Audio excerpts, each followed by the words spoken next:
fresh start, reboot, fresh start, reboot, fresh start, reboot, fresh start, reboot. How you mean?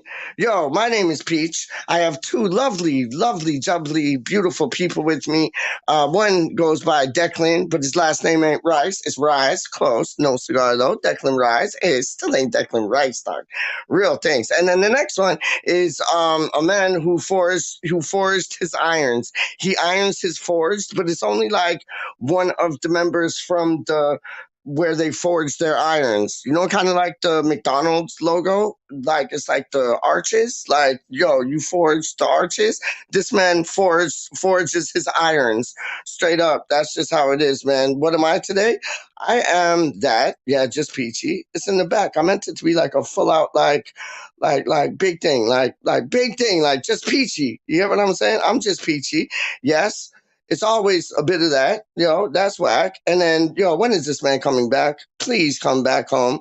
Please come back home. Like, do your rehabilitation like 10 times faster. Like, I leave long messages on WhatsApp and like Franco and, Budgie and a load of them. I even think Gatesy and Duke do the same thing, dog. When they listen to my messages, they put them on like 2.5. So I'm like, but they can still understand what I'm saying, but the 10 minutes turns to 5 minutes. You get me? Real talk.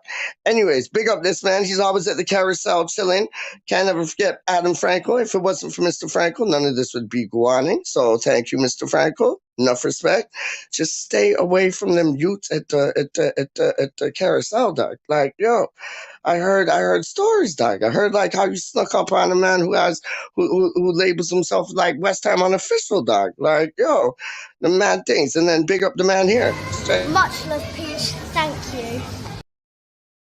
And then let's get into it. You ready to get into it? First, I'm going to play what Budgie sent me the other day. Oh, if you don't know that channel is Green Street Elite, a very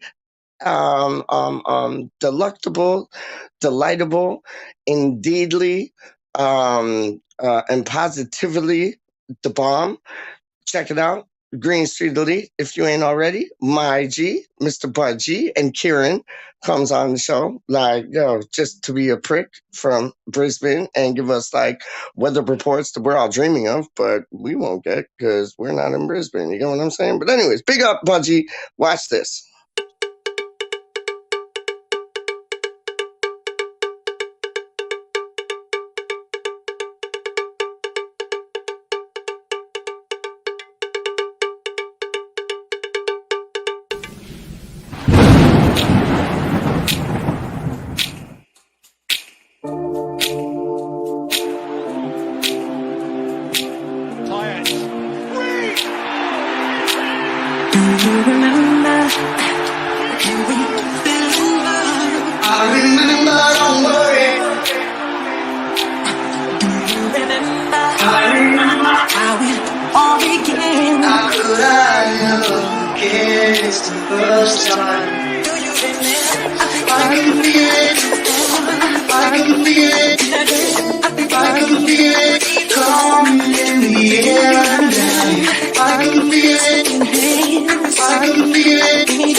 I called right at there, bro told me we won. Yo.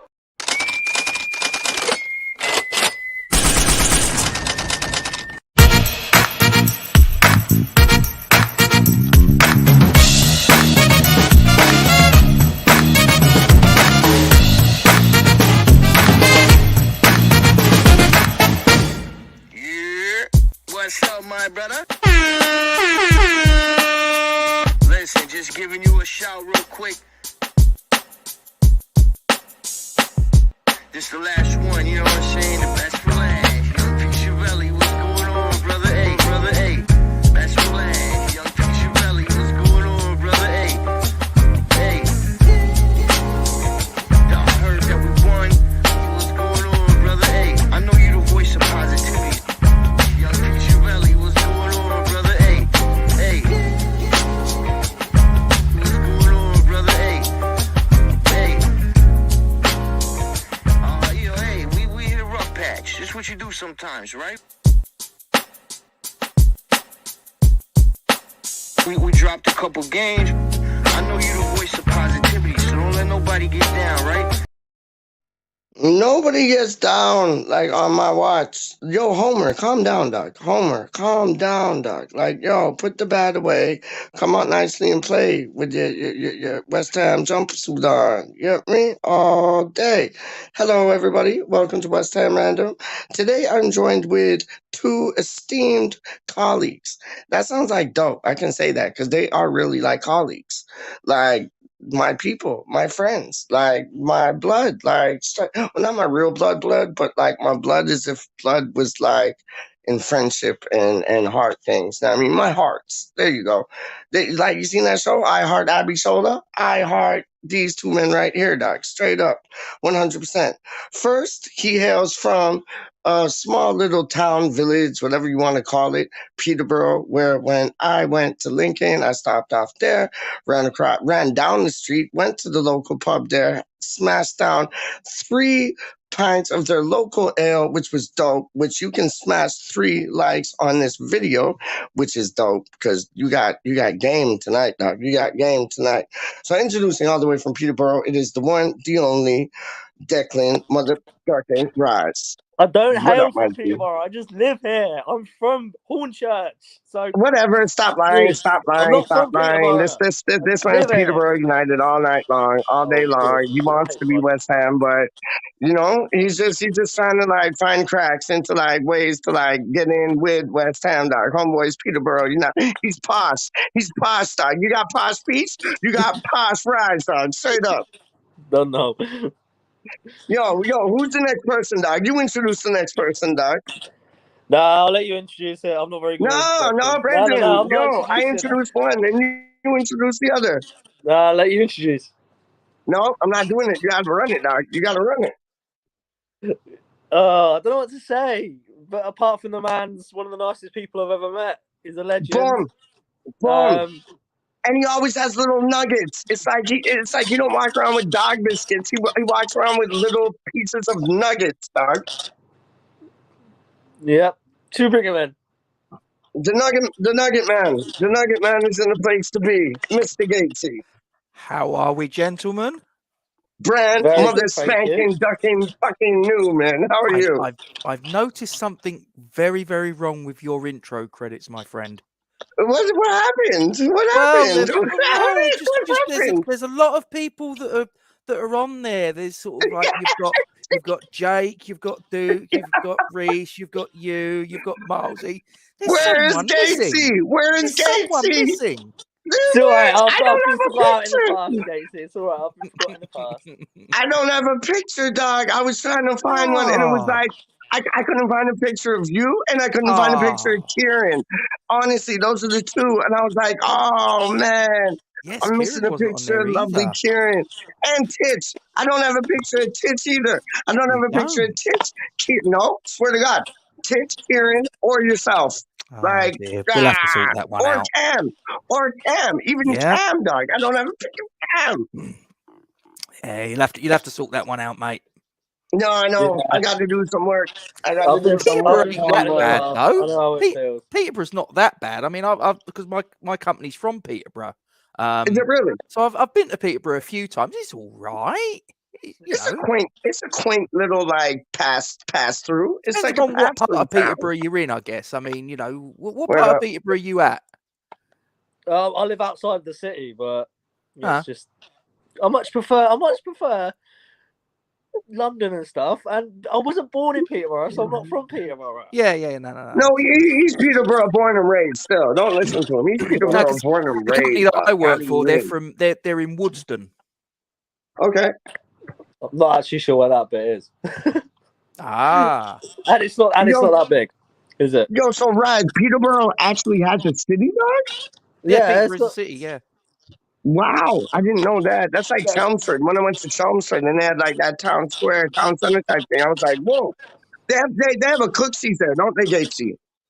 Yes, they do now, and Chelmsford Yeah, is now a city.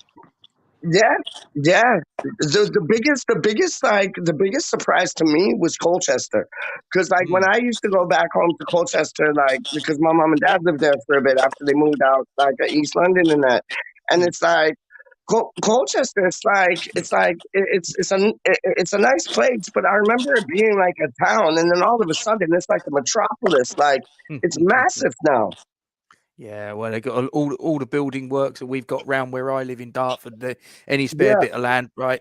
Planning permission, yeah, boom, man. up goes a block of flats. Sort of like It's Yeah. 6, crazy, 7, isn't it? 8 stories. It's just crazy, mate. Crazy. No, I couldn't believe how big it was. It was massive. It was massive. Lincoln's big Do too, you know you know. what? I've literally just seen What? this will make you laugh, right? I'm just sitting Yes, here please. doing a little bits and pieces on my works tablet. And I'm working tomorrow morning. My first Yep. customer of the day, I kid you It's not, go is a on. Mr. David Cross. Ooh, Oh, do you think it'll Mr. actually be David. crossing?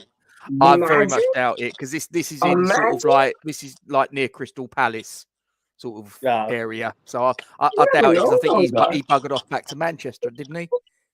yeah, I think it was. Wasn't it So, right? yeah. Yeah, I think it was, though. Yeah. But What how was about it? that? The former West Ham players is the name of this bloke that I'm And going the to only one I've tomorrow. ever spoke to. As Love well. Yeah. There you go. Yeah. So what's going down, chaps? You tell me, right? What are you saying? What are you feeling, man? Everything's good. Yeah, everything's all right. Yeah, not too bad. All right, Apart, geezer, all right. apart from having a migraine most of the afternoon and sleeping it, but yeah. Yeah. That's no way to describe Peach. Yeah. Now, come on from the gate. This is not the abuse on Peach show, dog. It just turned like, oh, let's everybody abuse Peach tonight. Like, yo. You know I love you, really. Stop it. All right, Dave. Go on, Dave. Larry. All right. Larry's in there. He's ready to go. And Luke, I I see, love he's a there. little bit of Larry, dog.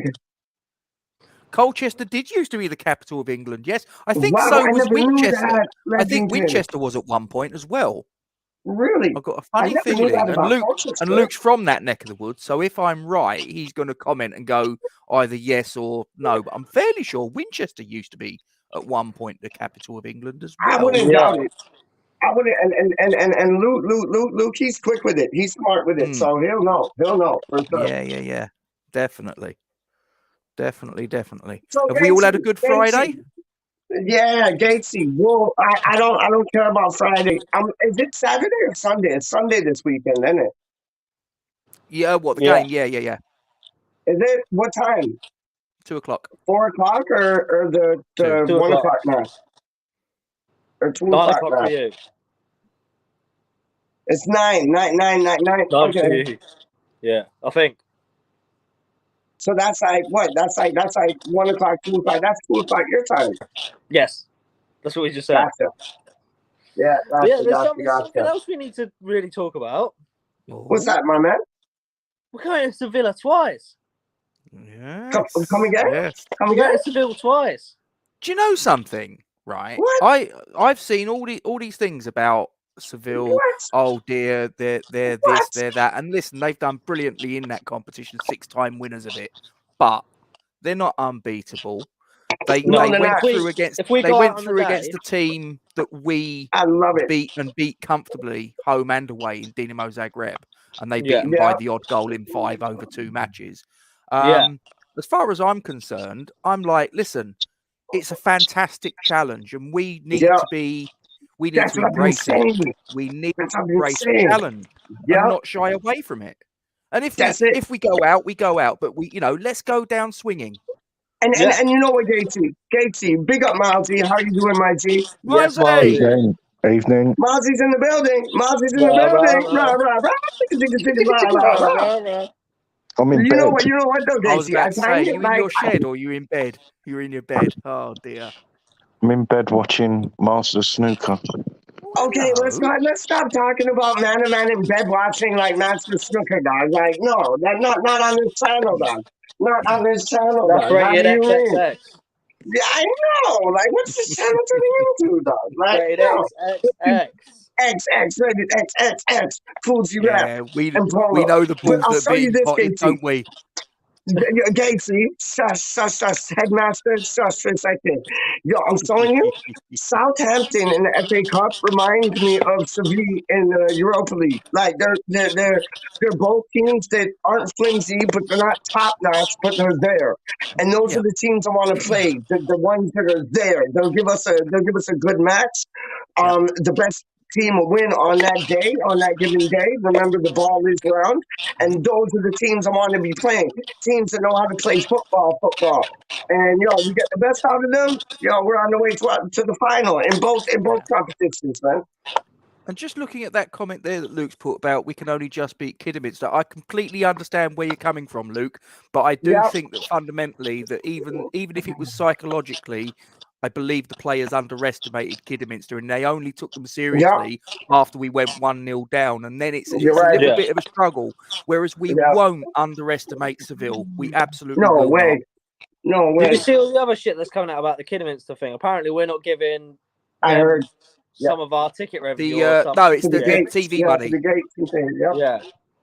It was the TV money, by all accounts, from that was given by the BBC for televising. Yeah, apparently we've not given them a share of it or something. I don't know how I feel about that, because on the one hand, I think, what was that money to us? But then on another side of it, it's like, well, name me another Premier League team that's done the same thing. Yeah. There's no obligation for us to do it. That's what I mean. But we've invested locally in charities, I think, haven't we? Have we?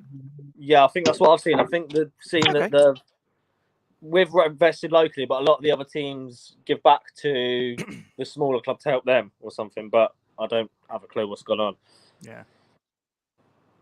Actually, David's probably used that to pay for the jet up to Everton that time. Probably what he's used it for, isn't it? Yeah. Possibly. Has Peach froze? Oh, I think he has, Are you still with us, Milesy? Yeah, mate. Still watching the sort of like the ball shooting across the bays? No, I'm actually turning on my laptop so you'll be able to see me. Give me 30 seconds or so. We love to see it. You don't want to see me. I'm looking like a bear's arse at the minute. I'll be back in the chat in a second. Okay. Yeah, no, Peach was definitely Oh, yeah, there he goes. There we go. He'll be Just back you and me. He'll be back and go, oh, fucking internet. What should we talk about? Should we talk about the goings on in Ukraine? Where are we going? Which direction? Oh, I don't know, but I have seen that the club have given Yarmolenko some time off, which is good. Yep. Quite frankly, I think that's his mind's not going to be on football. And say what you want about him as a player for West Ham, as a human being, he's got to be going through some absolute hell because he's got family over there, no doubt about it. And I've seen that the Klitschko brothers and I believe Alexander Usyk over in Ukraine, and they're looking at they're taking up arms quite literally against these fuckers. So I wish them all the best, and I hope they come back safe. But horrible thing that's going on over there, really, definitely, awful, definitely awful. But the thing is, it's not all Russian people though, as well, either, is it? No, it's just the higher ups. Like, because I used to work with a few Russian people, and they're pissed off with it the same. You know what I mean? But it's just horrible. It's just horrible. Well, the ones that live over there are probably so shit scared they can't say anything. Yeah. If they come out and openly criticize Putin's regime, they'll probably never see their family again. Do you know what I mean? So they've got to toe the line. But you'll probably find that the sort of like the Russians that are based in the UK that are able to talk a bit more freely, like you say, I've seen plenty of them on the telly. They're just like, this is crazy. This is absolutely diabolical. And don't forget, a lot of these Russian people have probably got relatives in the Ukraine. Yeah. So it's a scary thing to know that it's all going on. Yeah. Horrible situation. Cheeky Peach back. Here he is. Yes, sir. Back in effect. Cheeky Peach. Back in effect. Yo, you like this shirt? This is like a knockoff, like England shirt I got like back in the day, dog. Very nice. But it still has that, but it's like not that. But it's like, yeah, just some knockoff. I got it like one of the knockoff shops. You know? So what we was in your absence, Pete. We was just talking about all the crap going on over in Ukraine. Oh, it's flawless, isn't it? It's fully things. Yeah. How's it being out over your side of the Atlantic? How's the sort of coverage been of it over there? It's been intense, like because like we get all the Brit channels, right? So like more times in this household, we're watching like ITV, BBC, like Channel 4, Channel 5, E4, like all them things, like. Yeah. And it's like, so we've been basically getting the coverage from your end, and then CNN from our end, they've been giving some really good coverage, and like they got people there. But I don't know, it just sounds like a flex a muscle kind of bully type thing on some of these parts. You know what I mean? Yeah. How are you, Larry? Yes, Larry! What's up, my friend? Can you hear me? All right. Yeah, Great to see my boys back. Sorry for the delay. I've been gone in several while, but it's great to see you guys again. I was trying to connect, but we're not. We miss each other. Great to see you, Tom. Yeah, sir, we're family, man. How do you mean? Yeah, we're all one family. How's everything going? Brand new. Brian, what about yourself? Doing well. Busy at work during the week. Weekends where I relax, so I have some cold ones. Good to go. So good to go on Friday evening. So. How's the weather down by where you are, Larry? It's not too bad. It got like in the 70s, and I forget what that is in Celsius. But good weather. Yeah. It's doing well now. It's a little rain, but we're still good. Yeah. But I don't know if you guys saw my text, and I want to go back to it. The Kitterman match, I really think our slow start affected by the pitch itself, bad pitch, and the small. And I said this before, and the size of it. Because if you watch it, we all watched the match. That all our passes were extended, slow down. Not to take nothing against them, that squad. That team played their ass off. They played really well. But I think the pitch, we're not, in the Premier League, we're used to like smooth surfaces. It wasn't like that. Still all right pitch though. Like it wasn't like I remember we went to Stockport and Stockport was garbage. Like I think Andy was there, and we went to like Andy, you were there at Stockport, no?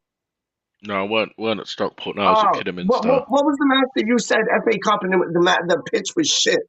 I thought that was Stockport. No, I was saying the pitch was shit at Gillingham. That's standard. So Andy, what did you think? That is standard.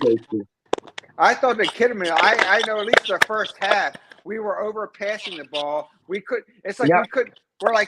We were trying to play in a bigger size, and we were playing for it than we actually had. You know what I mean? It just seemed off. Yeah, I don't think it was that. I just think we thought it was going to be a walk in the park. Like Spurs thought beating Burnley on Wednesday was going to be a walk in the park, and look what happened. What was the score there? I'm trying to remember. What was the score? 1-0. Oh, really? Yeah. Shut up, Daisy. Of course I bloody know. My wife's a Spurs fan. I took great delight in that one. And they've got a tough game tomorrow at lunchtime. They've got Leeds at the lunchtime kickoff. That's a tough game. Yeah, half 12. But I can tell you that Kitterman match, I'm telling you, I watched it, and I can tell you, at least the first half, we were overpassing. And what that means is they're used to throwing off the pitch further than there was allowed. Both sides, I saw it. So I think Zuma injured his foot from when he kicked the cat. So that's why he's overdoing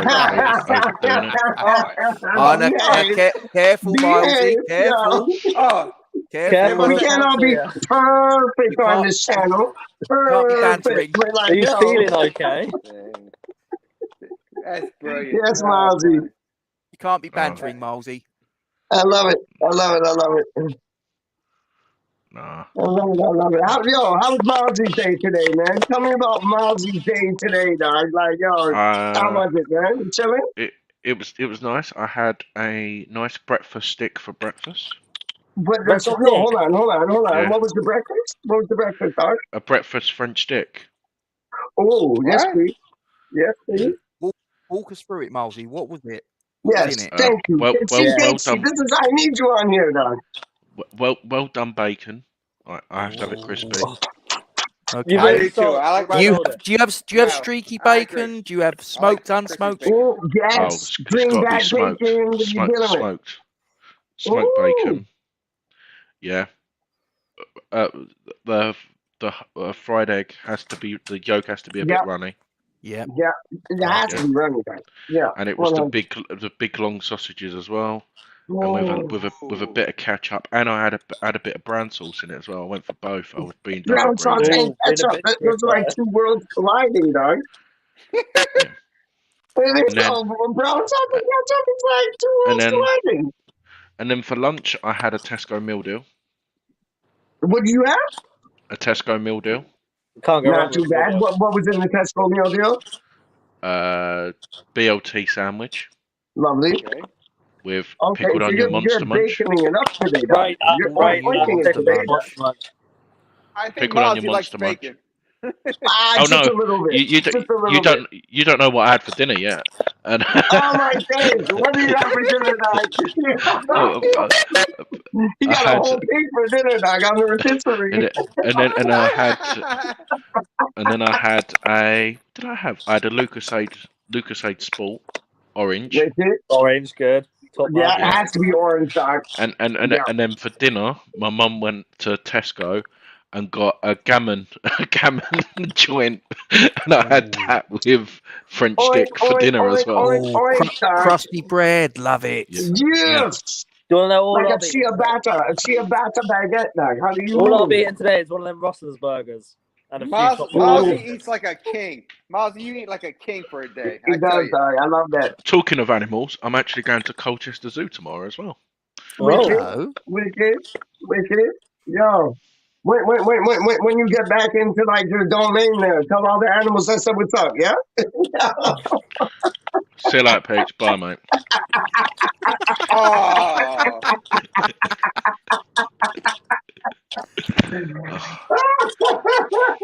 Have you ever been to Colchester Zoo before? Yeah, years ago, but I know it's been done up again. Yeah, I haven't been in years. I've never been there. Never been there. It's not a bad drive. Wouldn't be a bad drive for you, Gatesy, really. It's just straight down the A25, A12. Yeah, might go there one day. Easter holidays coming up. Yeah, London Zoo's the best, though. Do you know what? I went there when I was a youth, but I forget it. But I remember it being amazing, but I forget it. I got confused the other day because, Cyber. Yeah. He turned around in I don't know if it was on a WhatsApp message or something, and he said something about he was going. I'd never heard of it. I'm an old git. I mean, he called it ZSL, and I was like, what? And he was like, London Zoo, and I'm like, well, why didn't you just say London Zoo? Yeah. Yeah. ZSL means nothing to me. Yeah. I'm like, when I was some disease.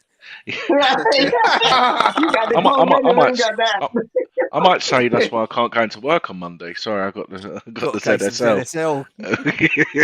It's sort of like coronavirus plus. Yeah. I like that, guy. And which side of the bars are the locals at Colchester Zoo, Luke asks? No, I'm going to the cage. I need to be back there before 10, Luke. I'm on day release. I'm going back to see my people. And then I get fed all day. I think there's another one called Banham Zoo or something as well that I've heard of. I think I went there when I was a kid or something. No idea. But when I was in Bali, we went to a monkey farm, right? Oh, that was dope. Oh. Yeah. So basically, the only way it's open, so you walk in, you pay, you walk in, and the monkeys just like run wild. The reason why they stay in there is because they feed them. That's the reason why they stay. And like literally, like it was walking along, and literally they're just like walking along with my shoulder, going like that. They nick someone's cigarettes and sunglasses. I'll be well mad if they nick my cigarettes. It was mad. It was mad. But no, I sort of see what Miss Hammerette's saying. Thinks zoos are cruel, but I think in the UK it's a bit different. They do look after them, but like you see, that's abroad, they look after them. Yes. Yeah, but like abroad, I see. But if it wasn't for the zoos, then I think a lot of animals would be extinct. Like rhinos would be extinct a lot quicker because of what's happening in like South Africa, for example. Yeah. No, Andy, I hear you. And I hear what Tiki Treat was saying, like Misty Hammerette. I hear what she's saying, but it's like, yo, the zoos, honestly, like I know animals should be in the wild because that's their habitat, that's their home.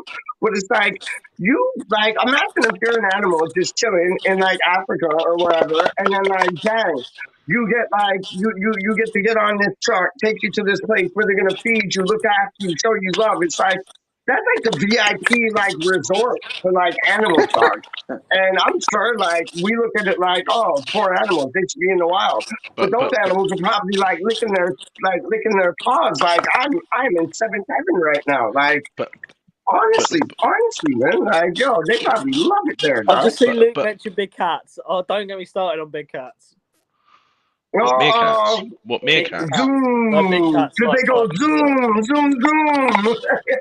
Because I'll just go on about bloody Tiger King, won't I? No, but I sort of agree what Miss Hammerette's saying as well. But the thing is with London is what they do is they breed them around the world.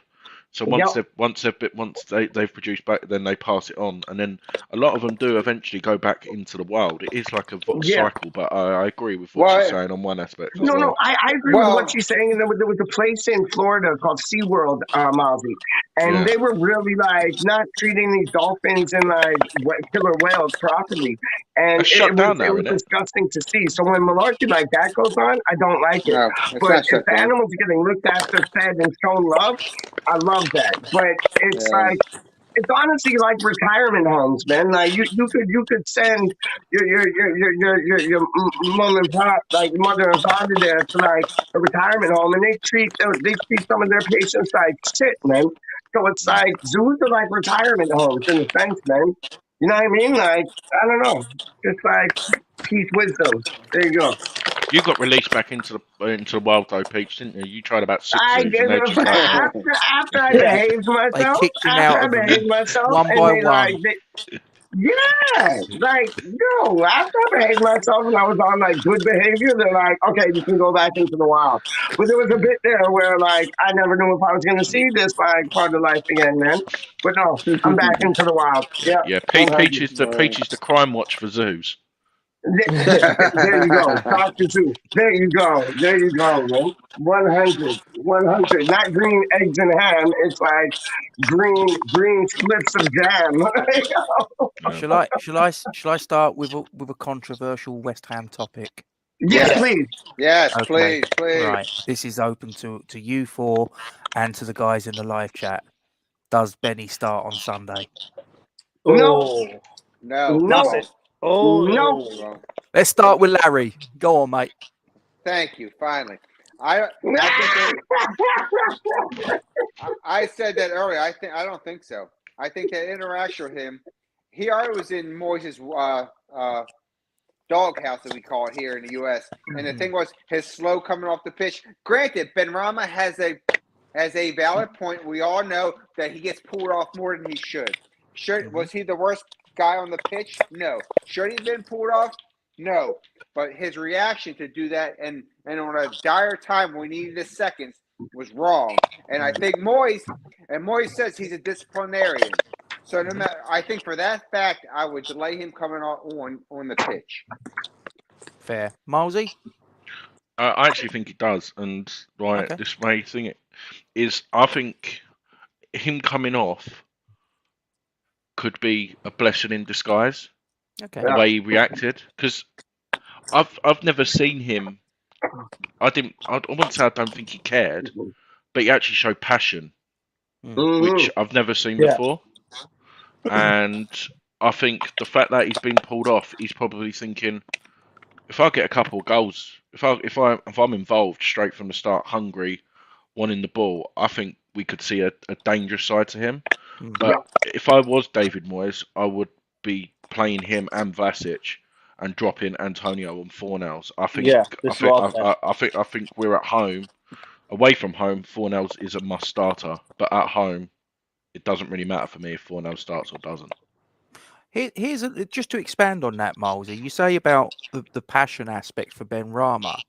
That being the case, why do you think he pulled out of challenges on multiple occasions? If he's showing passion, should that not prevent him from doing that? I think his frustration was the fact that in my opinion as well, he wasn't the worst player on the pitch. No, I think that's what it was, and like what everyone says, it gets to the 70th minute, and he sees it could be anyone. It could even probably be Ryan Fredericks at one point, or Ben Johnson. He knows for a fact that he's coming off, and I think Moyes needs to address that. And I think this. You guys got me. I lost. That's a blessing in disguise, I think. Yeah. If you the only see thing I'd say, I know he's been subbed 18 times, but last season Bowen was coming off virtually every week, and he never once complained.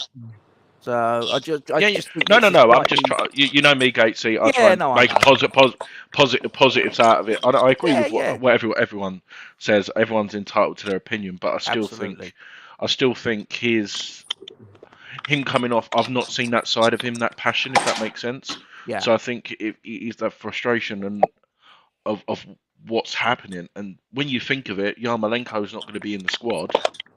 So unless it's for Vlasic, but then if Vlasic is playing, Benrahma's probably going to be playing at least 80 minutes, I reckon, on Sunday at least.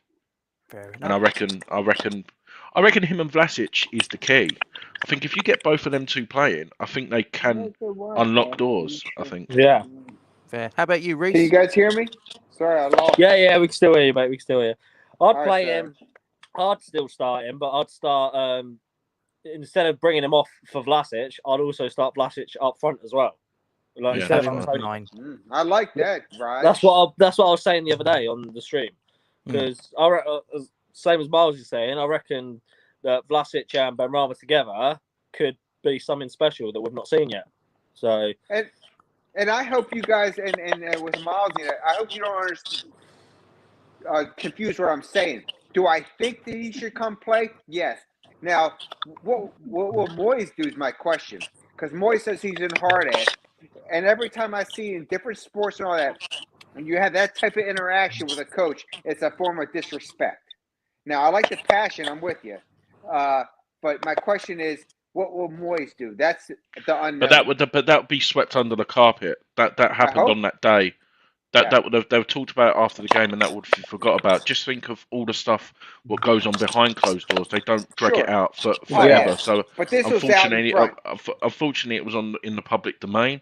But that's the point. But when Paolo used to kick off with Harry, we used to love it. Yeah. Well, I got you. But this is something different. This is something. Have we seen this type of interaction against the coach and someone else on the pitch yet? That's my question. No. So the biggest outlier, nobody knows, is how would it affect it. It may be like you said, Milesy. It may be nothing, and he brings them on there. But it could be something like, no, what, you don't do that on the pitch. And Moyes says this, even though he don't show it us, he says he's the toughest guy in the world when it comes to his players. And that was no matter what you say, that was a form of disrespect. Period. Yeah, but Moyes has worked with tough characters. He's had Tim Cahill, he's had Wayne Rooney, he's had Duncan Ferguson, and look what he made out of them. Moyes is tough, but I think he would brush it under the. Do you want to be getting on the wrong side of Moyes, Kevin Nolan, and Stuart Pearce? I'd rather not. But you just say long term. Well. I'm saying that's a long term. That's a long term perspective, which is true. But what do you do when you did that on one time? Did you let it go? I don't know. You're saying something holistic, like we've done it long term, and I agree with that. But this is something just happened last week. First time I can tell you, Moyes has been back that this interaction happened like this, and the frustration. I don't believe you. I disagree. I think a lot of stuff has gone off behind behind closed doors and we haven't heard. I see what Mozzie, of course, it's behind the doors. That's what I'm not disagreeing with that. But this was in front of people. Yeah, but Ben Rama was pissed off, man. He had enough, man. Yeah, it made me nothing. Behind closed doors, of course that shit happens. It better happen. It better be people pissed off and frustrated. But this happened out in front on TV. We all saw it. Yeah, because it boiled over. It was festering up, man. Thing is with Moyes, he's stubborn. He'll pick the same starting 11, so Ben Rama will start. We know that's going to happen at the end of the day. That's all I've just got to say. Not disagreeing with anyone, just putting that out there. No, that's a good point, right? How about you, Peach? Well, me, I'll tell you this. I think Ben Rama, Gatesy, Mr. Fantabulous Gatesy, Mr. Gateshead, Mr. Gates is in the building. If only my camera was on, you could see me smiling. Good, like a Cheshire cat, I hope, guys. But like, I'll show you this, Casey, Cheshire cat. I'll show you this. I think Ben Rama had enough. He was pissed off. He was frustrated. He walked slow on purpose just to piss off Moyes, showing him like, yo, you're not the boss of me. You might be my gaffer, but you're not the boss of me, and you're not giving me a shot. You're treating me like a Felipe Anderson, who always used to get subbed off. And it's like, we've already seen it happen once. He's seen it happen once. And it's like, now it's him. And he doesn't like being in that role. Now, I do think it was a blind blessing, like Andy, because I think like feelings have been touched, nerves have been the nerves have been touched as well. And I think we'll see a better Ben Rama next time we see him. Do I think he will start? No. Do I want Aquaflex to start? Yes, because I think Aquaflex is the only natural left winger that we have at the club.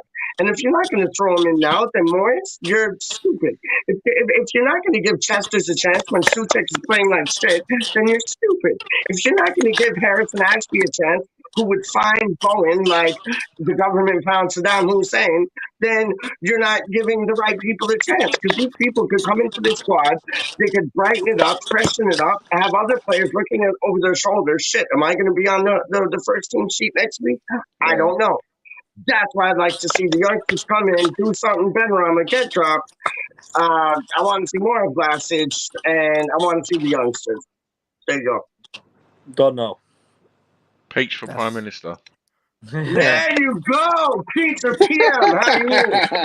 It'll be called Peach Minister, not even Prime Minister. I'm Peach Minister. Well, I've brought a West Ham question to the floor. Who else wants to do the same? Me. Okay. Put Miles first. Yeah. I gotta leave in a couple of minutes because the wife's coming home, and I can bounce back on in a minute. But I did. Yeah, please do. And do you think? Miles, go ahead, please. So, as you know, on West Ham United, I'm doing the West Ham United all-time Premier League 11, yeah, where people have been voting, and I've been getting a lot of criticism from old fans, saying that I don't have a clue about old school stuff. Bollocks. Yeah, so I don't have a clue about anyone. He says because I don't know anything before 1992 about West Ham. Whatever. So, you probably watch more videos than they have, dog. Even if they were the game live, you probably watch the same matches like 10 times. But what I want to know is, I respect your opinion. Like you said, everyone's. If I wanted to do a West Ham United all-time Premier League 11, I would have done that. But I wanted to be something different and just do the Premier League. The Premier League's 30 years old soon. At the end of this year, it's starting the 30th season, and the way the voting works, it will be the start of the 30th season. That's why I've done it this way, and I'm getting exactly. But the thing is, they're saying like you don't know anything about before 1992 and stuff. Yeah, that doesn't matter because the Premier League wasn't before. It doesn't matter. No, and if I can jump in real quick, just for the short time that I've been on the YouTube, I respect Miles's opinion tons.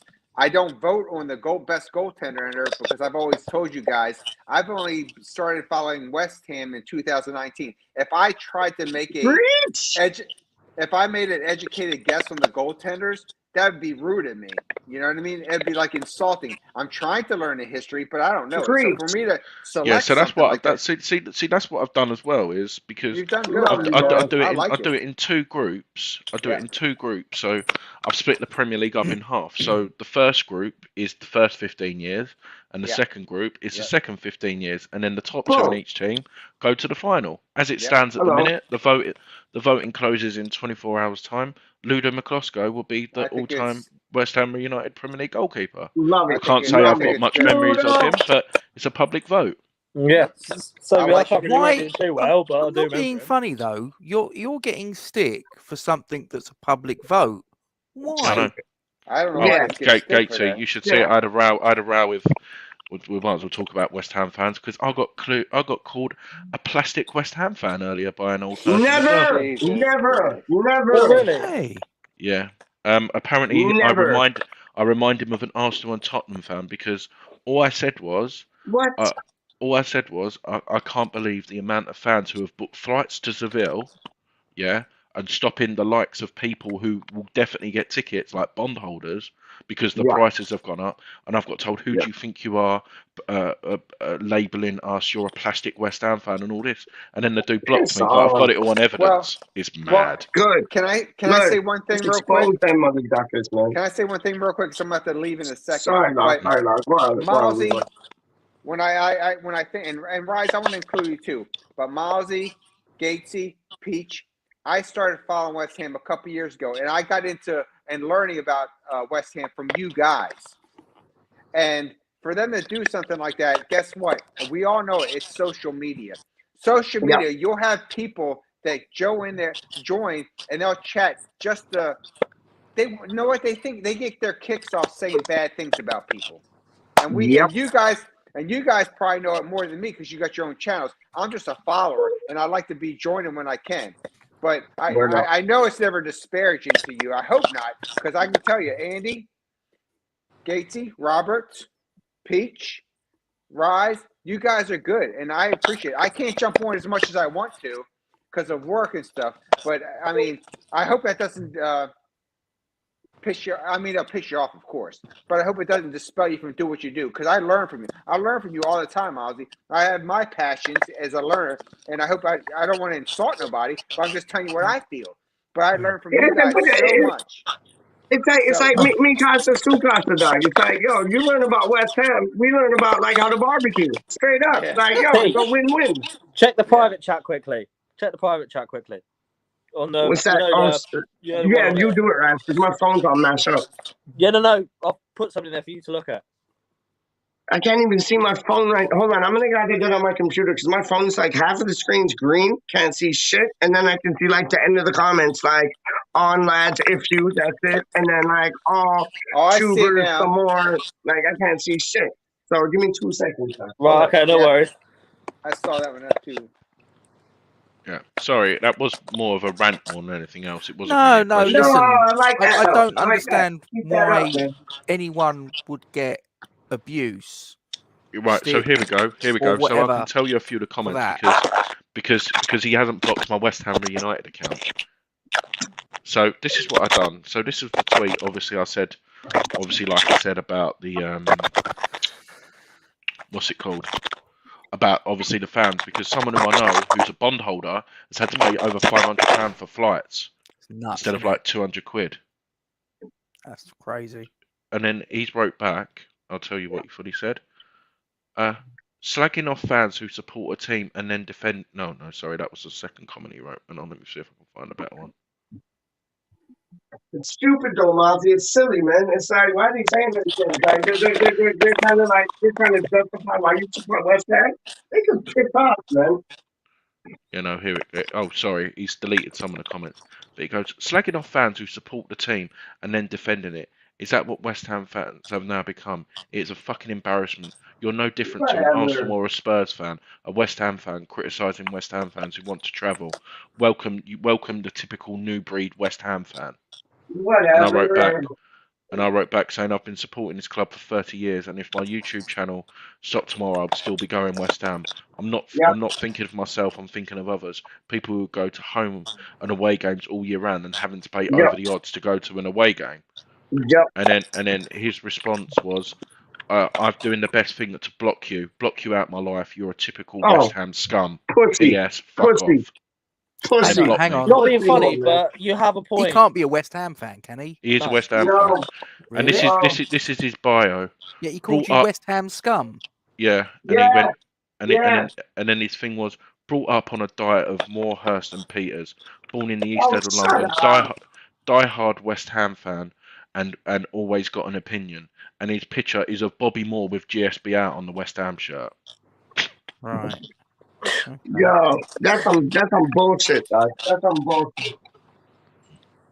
But I've got a point, though. I have a point. That's what I was about to say. You got a point. Like the prices of flights, what, doubled or tripled or whatever.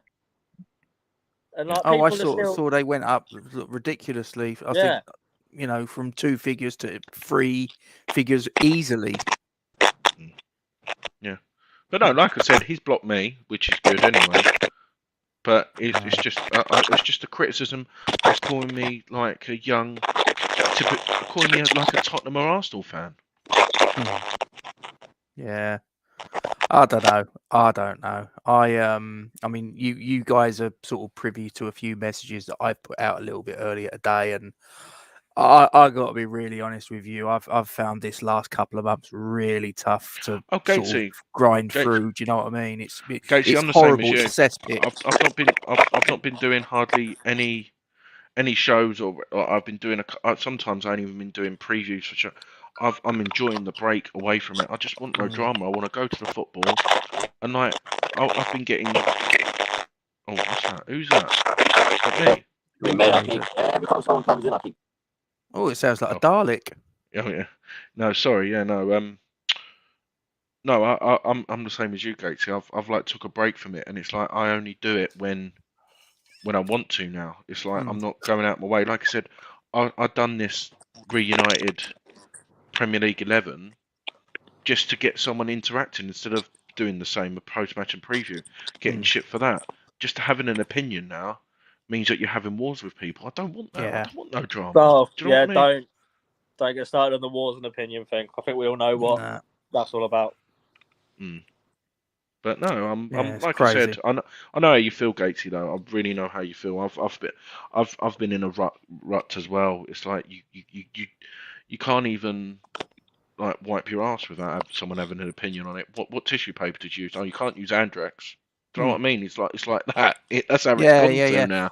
Or if you turn around and say you used Andrex, oh well, you know, so that means you don't like X brand. And it's like, well, no, that doesn't mean I don't like brand X. It's like, do you know what I mean? It's like everything's got to be so black and white, and nothing can be nuanced. And you know, it's like this thing about, like I say, some people have sort of mentioned it about Benrahma or Vlasic.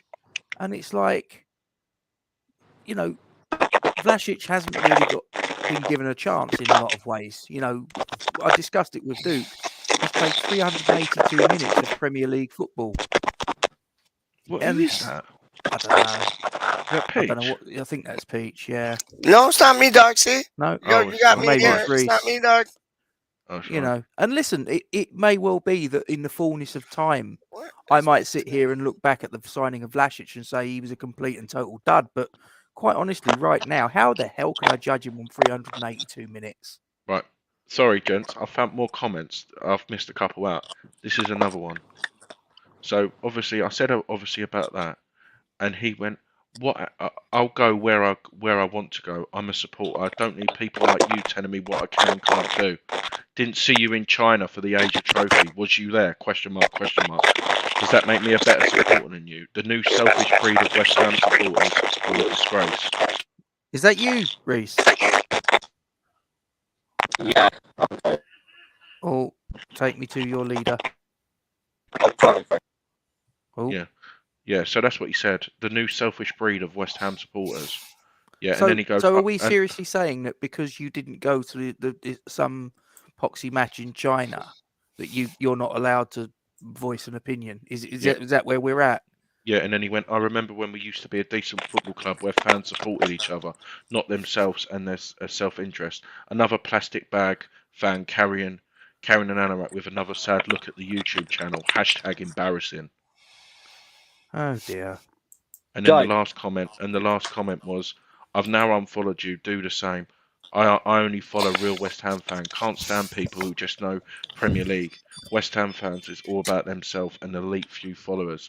You need to get off your ass and start supporting the club properly. Wow. I've only missed 5 West Ham games all season, excluding Europe. And you had COVID had COVID for however long as well. So I'll say I've just got to a point where if someone wants to sort of have a contrary opinion to me, I'm just like, whatever. Yeah, fine. Not a problem. I just can't be bothered to argue with it. I'm just like, listen, if you want to say that you think black is white and whatever else, then do you know what? Crack on. I just can't be asked to sort of argue with people. I'm like, yeah, okay. Easiest way to diffuse an argument is just go, yep, you're right. You're right. Yeah, and then they got nowhere to go. So, best way to ignore it is just to ignore them, innit? Like, what's the point?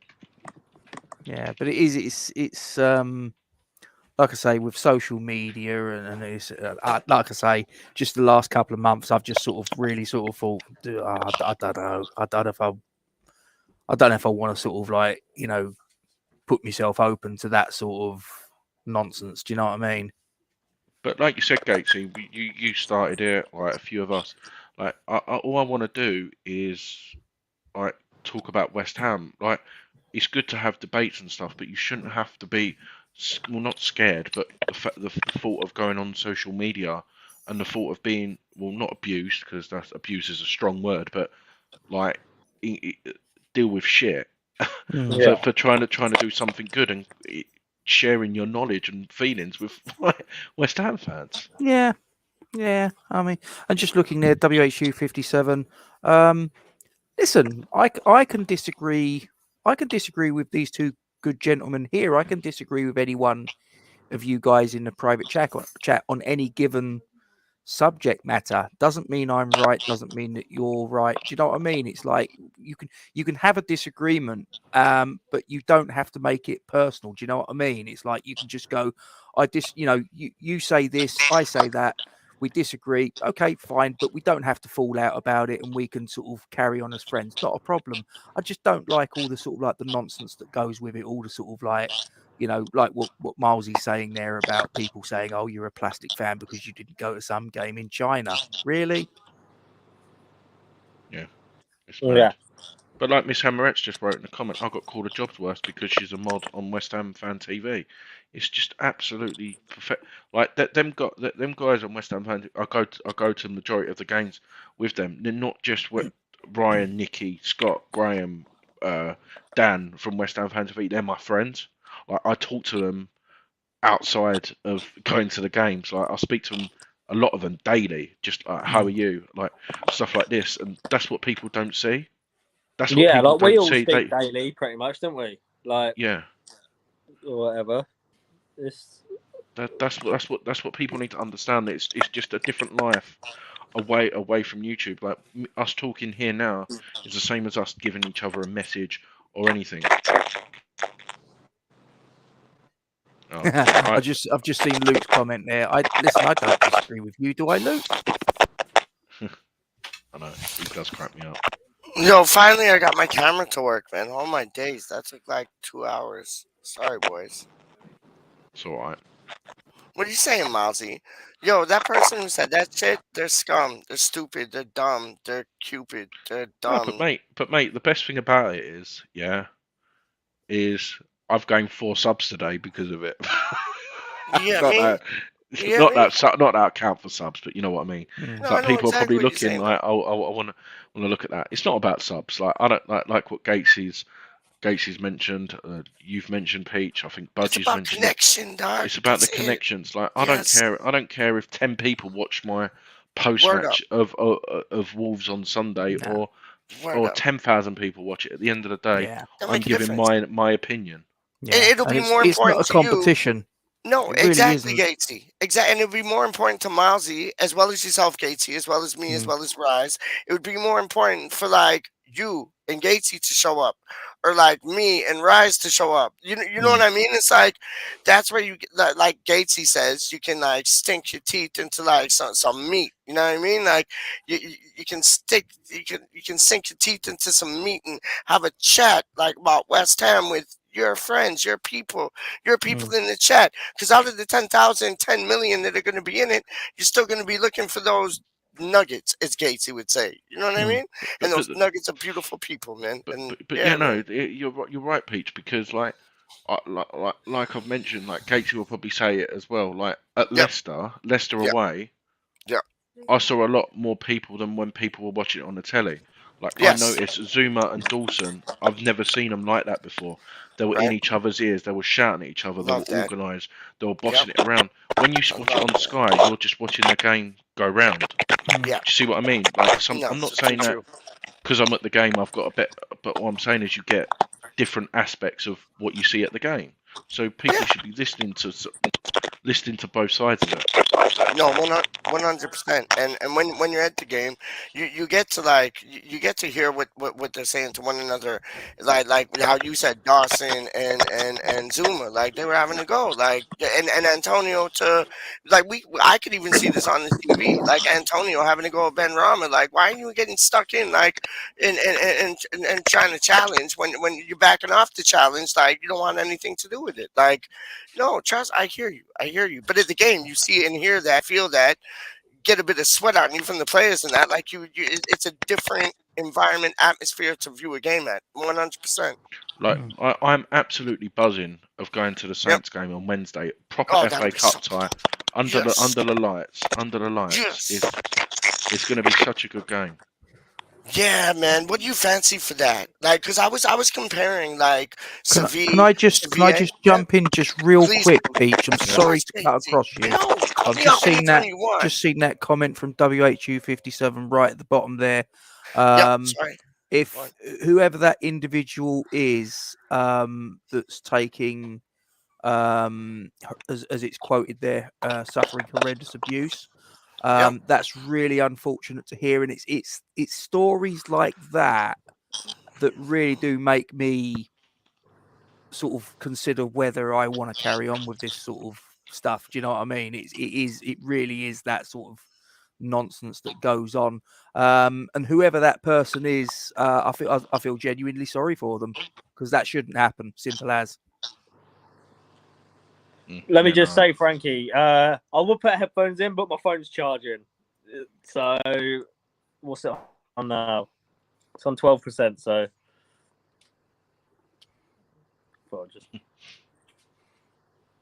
It's all right. It's all right. It goes every now and again. But no, like you said, people shouldn't be suffering abuse or anything like that. I don't condone that. But the problem is as well, is like what sort of Gates has just sort of touched on there, is like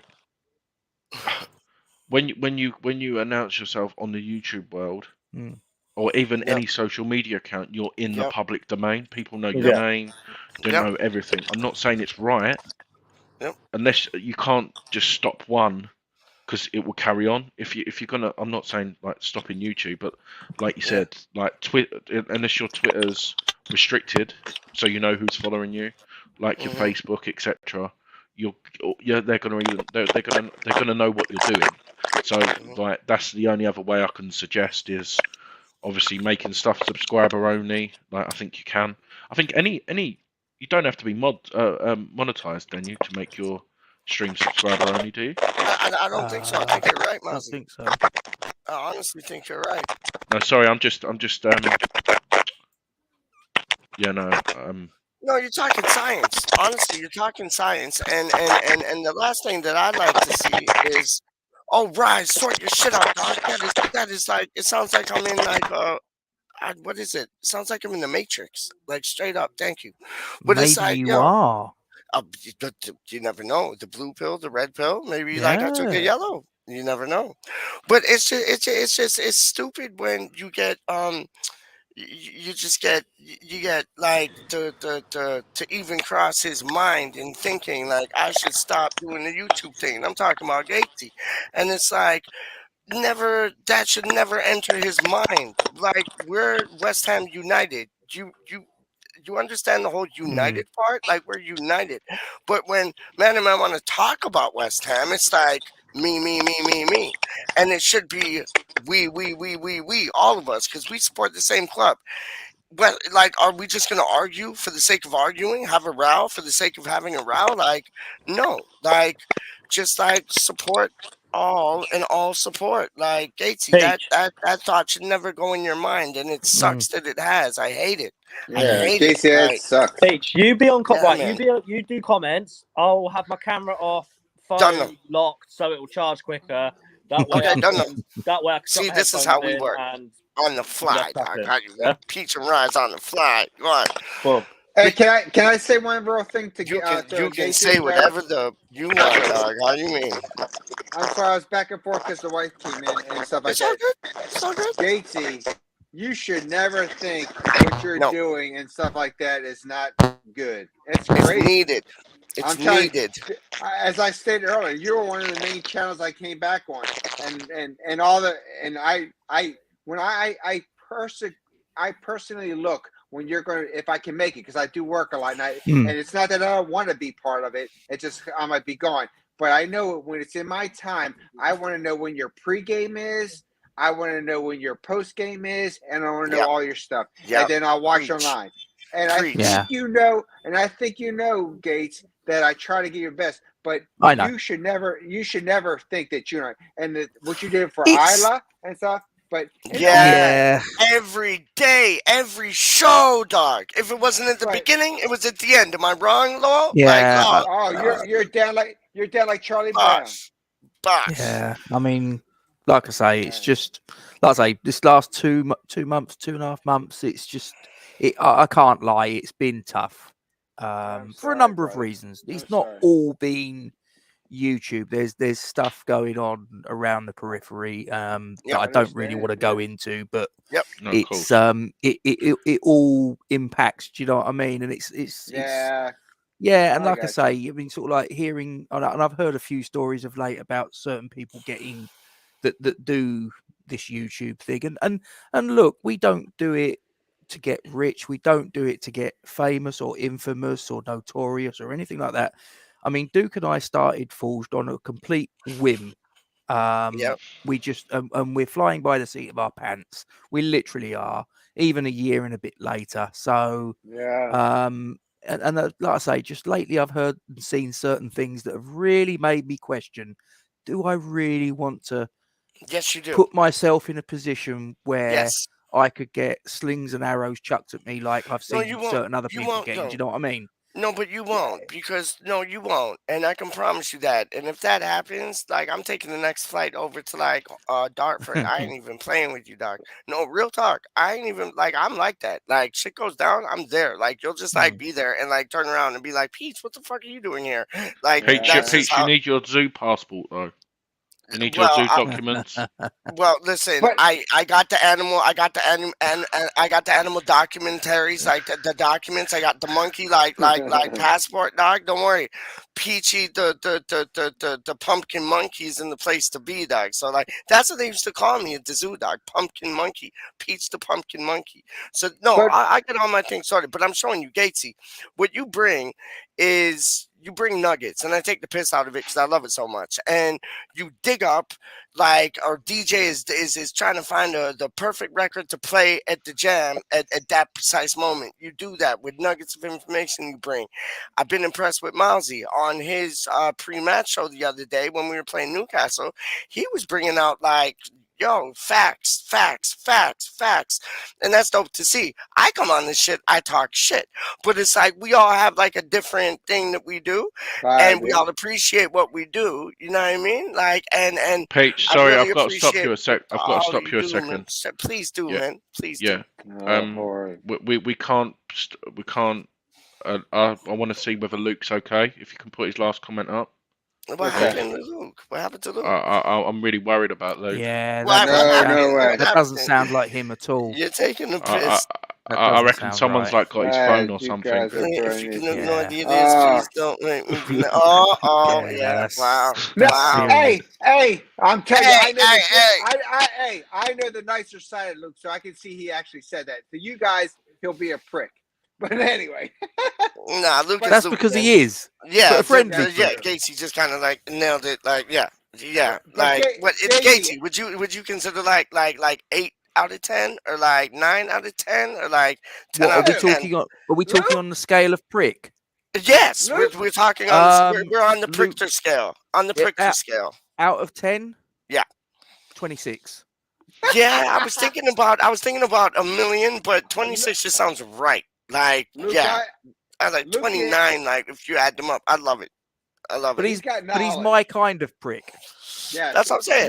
That's what I'm saying. And he's our prick, so you can't have him. You know what I mean? Like all the other channels, they can't have him. He's our prick. They can't have Luke. Luke's our boy. I'm sorry, I should Luke reminds me of, do you know, like when you step out of bed or in the dark and you step on a bit of Lego? Yeah. With bare feet. Ouch! Yeah, it's like one of them.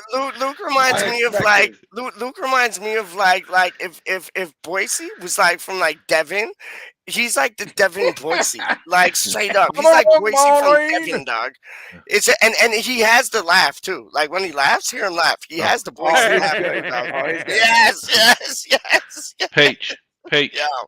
Yeah. Luke saying send him the link. He wants to come on and say how much of a legend he is. Okay, so then no, he's getting no link. If he wants to talk about how much of a prick he is, he's getting the link. But he knows I'm right. We all know you're right. Like, but Gates, Gatesy, you should know that we're right. Well, you should not leave your channel and don't go to the social media boards because that's what they do. That's what they do. I'm sorry, but there's people out there that hate to hate. That's what they do. Yep. But I love tell to you, hate, man. You're a solid. Gates is one of the he's forged from iron. How can he not be solid, dog? He's forged from iron, dog. I agree. I know. I check certain things with updates, and you're one of them, Gates. Like I'll go on Forged from Iron, and like his channel doesn't show up. It's just like people like forging iron with like hot fire. So it's like that's Gatesy. That's the universe telling you like welcome to like Gatesy and Duke World because they forge iron with fire, dog. And then you'll find the channel. But you can see fire. And when he does his previews, he's done his homework. He's got the design. Yeah, always. His anticipation on the lineup. Sometimes I agree. Word up. But I got to big up Mozzie doing that too, though. Mozzie's been coming through with that of late, dog.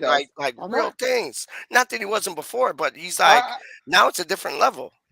I'm not dissing Mozzie because I think Mozzie's going to keep going. I just wanted when I heard Gatesy should I stay or should I go? Clash. No, you can't. Should I stay or should I go now? All right. All I'm saying is it's like I say, and you know, Milesy and Peach probably know more what I'm talking about, Larry, because there's been some messages and certain things and whatever.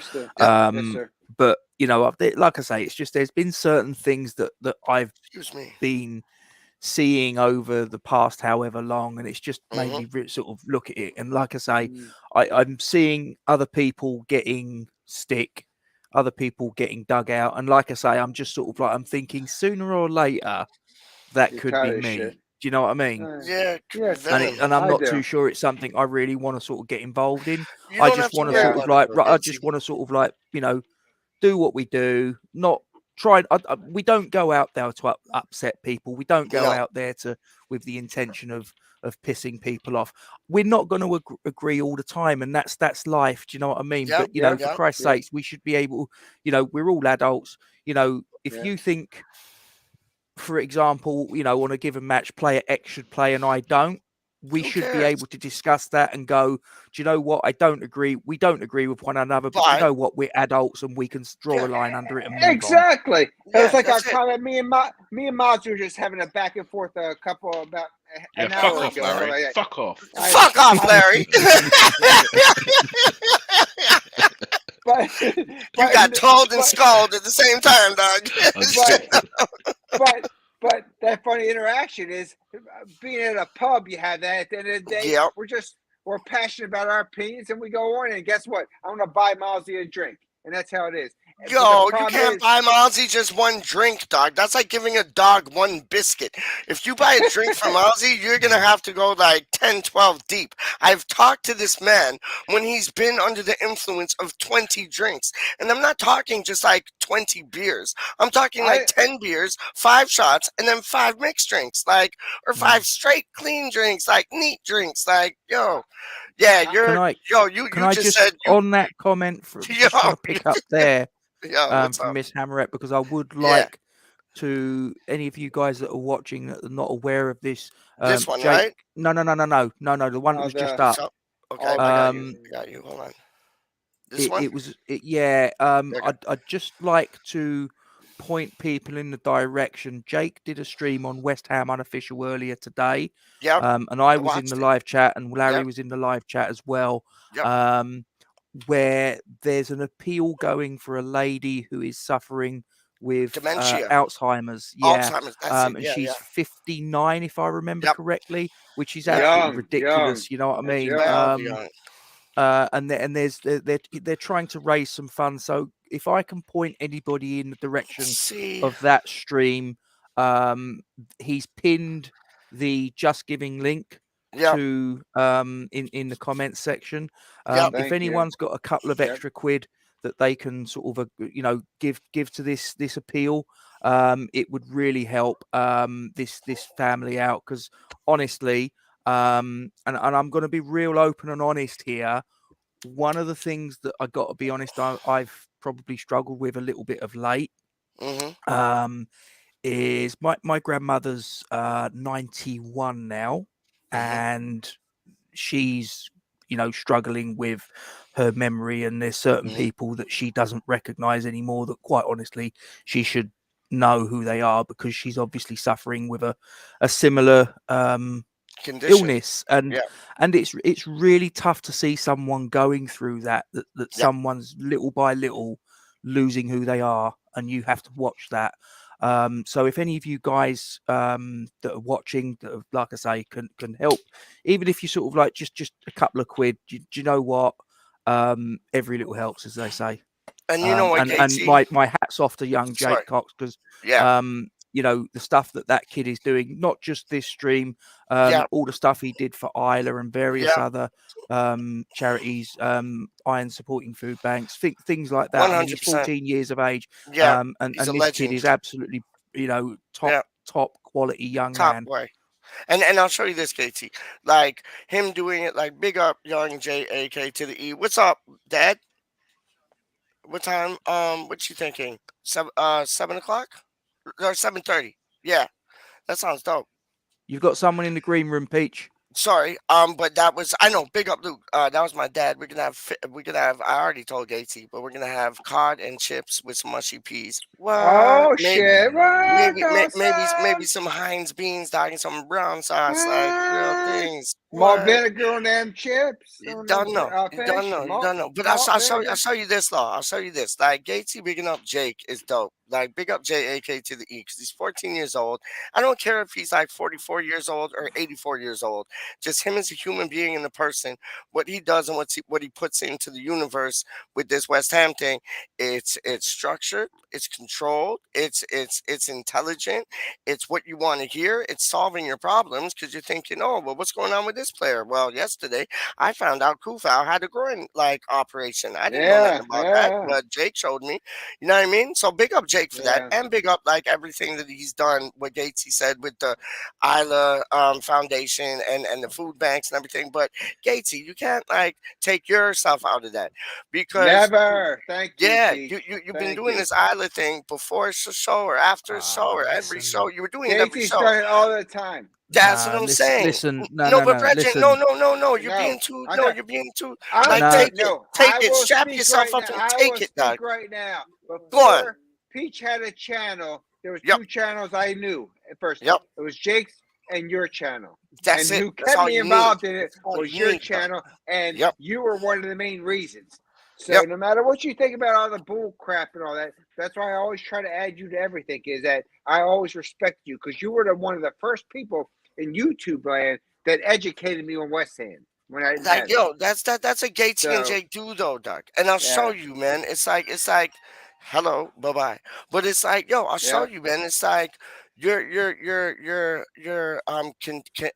continued effort to like raise money for Isla. Like you had certain men thinking like, oh, you had certain men thinking like, oh, is he pocketing that money or is he giving it to the foundation? Of course he's giving it to the foundation because that's what he does. Oh, is he doing it to like big his channel up? No, he's not. He's doing it out of good heart because one of Gates's friends either had a daughter or a son that suffered from this. It was a friend of mine called Warren. He had a daughter called Stacy, and she basically had the same illness that Isla had. And she had it for about 5 years. Yeah, she had it for 5 years. And she was 9 years of age when she passed on, and it was absolutely horrendous. But you found a common bond with that, and you were able to promote that and collect for that and give to that. Yeah, I mean, look, it's phenomenal. That's phenomenal. I mean, look, we did what we did, and we did it because it was right to do. And obviously, I had that personal connection to it. But there was a lot of people that did an awful lot more than Duke and I ever did. I mean, you know, Baz and Roger. I mean, they were. Yeah. But I'm not going to sit here and sort of like say that it was us, and it wasn't. But it was. We was a very, very, very small, minute element but you of still it. did it though, dog. You still did it though. That's the thing. That word up, Rise. Pick yourself up. You put it on your channel so people could know. So you're part of the platform. You know what I mean? 100%. And then you got Mousy. He mucks around with like the food banks and things. It's like everything's good. It's like people are giving to like good people, and that's what needs to happen, man. And I don't care. And I don't care about what. And I don't want anybody to think, oh, I'm saying this to donate. I donated for Isla off your channel.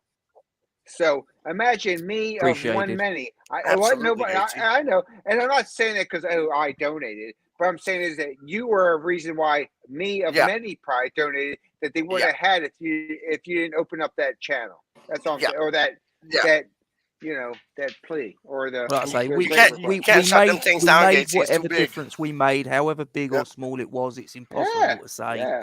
I so wish it could have been enough. No, I agree. That part I get. You know, totally that's the real tragedy of it. I mean, it's absolutely heartbreaking that it. You know what though, dog? You know what though, dog? Honestly, like my cousin, he was in a hospital and he had pancreatic cancer, and he was basically with a smile on his face, living through hell. And when he passed, we all knew he was going to a better place because he was going to a place where he wasn't going to feel any pain. He wasn't going to feel any, and I think Isla has been given that chance to go to a better place, and it sucks for all of us on Earth, but I think she's in a better place right now, pain-free, and you know what I mean? Like, does that make sense to you, Gacy? Yes, and now if I can say something, and Gacy, please correct me if I'm wrong. Makes sense to him. Oh, I'm sorry. You know, Gatesy, does that make sense to you? Yes. The only thing is that I find it quite tough to. I mean, you know, that's the only crumb of comfort that you can draw is that she's no longer in any pain, but she's 7 years of age. She didn't have a life. No. She spent most of her life battling this fucking illness. You know, that is not a life. That poor kid. Do you know what I mean? It's just like no. But her legacy is going to go on forever, like what Nick said. They're taking a break, and they said they're going to be doing a lot of charity work, raising money and making. That's awesome, man. I know, like I was in tears. I got into the game like 20 minutes before kickoff on the Watford game, and I was in tears when that first announcement happened. I was in tears when the players done the minute's applause. I was in tears. On the 7th minute and night, even though I didn't meet Isla like personally, and it's probably the same for everyone here. Like what Nicola says, the West Ham family is one big family, and But then you look at YouTube, how stuff, ridiculous. Like, when you come back to YouTube, sick, man. Like we can't get along, but you shouldn't have to wait for a disaster. No. Or something bad to happen for to not to stick together, like the examples what I gave earlier. It shouldn't be like this. No, 100%, man. 100%, Nazi. Like that's real talk right there. Honestly, that's real talk right there, man. And yeah, it's yeah. Gatesy, I just want to say, you said no matter how big or small donations come through your platform and stuff, I'm pretty sure Nicola would think the world of you for even doing it and stuff. Like, yo, that's what she'll Rise. be happy with it. Rise, that's what I wanted to say. I thought she's been so strong in this whole ordeal. Like, honestly, if I say one thing, I think that woman has been as strong as an ox throughout this whole thing. Like, she has. It's unimaginable. Like, it's unimaginable. Like, her holding it together throughout this whole ordeal. I just like nothing but love, like Care Bear love, like all love. You know what I mean? Like West Ham love, dog. Like it's mad. It's mad. I think that family has been so strong, man. So strong. Yeah. But like, I don't even normally get a program, but yeah, I got one and I got one delivered, so I done it online, so I didn't have to carry it around. That don't surprise me. Oh, nice. Yeah, that don't surprise me. That's blessed, man. That's blessed. That is absolutely. Sorry, Gents. Blessed, I'm going. This few comments in this chat's getting a bit too much. What's happening? No, hold on. What's happening? What's happening? Hold on. What's been said? What's I been haven't said? seen any chat. I'm trying to make positives out of the situation, and some comments in the chat are just. I'm gonna go. Oh, it kills itself. People would think twice about that. No, just happy thoughts. Like, why? I'm going, No, James, why? No, happy thoughts. I'm just not in the. I've come here to have like a general. And that's what that's. Come on, Mozzie. Hey. Yo, I'll shut off the comments, dog. I'll shut off the blood comments, dog. Straight up, man. How do I do that? Do you want me to put them in timeout? Yeah, put them no, all listen, in don't put them in timeout. I've got to go because, as I say, I've got work in the morning. I've got a busy day. Like I said, I'm up. All right, man. Can I just say before I go? Can I just say? I love you, dog, and it's like I don't want you to feel any ways from like none of these people. Then you're a legend in my eyes, dog. King Mozzie, straight up. I love you all. All you guys there, all you guys watching in the live chat, whatever. I love you all. All your YouTube channels that we've all got here, and everybody out there. We love them all. I can only speak for me. I can't speak for how others see it. But Go on. I don't have any rivalry. I don't have any competition. Me neither. As far as I'm concerned, we're all undertaking our own path. We're all at our own pace. Do you know what I mean? And if other people have 30, 40, 50,000 subscribers and we're bumbling along on over 1,000, do you know what? I'm perfectly cool with that. And Me too, it's all about getting that connection with people. Do you know what I mean? That's what I get out of it. I totally agree. Yes, sir. Like we look at this tonight. Look at this tonight. We got Hornchurch, we got Dartford, we got like Devon, we got Alabama, and we got Canada. Like that's brilliant, man. Out on business, and we all support the same team. We all think the same thoughts and as much as success. Let me ask you this before one of y'all leave, man. Sevilla, like. Yo, what's the deal? I heard they're good. I heard they got some juice. They're dope. They've won the competition 6 times, Larry. They're the best. Dope. Statistically, they're the best in this competition in its history. Isn't that a great West Ham draw? Normal, but I love it. I'm not being funny. If we turn them out over 2 legs, and I know some people will say, but our form of listen, it can happen, right? I know, and it will. And if you believe, you will achieve. It will be tough. We can't underestimate them, and I'm sure we won't. I actually think that if we get through over 2 legs against Seville, winning the whole league, we can win that tournament. Gatesy, let me ask you this, Doc. Like Law and Mozzie, let me show you. Gatesy used to be like bodybuilder like David Banner before he turned into the Incredible Hulk. Yeah, straight up. And he had this mind. He had this mindset, and it absolutely the right mindset. Because like when I used to go record tracks, and I was like, "Yo, I'm gonna murk this track right here."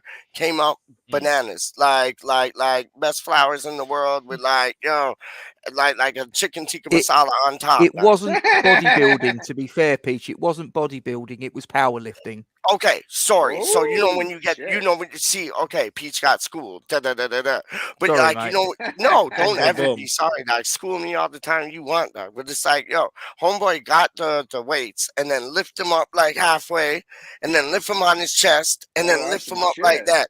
And he said when he went into the Give building. me 2 minutes, guys. Give me 2 minutes, guys. Yeah, go on. But like he said, Gatesy, this is. He said when he went in and looked at the weights there on the ground, he's like, I'm gonna lift you like right over my head, easy peasy, done. And like when he went in and he was like, oh shit, I don't know about today. He might have had like a few too many bevies last night, got in an argument, a row Long with day the at gal, work. like I don't Yeah. know. When he second guessed himself, he never lifted over his head. When he went in there and said, I'm having you over my head, always. So West Ham need to go into this match and they need with Sevilla and Southampton and flipping with Wolverhampton as well, the Subway Boys, whatever they want to call themselves. They need to look at that those weights and say, I'm going to lift you over my head, and they will, and they'll win. We have it in us. We've seen them perform and beat the likes of Liverpool, the Manchester City, and Tottenham, and all them. Like, yo, let's have it. Let's have. But If we go need to in, think if we that go have into it with a negative mindset, if we go into it Mhm. fearing Mhm. them, if we Mhm. go into it thinking, oh my God, it's Seville, they've won this tournament Mhm. 6 times. Oh, this is going to be really difficult. Guess what? Don't even bother No, you're turning up. right. That's what I'm Don't saying. even bother turning up. It's your If we attitude. turn up Playing, and dog. go, It's the sport, listen, it's the attitude. they're a You gotta have challenge, that attitude. that we got to turn up and say that we got to Mhm. respect them, but not Mhm. fear them. We've got to Mhm. turn up and go, right, you're going to see the best version of West Ham United today, Yeah. and you're going to have to bring Yeah. your A game to get past us. And if you Yep. do, fair play to you. No Yep. problem. Shake your hand at the end of the 180 minutes or Done. whatever, right? And But I'll tell that's you. got to be our attitude. No, and I'll tell you, and Yep. Mozzie knows that I'm speaking the truth right now too, because like we've seen that team, haven't we, Mozzie? We've seen that team that can come out and beat anybody in the world, chasing balls down, getting Mate, like mate, doing who off thought Rangers would like beat off the Borussia ball Dortmund? runs and thing, dog. Like yo, Rangers apparently had no chance to beat Borussia Dortmund. and what happened?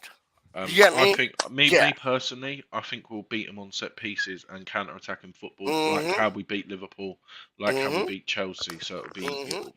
we'll probably have 4 or 5 chances per game. It's how many of them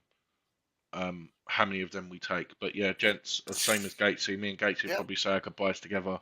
I'm up early tomorrow anyway. I'm off to the zoo. Yo, but Mozzie, it's all about like the Aaron Cresswell and like Dawson combo. It's all about the Aaron Cresswell and like Yeah. Zuma combo. Like it's all about the Aaron Cresswell and like yo, get on the back of it, Suchek like combo. You know what I mean? Like trust me, like this one last game, it came from Dawson. Who's not to say it's gonna come from Suchek back post next match? Who's not to say it's gonna come from like Zuma in front of the keeper? You know what I mean? It's like, yo, we got this, Like you said, dead ball mate. situation tied up, dog. Well, I think we're a West Ham family. I love you guys as well, but hope everyone enjoys the rest of the stream, the rest of the weekend. Like what Nashi keeps saying as well. Hopefully, Leeds do us a favour and beat Spurs tomorrow, which will be great because I'll have the think they alerts will. on. And like I you think said, they will. a lot of the games we're the second from last game of the league, so we can just sit Mhm. back and watch the other teams play, and hopefully hopefully we get the win. But I'll let Mozzie. Gatesy say his goodbye as well. I'm going, so take care. Andy, All right, buddy. Look Take after care, yourself, Andy. Mozzie. we love you, Take care. Mozzie. We do. We love you, Take care, Mozzie. people. We do. We love you, Mozzie. We do. Oh, Mozzie. Chicka. Andy Mozzie. Andy. Chicka. We love you. No. Before I do go, Luke. Oh, I got to sing the song again with Gatesy in it? What Luke's in the house. Hang Thank on. God. Luke, Thank God my brother from another mother has arrived. Bus. Luke, Morning, team. you are Oh, you're cool with being out of sort of like 0 to 10. You'll be 26 ranking of prick. You're cool with that, aren't you? Very much so. You're my kind of prick. Let me tell you. He wants to be number one. Love him. Number one prick, man. This went from 26 to 1. I love it. As someone who is not quite, and I do use the word quite, as old as Gatesy, life is far too short for someone to argue whether or not Ben Rama is better than Vlasic, and do it also with venom and bile. I mean, come on. Okay. I mean, good. Luke's Luke. I enjoy getting on YouTube and having a. You know, it's not my life. It's not. It's a jest. I'm grateful for those that do the channel, so I've got as it were, a platform to do that when I'm. We're grateful for you too, though, Doug. Get that? Yeah, but it's not. I mean, it's just nonsense. People sending comments hate to each other over social media over something. And let's be honest, as trivial as football. Yeah. Sure. Agreed. Sure. Wow. But yeah, no. Yeah, I'm not going to come here. And it's been a bit of a low key stream tonight, so let's see if I can kick it up. Go on. Well, listen, like I say, I've got work in the morning, chaps, so I'm going to bid you a farewell. Yeah, you're working tomorrow, mate. Good to speak to you. Take care, mate. Hey, Gates, thanks for doing all this, buddy. If you can, mate, if you can, Gates, wear a YouTube coat and just take that coat off when all the nonsense comes in. You know why, Luke? Mate. You know why, Luke? Because we love Gatesy. We do. We love Gatesy. We do. Oh, Gatesy, we love you. Behave yourself. Yeah, I love you, Doc. All right, guys, look after yourself, Jess. I'll speak to you soon. Take care. All right, come on, you irons. Come on, you irons. So, Luke Kington, Luke, how was your day today, Luke, my friend? I'm glad you're there. I'll be right back. Okay, go, leave, go, get lost, Lawrence, go look on some barbecue things, Doc. What do you mean, Doc? Yo, Lawrence, how was your day? Lawrence has left. Luke Kington, how was your day today, my friend? Yeah, it was a lovely day in southern England today. The sun was out. Tell me about it. Did you see some giraffes, some dinosaurs, some meerkats? What happened? No, we went and played crazy golf. Oh, I like a bit of that. We call it mini putt over here. We call that mini putt, and it's like you got mini putt though too, don't you? Well, it's the same thing, I guess. That's what I'm saying. Yeah, and it's just like you knock it into a tube, and then the tube knocks it into a fan, and then the fan knocks it into something else. I'll be honest with you, Peach. Yep. I love cricket and I love football. Yes, but I think crazy golf is my favourite sport to play, and I agree with you. It's the greatest sport in the world. No, it is. I love it, and it's a nice place to like take a first date to, because it's like not serious. You're just having fun. You're having a giggle. You know what I mean? You're eating like chips and like, having a pint and like playing crazy golf. Like, no, I love it, man. Absolutely. I haven't had a first date in over 20 years. Well, I'm just saying, it's a good icebreaker, Doc. It's a good icebreaker. Yeah, no, it's good fun. And then what else did we do? Well, we played a bit of pool in the garden. That? Pool? Oh, like snooker, like billiards. Pool. Pool. Oh, you played ball. Like what ball? What ball you mean? There's many balls. There's a football. There's a basketball. There's a volleyball. There's a baseball. There's a cricket ball. Like what? I know you live close to French people. Boule. Bull? What's a bull? You chuck a jack, and then you've both got two balls, and you've got to get closest to the ball. Oh, no, that's not called bull. No, that's not. I used to play that when I was young. That's not called that. That's called something else, dog. With the jacks. You have the jacks, and you have the. No, that's not local variation of a name. No, that was called something. We used to call that something else still. Hold on, I'm finding out what we used to call this. Entertain the people with Lawrence for like 2 seconds, but I'm asking my mom right now because I used to play that thing with the jacks and the ball and like against the wall. Like, hold up, yo, I ain't playing the Lawrence. The only thing I thought we were recording me another club.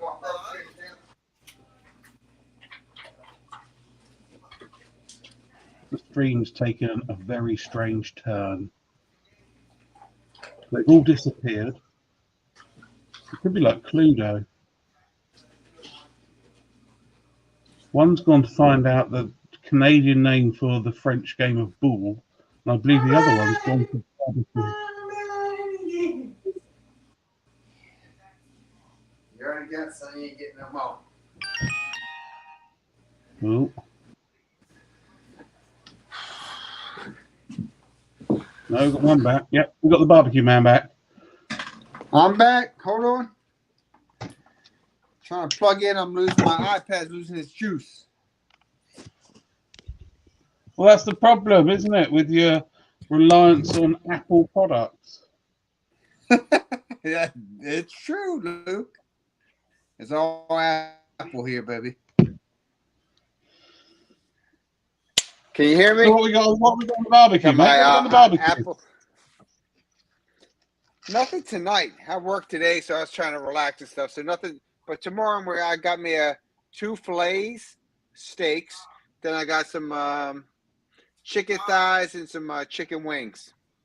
I'll take some pics. All right, and I'll post it. I assume because we've had the Super Bowl, the American football season's finished. So what is it in the winter? Is that indoor stuff? It can't be baseball. It doesn't matter because with the Jacks and the ball, it's named Gobs. That's what it's named. Proper East London thing, dog. Gobs. Blobs? Gobs. G-O-B-S's. Gobs. G. Gobs? Yes. I'll tell you what. I think the continent of North America has done a lot of good things, but they've ruined a lot of good languages, haven't they? No, brethren. In East London, it was called Gobs. Like, yo, listen, Raz. You know the game with the ball and the Jacks, and you still like, Rush. That's called Gobs, isn't it? Like G-O-B-S. I haven't got a fucking clue, mate. Never heard of it. Well, it's called Gobs, and then we win. Reese, you get a small ball, which is called a jack, and you chuck it. And then you've both got 2 different coloured kinds of balls, and you've got to get it closest to the jack. What is that called? It's not called. It's called a bocce ball. Bocce ball. It's called ball.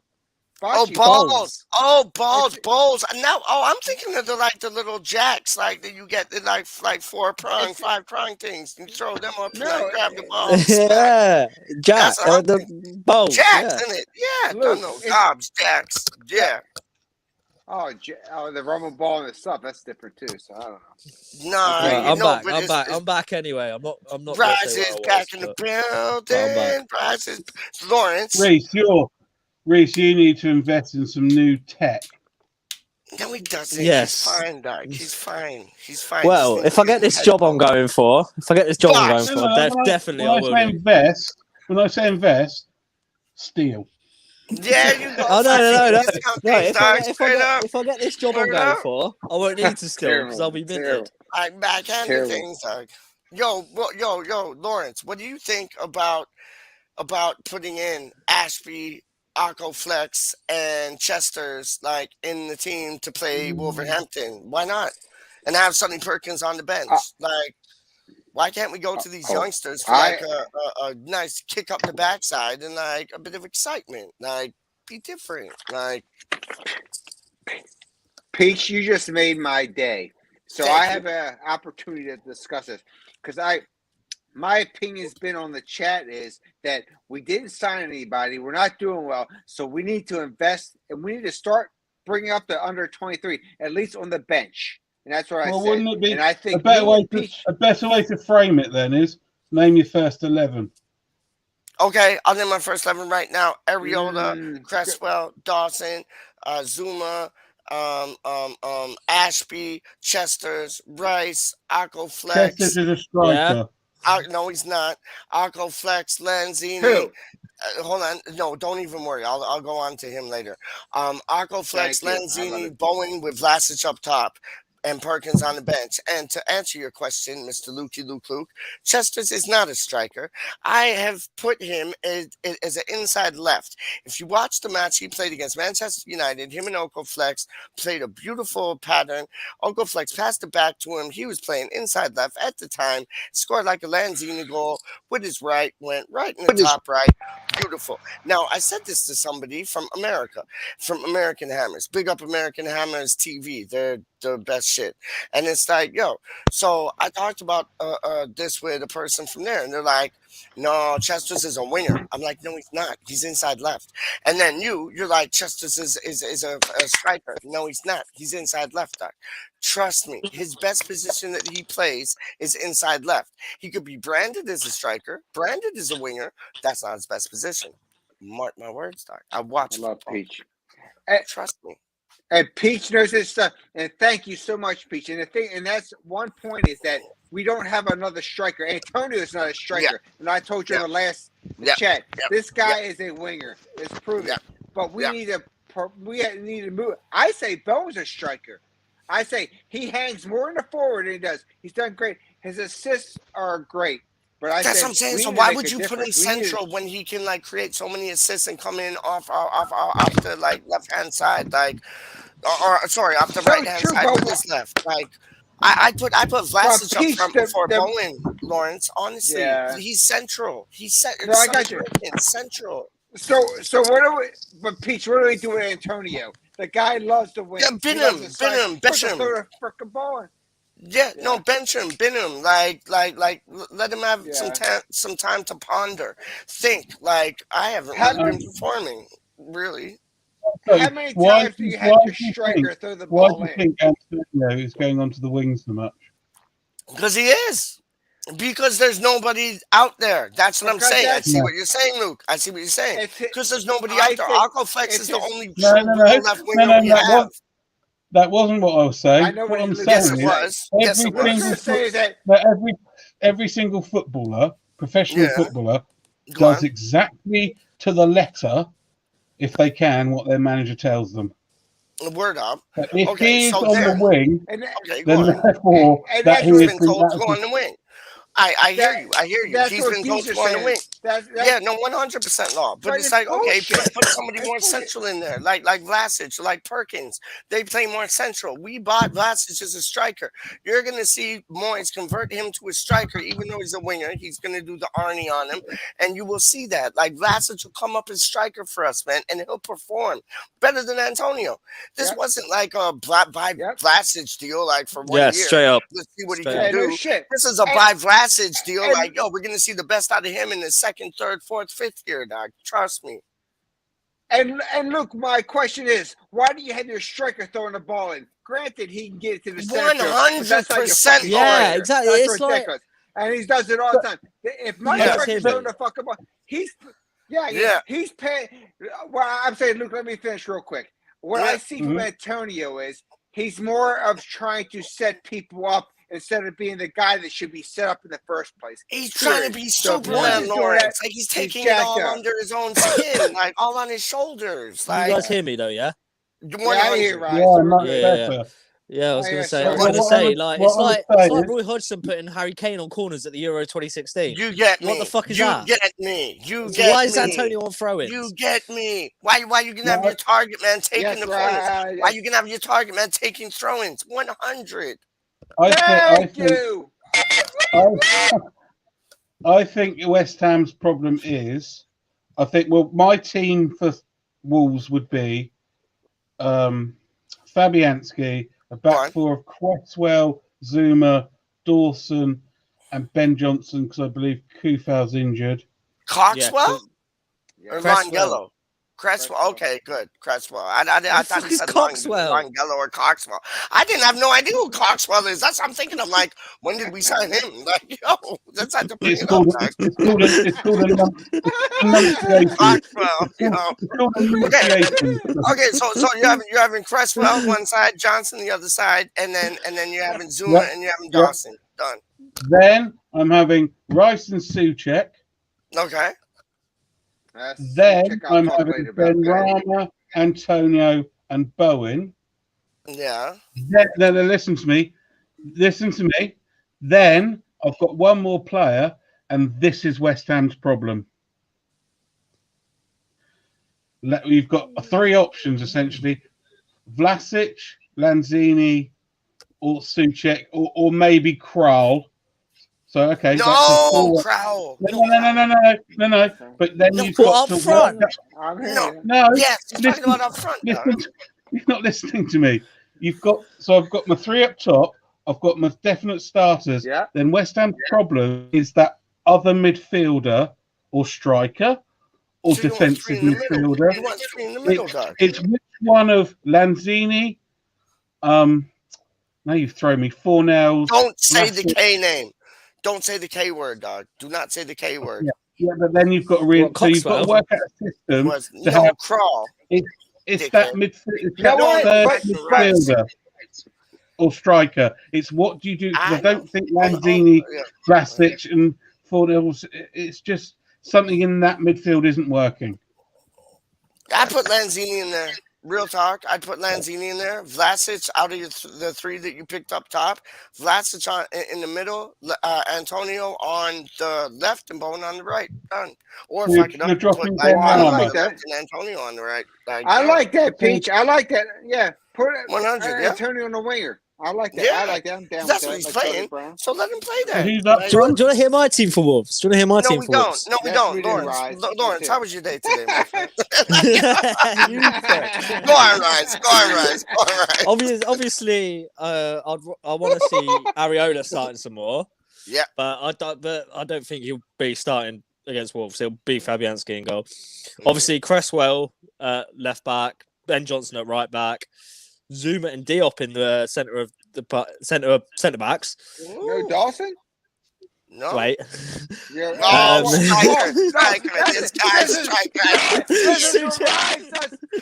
I can see this already going on unveiling, dog. Continue, Rice. Souček and Rice in centre mid. Yeah, Rama on the left. Yeah.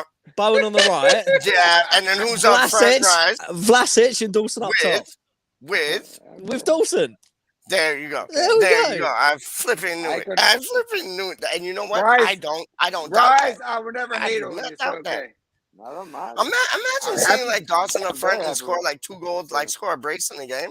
Like imagine that. Like every West Ham fan would be that is why I love Larry. Larry just said, "I'll never hate on you, Reese. I will." Like a $2 million man is gonna like come up trumps and score goals to West Ham. I love it. I love it, man. Just wait. It works on Football Manager. Why can't it work in real life? It works in Football Manager. This guy. I picked the team. Let it sit like 2 minutes. They kick off. Wow, Dawson scored a hat trick. Like yo, you see another funny boy? No. That was too funny. All respect, man. That's all good. Now we're talking West Ham. Also, as well, we have to mention the opposition. Yeah, they're playing quite well, and if anyone says we've got a decent midfield, if there's one midfield outside the top 6 that can run ring round ours, though that was it. Neves, Matinho, they are silky. Yes, different class. And class. I'm going to tell you something right now. Who we should watch out for, and he's done really well. People ain't really paying attention to him, and he did good against us. It's Pondence, that guy for the Wolves. That guy he's plays a strong personation. And Jimenez always scores against us, doesn't he? No, Jimenez yeah. I think Wolves are a good side. They are. He doesn't. I'm telling you right now, Wolves is better than the Spuds. Way better than Spuds, in my opinion. Well, anyone's better than Spuds. Like, come on, Larry. Come on, Larry. Of course. Sorry, you're right. But I'm telling you right now, Wolves are a solid squad. Can I also say, can't underestimate Larry, you learn about football. Don't call them Spuds. You call them Spurs. What's that? Because they will make a joke out of themselves eventually You don't have to That's make a what the joke out of Ondido them. thing was. Like, They they will Guido do thing, it like, they for own it. themselves. Yeah. It just makes me feel better to call them. I love it. don't I want to love call it. by I love any it, Norm. tougher I terms love than it. I love it, The Norm. thing about Spurs is they do have 2 world-class players. Son and They're only Kane. going about Straight up. Rice. It's all right having a world-class player in the centre midfield. Yeah. It really would be nice to have a world-class player up the other end, at the top of the field, who could do tricky and one in the top bloody corner. As much as I love Rice, he is brilliant. But it'd be nice if that world-class sort of rub. If we had another one just up top who was. Like Hamin Song. Hamin Song is like, however you say his name. But still, I really don't like Hamin Song. Let me just say one thing about Kane. Go on, if he right? squared it to Sterling, we would have won the World Cup, and that's why I don't like him. 100. And Kane had his year match against Man City and couldn't do shit. And lost against Burnley and lost 1-0. The thing is, you can't. I'm about consistency. You can't have win one. You can't. The thing about Harry Kane, I remember that World Cup. Harry Kane is flogged to death by every single manager. He plays 90 minutes for England, 90 minutes for Tottenham. He is. How that. Yeah, I mean, at least they say about Sterling. He's rested. He's rotated. Yep. Harry Kane, just. Let me give you one name. Let me give you one name as well. Let me give you one name. Let me give you one name. Thomas Souček. As well. He's burnt out like a big dog. You're right. Right. That's good, Rice. Rice is flogged to death. He's burnt. You'll get. I remember the thing about this is one of the things about I think England have had some world-class strikers. 100. And 2 of those were Wayne Rooney and Michael Owen. But because those 2 were brilliant as teenagers, they were absolutely knackered by 28. Yep. Yeah. And then you look at someone like Jamie Vardy, who went through, and now he's got more energy. Ian Wright was another one. He didn't, and Les Ferdinand another one. They didn't play football too late. Teddy Sheringham too, Luke. Come on. Yeah. Teddy Sheringham too. Teddy Sheringham was at Millwall. Yeah. In the early 80s, so he didn't go through non-league like the other guys. But word up. I just think a lot of these players, they're just. So I know we say, they earn all the money. They're flogged to death. Yeah. I mean, you look at it this season. If assuming we do, and I'm not one of those that maybe I hope we do. If West Ham get to the FA Cup final and the Europa League final, and because there's a stupid Winter World Cup, there's another small break. Declan Rice and Thomas Souček could play knocking on, including friendly, 80 games this calendar year. Yeah. It's mental. It is mental, man. Straight up. And I've seen in my other love of in Test match cricket. I know you don't think. I know you don't think the cricketers do much, but they are stood out there. They are ready and limber for 5 days. I mean, if you look at some of the top, like the top England cricketers, they spend about 40 days every year. Yeah. Not playing cricket. I mean, I just don't. Oh well. I just think these players at some point are just going to fall over and die. Yeah, they need to have a bit of a rest. Literally, figuratively. And we've got such a tiny squad. 100%. 100%. Like, they need to have a break. But will they have a break? I mean, as you say, I mean, it sounds silly. You said about Championship Manager or whatever it's called now. Football Manager. Sorry. When I was your age, it was Championship Manager. But if you've got a striker whose fitness is 89, you're probably not going to play him for the whole game, are you? Oh, certainly not 75.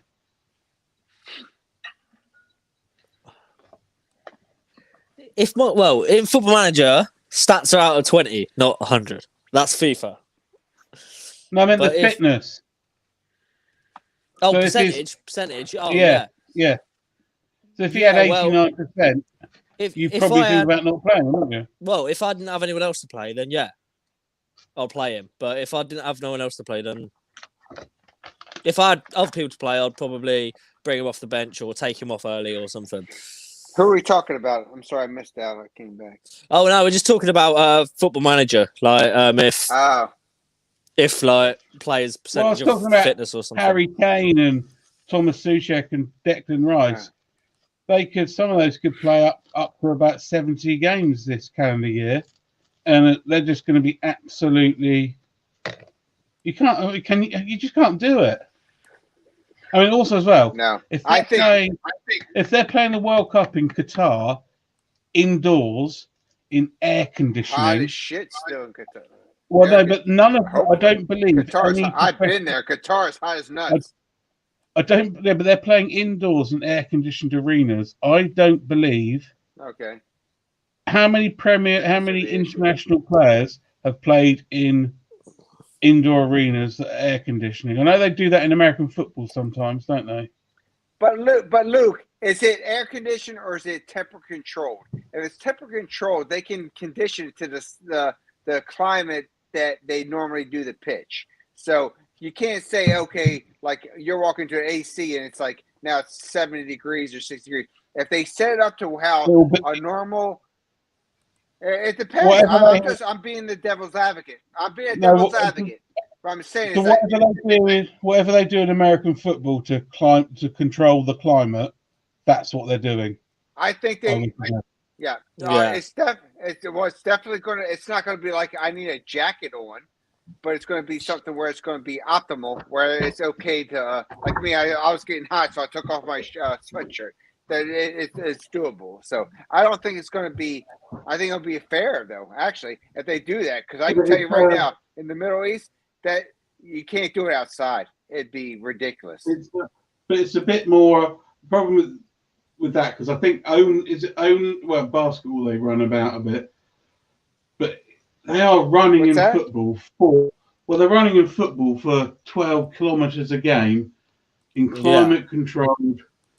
It's not going to be fresh air. It's going to be different. It's going to be totally different experience for 95% of these players. Now you're talking fresh air stuff. I don't think it's going to be much of a difference, in my opinion. You're talking fresh air and quality. I don't think it's going to be much of a difference. How technology is, how fed in. I don't think the air quality will be a difference. Maybe temperature, but if it's optimum how they normally have it or big or less, I don't think it's going to make a difference. It will be know for a fact. It would be interesting to see which temperature. In the Middle East, would be interesting what temperature they set it at. Will they be set it at the temperature that makes the Brazilians play well, or will be percent to the temperature that makes the English play well? Yeah, that's a good point. Hey, fair point, Luke. Fair point. Well, I bet it'd be a temperature that's set for the Russians to play well, probably. Oh God, yeah. Don't talk about that. Yeah, they won't talk about that. Rise. Hit some in the chat, see if anybody's got anything to talk about. Yeah, I know you can control that. Robert saying save Areola for Southampton. Southampton's freaking solid looking. Because I agree. I do agree with that. That's something I can talk about. Probably will. Talk about. Oh, shut up! That's something I can talk about. All of you picked Areola to play in the next game. Why are you picking Areola out of Fabianski out of interest? Well, I was saying because if we're wanting to sign him permanently at the end of his loan contract, which I don't know if we are, I don't know if we are. I don't know if we're not. Like, basically, I know he's on a lot of money where he is, but he might take a pay cut if he did want to come and stuff. Right. So I don't know if we're going to sign him at the end of his loan contract or not. I'm not an ITK, but if we were wanting to sign him permanently at the end of his loan contract, he's probably not going to want to come because he's not getting the game time. That's a fair point. Yeah, right? he's getting games in Europe. He's getting games in the cups and stuff. But yeah, fair enough. He's getting game time, but he's going to be wanting to play that Premier League football. Yeah, but don't you pick your best team? Yeah, but I'm not saying Areola's better than Fabianski or Fabianski's better than Areola. I'm not saying that at all.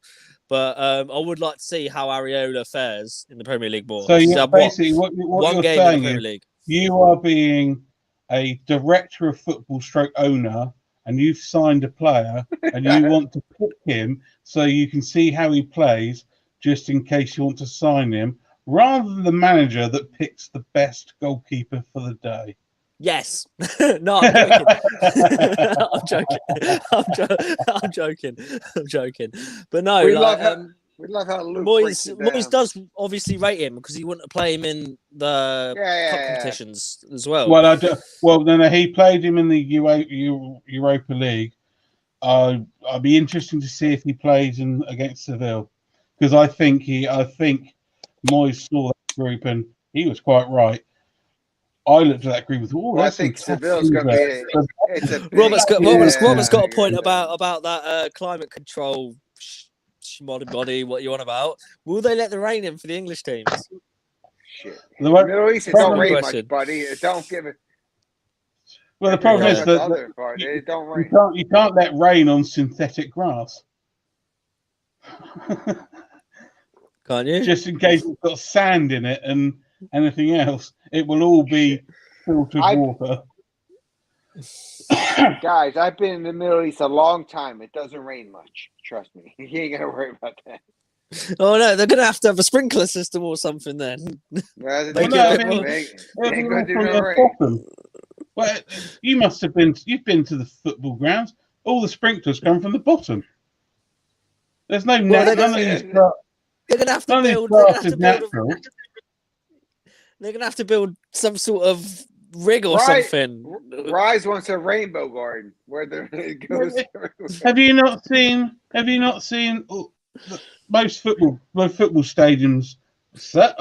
In Europe, have got what they do is they get a big bank that stretches across the width of the field, and it's all halogen or UV lights.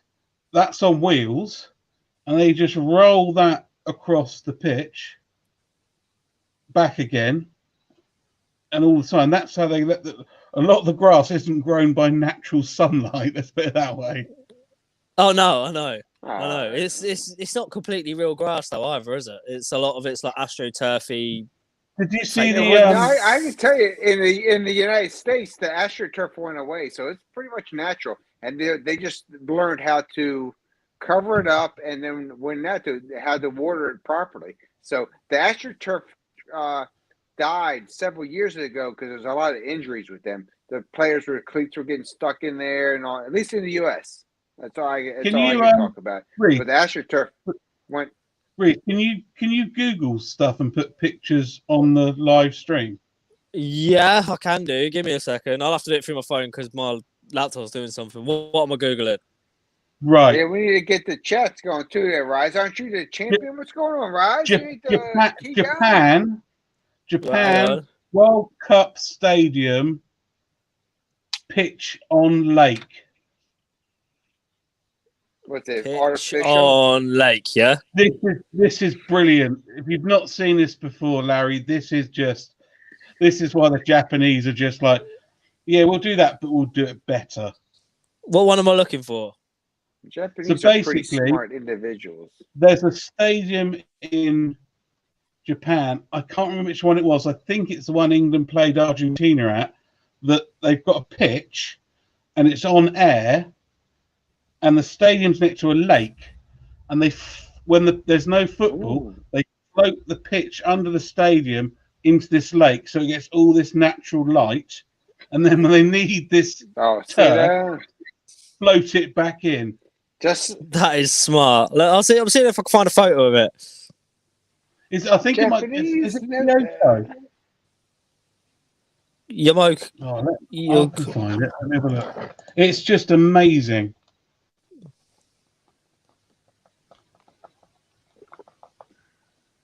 I'm having a look.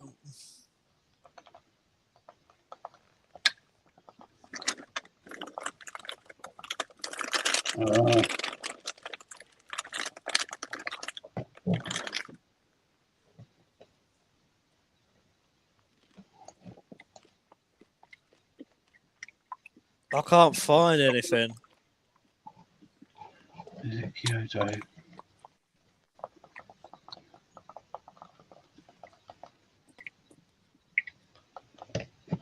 It's that one. I'll let you. If you find it, then ping me a link to the. Yeah, that's cool. Thing on Twitter, and I'll then upload it.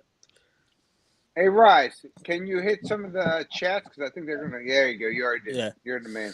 I can see a second line for Ariola. I can see it too. I can. What do you think, Rice? Yeah, I don't know. Yeah, because he's out of contract next summer, isn't he? How much will we pay him this year? I'm not sure at all. It was a hefty price. It was a hefty price. Yeah, I think it was. I don't know if we're paying all of his wages or not. The loan price, yeah. I know. I don't think we paid a lot for the loan fee. Yeah. Compared to what some teams pay for the loan fee. Yeah. The cooling systems are a good thing for the Middle East as they draw out the PM 2.5. Is that? Do you know about that, Larry? I know. I saw some pitches in the Middle East, and I can only say Bahrain, Kuwait, and Qatar, and they were outdoors, and there was no covering. I think what they're doing now for the thing is they're covering that stuff up. I mean, not covering up things, literally. But yeah, literally, not figuratively. They're covering up so they can have that. So they must have already thought about it. So Dubai, all them places, they can do it. They can put it together quick, too. Shit, yeah. Sorry, I just had to quickly do something, but I'm back. Was it Sapporo? Sapporo? Yeah. The stadium is Sapporo. Yeah, Sean said it in the chat. Right, let me have a look. Bloody Sean, bloody freshers coming in here. I got one thing to say to Sean, and that's cow. Was it the one that's like three-sided, like in a? Is it got like three sides to it? That's in Canada. Oh no, because I clicked that. I can't spell. That might that might help. It might help if I forget the name. S-A-P-P-O-R-O. That's correct. Yeah. Next week, after Japanese, next week we're doing Latin. Okay. I really want to learn Korean though. I can't see any photos because I've always wanted to learn it. I can't see any photos of it to do with the lake. Well, that pitch outside is a lake. It's got a picture on it. England, Argentina matches. Continue them update there. Yeah, I'll go back on the comments in a moment. I'm just still looking for this photo. I love to see Peach's room there. Well, he's not there. I see a globe. Okay, that's really nice. Well, I think I've got a picture of it. Well, I think I've got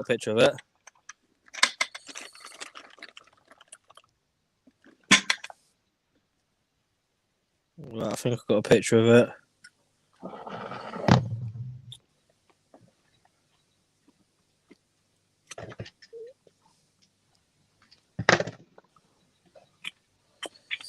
Is this what you meant, Luke?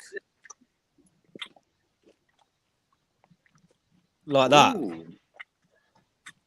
Yeah, but if you just Google Sapporo Stadium and an image, that's the inside. So that pitch goes. You see the other end. See where there's a gap. Yeah. Charlie, my boy. Charlie, I was trying to That's where they send it out. Read Charlie's comments. I sent him the link, so I was going to just get him to come on, but he's not come joined on. it. Yeah, I'll send you the link, Charlie. I'll text you on WhatsApp. PM particle matter. A tattoo in Korean, very nice. But yeah, I'll go back to what am I doing? I don't even know what I'm doing. No, don't worry, mate. I've gone blank. Basically, they just roll this pitch out. Yeah, like similar to it shown in that photo, was it? Yeah, they just roll it into sunshine. As I said, the Japanese, they're just like, yeah, we can do that, but we can do it just better. Yeah, you know what I mean? Much. Tidier and easier. Like England, Britain, we're like, build a massive stadium. There's no grass growing on the pitch, so we just lay a new pitch. Whereas Japan go, yeah, we can do that. Just roll the pitch out, and it'll get sunshine and water. It's fine. Yeah, exactly. It's like let's do it automatically. Yeah, I think Peach was saying something about doing something with his dad at past, and he's been gone for like the last 15 minutes. So, right, there ain't no more text. There ain't no more chat. No more. No, so nobody. Let's talk American. Charlie's in the building. Charlie's in the building. Okay, he's not here, but I feel like he is with that sort of vibe going on, you know. Well, yeah, Charlie, I'm a bit disappointed. Where's DD? He's on the floor. Oh, again. Yeah. Charlie, I wonder what you've been doing.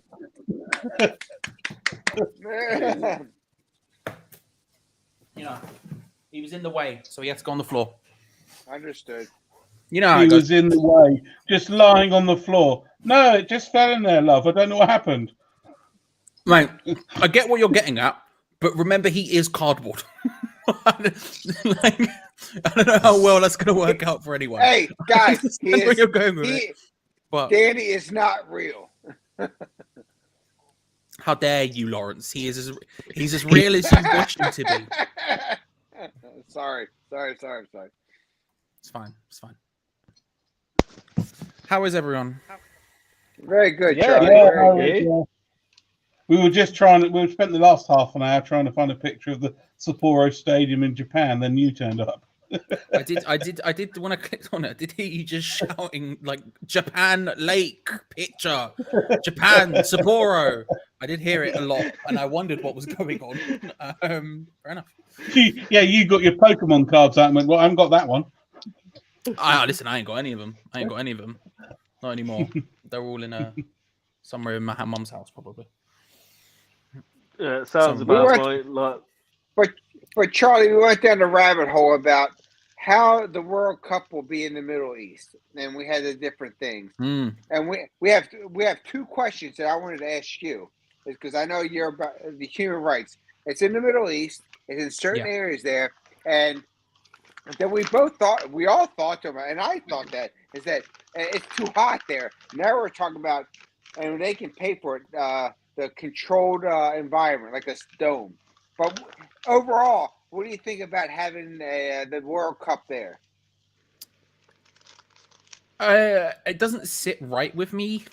I feel like that area of the world is underrepresented when it comes to football, right? And I quite like the idea of like a World Cup being somewhere there, because I like the idea of a World Cup being something that travels maybe from continent to continent each time, making sure that, you know, people who don't necessarily get the opportunity to go to a World Cup can get the opportunity to go to one, right? So, for example, if it was in Europe, then I would be a lot more able to go and watch the World Cup than I would be if it was in Asia or America or wherever else. Likewise, if it's in America, it's probably a lot easier for yourself to get there than it would be if it was in Japan or whatever, right? Yeah. So I quite like the idea of it being like something that moves around a lot, and that area of the world is like historically on a world stage of football very underrepresented. It doesn't happen a lot. There's not really, the only time you ever hear about football in the Middle East usually is when some player who's like 38 turns up at some club and is getting paid £1 billion to be there, right? It doesn't really happen. No, but I don't like the fact that this was like, it's not outwardly true, like, or not outwardly admitted, but practically bought by money that is not kosher, let's say, and it doesn't sit exactly right with me personally. Like there's a lot of negative things when it comes to Sean is on a point there. Exactly. Like that's exactly. why, There's a lot. Because I've said plenty of times I'm going to boycott it because of it, but it'll come to it, and I won't. Like, I know what football is not excellent when it comes to morals a lot of the time, but this is one of those ones where it's almost comically bad, and it's. And Charlie, I remember, just said that. I remember they announced. They announced Russia and Qatar at the same time, didn't they?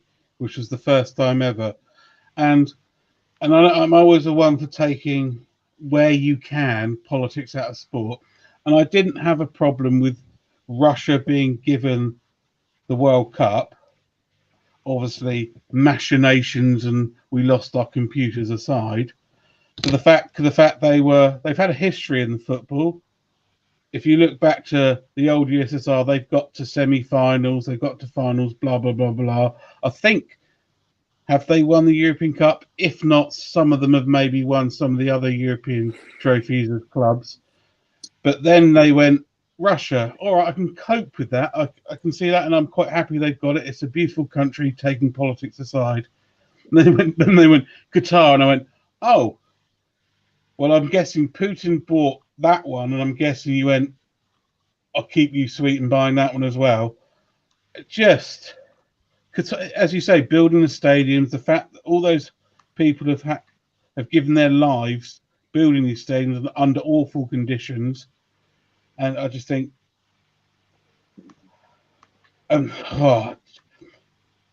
Russia, I was quite happy with. Lovely country, take away politics, but Qatar football, no, I'm not having it.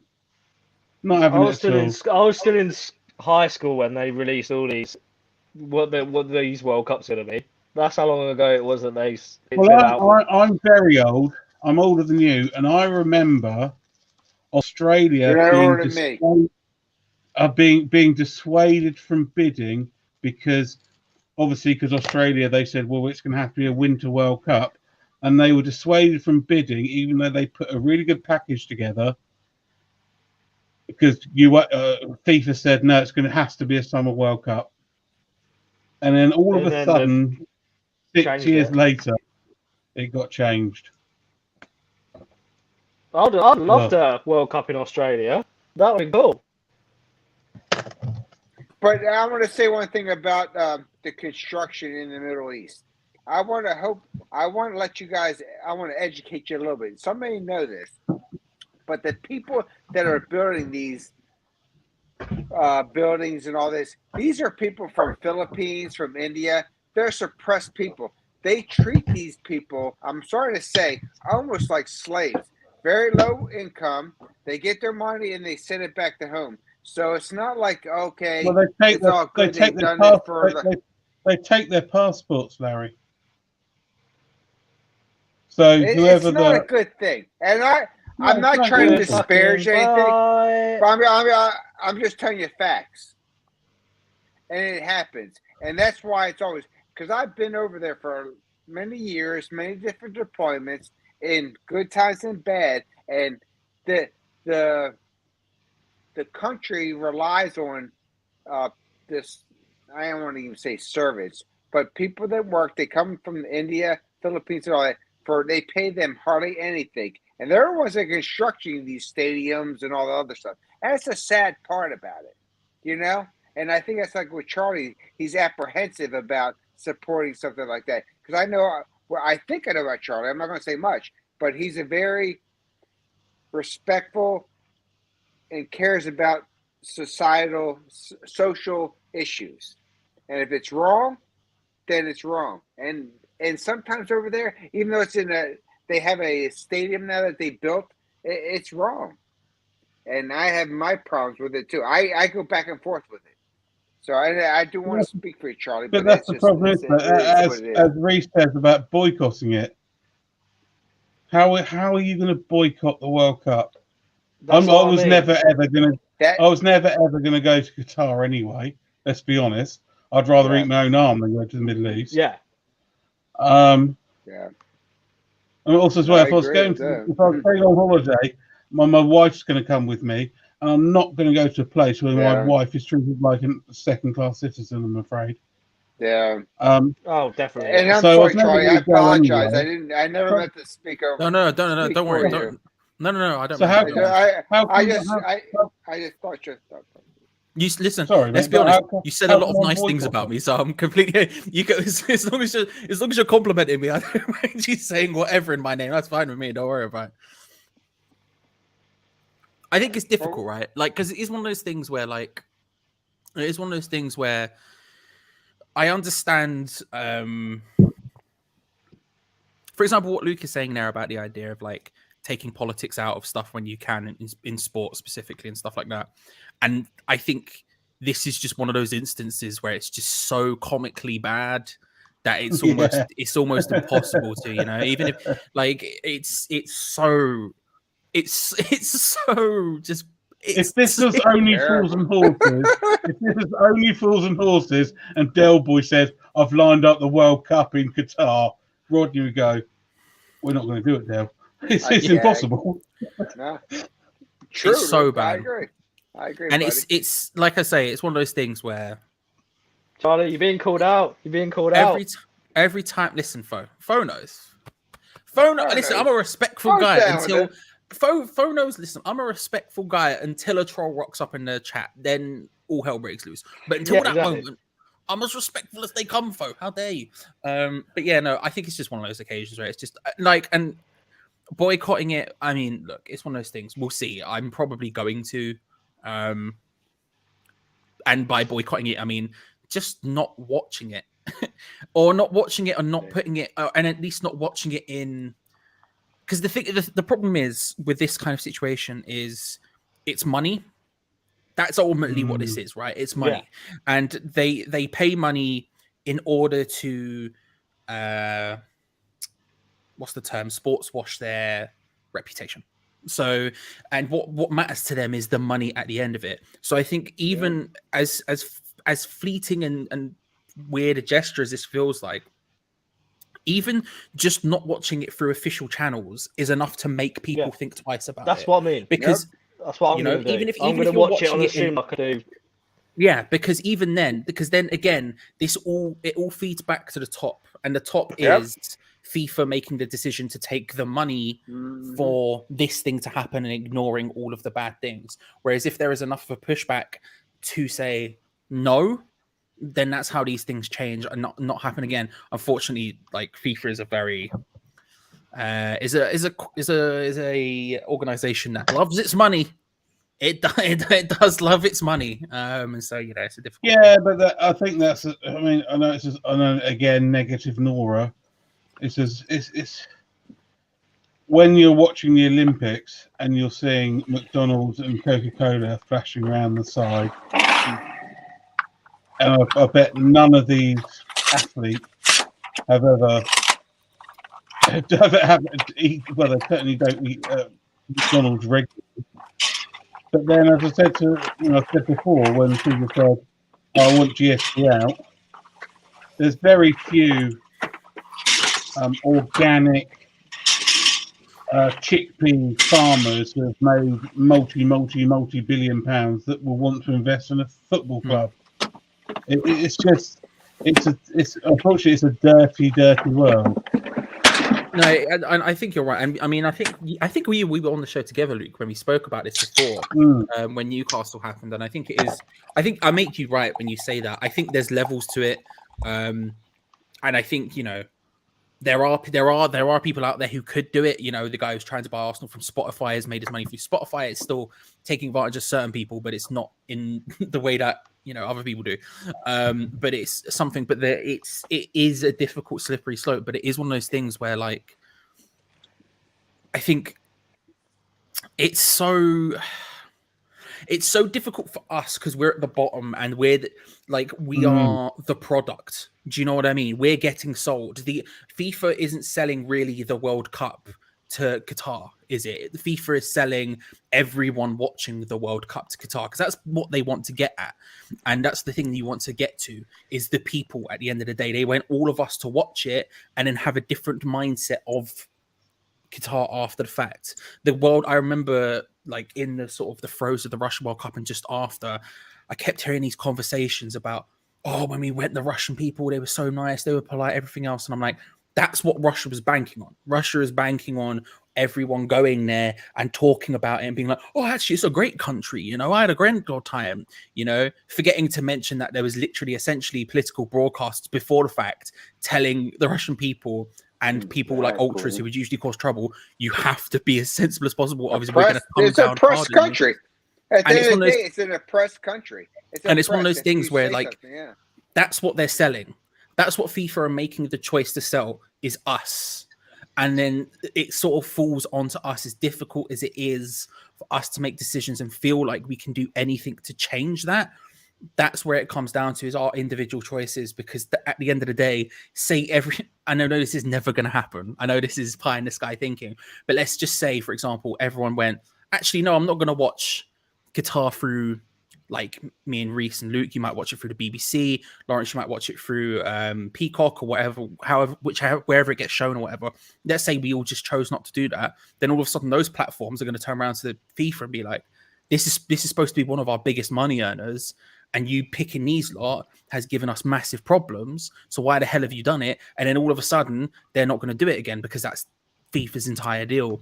And again, that's pie in the sky thinking. That's not going to happen. But you have to choose where to pick your battles. In the same way that I don't want GSB at the club, and so I gave up my season ticket, and I've decided not to spend any money on official routes into the club until they've gone, because I'm not comfortable with the way they run the club, and I don't want them to continue to be here. And the only way they listen is money.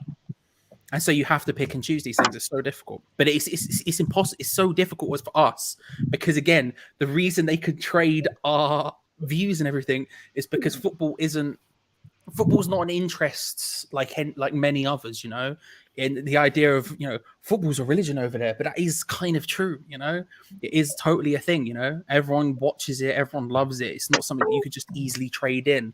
And so it becomes an incredibly difficult thing for us as individuals to deal with that.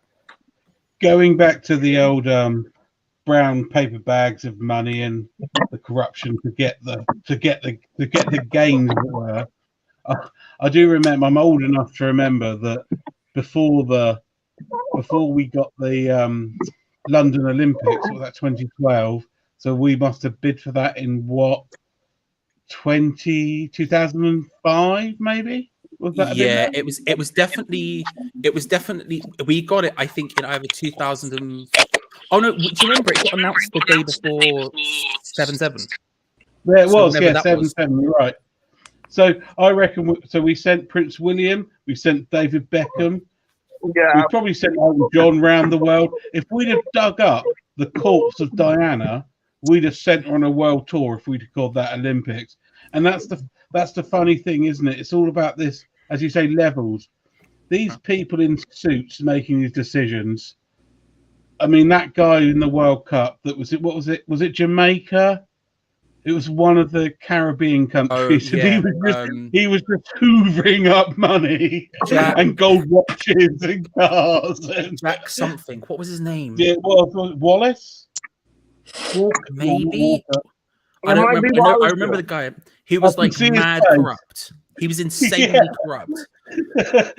And there was that guy in America, the big fat guy who had a room in a hotel in New York for his dogs, paid for by FIFA. It's just like different levels. I mean, I would have with no disrespect to you guys, I would have loved him. I think I was duty bound to be born with that silver spoon in my mouth, but I wasn't, unfortunately. So here I am. Here you are. And I just got word Thomas Atherton. That's how you say it, Charlie, isn't it? Atherton. Yeah. Atherton 32 is going to be on American Hammer TV just now, so please go over and watch that because that's my. And Budgie's going to be on there too. Real talk. Atherton is a French name. Well, hey, he might like baguette. He might like I like baguette. The first time I went to France, it was just a stopover because like our flight was delayed from Gatwick. And it's like, all we did was get to stay in a hotel, but they looked after all our food and things. First time I had a ham and cheese baguette, dog. And I'll tell you, they're a big place, what everybody's talking about. The word on the street was true. They are dope. Correct. You know what? Yes, I love Charlie. you and Yes, I love Charlie. Charlie, but there ain't no pepper and there ain't no pineapple on my damn pizza. No, that's wrong. Yes, sir. One day, Lawrence, we're gonna change that mind, mate. It's gonna happen at some point. I don't know when, I don't know how, but at some point we'll change that mind. You'll come round, and it's gonna be an amazing time for us all. Just not yet. I'm willing to wait. I'm willing to wait it out. Also, somebody Frezh wrote said, on my behalf. That's weird. Anyways, go on. Go on. It was Reese. It was Deck, isn't it? It was Reese. Yeah, I think it was Deck. Yeah, straight up. No, Frezh said it, Luke. It was Warner, Jack Warner. That was the insanely corrupt guy's name. Yeah, Jack Walker from Trinidad and Jack Tobago. Warner, that's him. From Trinidad and Tobago, the most. It was like one story about corruption broke, and then everyone went, "Oh, we could talk about that." And then it was like, "He did this, he did this, he did this, he did this." It just kept going and going for months. It felt like. Can I be honest with you though? I'm absolutely amazed. The FIFA representative for Trinidad and Tobago was corrupt. Well, I'm not having that. That doesn't sound right to me. Oh, come on. Didn't he reportedly that in a big house on top of the hill? Wasn't one of the things literally he took money for World Cup bids? Was one of them? Like, and he did it very openly as well. Yeah. All I remember is a lot of this was they took a load of watches. All of them had a load of watches. That was the thing. Platini had a load of watches. Black had a load of watches. I don't know why they needed to tell the time so often when every game kicks off at fucking 3 o'clock in the afternoon. I quite like the idea of him being like the investigative journalist or whatever, who has like the secret camera, and they're like, "Oh, Jack, what's the time?" And he just lifts up his arm, and he's just got like 8 gold Rolex watches. He's like, well, perhaps that's what they need, Charlie. A watch for every to do the time zones from the banks open. Switzerland, London. There you go. Look, you know Alabama time. Yeah. He's got to stay away. He's like a walking, talking stock market, but except with just watches on his arm. You know? Hey, yo, Charlie. I know you got 2 watches. What's watching the time on the WWE, man? Like, tell me about it, dog. Show me the flex. I genuinely don't own any watches. Amazingly. Unreal, but actually, to be fair, SmackDown's just started. I might have to just pull that up on another screen. If you just excuse me. Yeah. Started, so I'm just going But what's the next big match coming up? Like, what's the next big match coming up in WWE, man? Like, what's the next big event? Larry, do you like wrestling, or are you an adult? I'm an adult, but I like wrestling, dog. I'm a business. I'm a big child, dog. Do you? I put all my money into Lego because that was an oxymoron. I know. So I said opposite what I thought. So I don't really follow it, but I like Charlie and I try to watch his stuff. So so it leads me to turn on WWE on the days. So. Thank you. Listen, I'm fine with being called not an adult, but I'm fine. Do you know? I'm just enjoying my life, and it's calm. Do you know what I mean? I have a good time. You know, I'm enjoying that. Well, I think I'm the oldest guy here. Luke's just like underneath my armpit, so he's close to my age. So I haven't been underneath the navy. Looking at this picture, I haven't been underneath the navy so much since I last earned 500 quid. Uh-uh. Don't mess with me, Luke. That's what he said. Office space. I like it. I respect that. A salute to you, Luke. And then he did, dirty bugger. I still want to know the next WWE match now. Y'all are tripping. Who is it, Charlie? I mean, we've got WrestleMania's beginning of April, so April 2nd and 3rd, I think WrestleMania is this year. Yeah, that's coming up soon, so everything's building up to that at the moment. They do have a big show at Madison Square Garden in the meantime, but I don't remember what date that is. But WrestleMania is the next major event. What wrestler has the heavyweight title right now? So the main event is Brock Lesnar versus Roman Reigns in a title versus title. That's WWE World Heavyweight Championship versus the Universal Champion Roman Reigns. Brock versus Roman. Because I'm about 10 years older than you, Charlie, I know exactly where my Star Wars figures are. Where are your wrestling figures, mate? There you go. There you go. No, I don't have any. I've never had any. Hold on. Hey, I gotta think with Charlie because he's a young guy, and if he knows this about wrestling, I will give him all the time of day. Do you know who Bob Backlund is? Mate, do I know the master of the chicken wing? Listen, Bob Backlund is an absolute boy. Talking about, do I know Bob Backlund? How dare you even suggest I don't? What a man! What an absolute legend! Greg the Hammer Valentine dog, figure 4 leg lock things dog. When I was a young child, I had his picture, Superfly, Jimmy Snuka, and who was that one guy? And a poster on my wall. Ain't gonna lie. Randy Macho Savage. No, I went so far back. It was Bob Backlund goes pretty far back. No, I know. Bob Backlund is probably before it really that's got like popular. That's like Angelo Mosca, dog. Angelo Mosca, like back in the day, dog. Like, yo. By Charlie knowing Bob Backlund, who's probably 2 times his age, that's Jesse Ventura, dog. That's pretty good. There's an amazing story of Bob Backlund, who in his later years. I mean, I think he's still about now. I mean, I cannot believe you knew who he was. That is fucking awesome. Flo's mentioned it as well. Chicken Wing Express, bro. There was a great story. He came.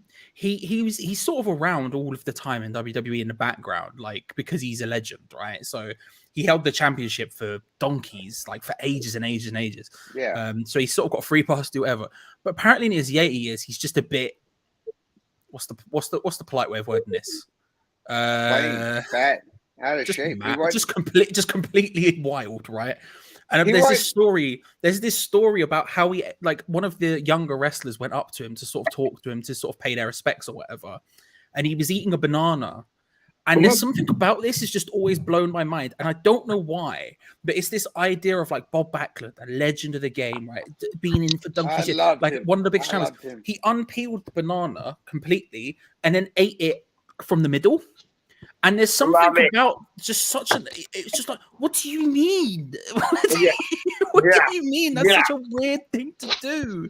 Who does that? Who does that? But yeah, no, absolute legend, bro. Absolute. But listen, you got to respect the founders, bro. And Backlund's out here, you know. Yeah. Outside of like Bruno Sammartino, he's like the Bruno Sammartino. This guy knows his shit. Because I try to think Bruno's name and I lost it. Okay, I can't say no more. I can't. You say the origins though. Now this, I think only Charlie may know about these two, but I do remember. About 1983. I was about 5, 6. I remember 25 years old.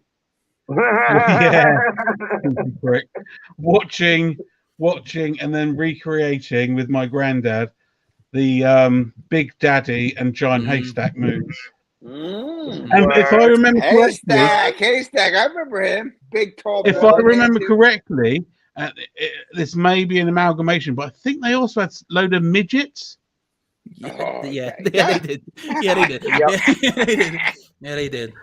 Mate, World of Sport. I mean, I know it's going to sound awful, but that was. I mean, you can take your Pokemon cartoons or whatever my daughter watches. Absolutely amazing. Two big fat guys fighting midgets on Saturday afternoon.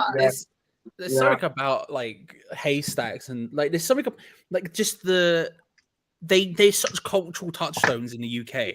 Like even people like who couldn't give less of a crap about wrestling know giant haystacks and Big Daddy. Like it's just this like thing that existed for such a significant chunk of time in the UK, and still to this day, like I know both of them have sadly passed away now, but just known as like just absolute legends, just boys.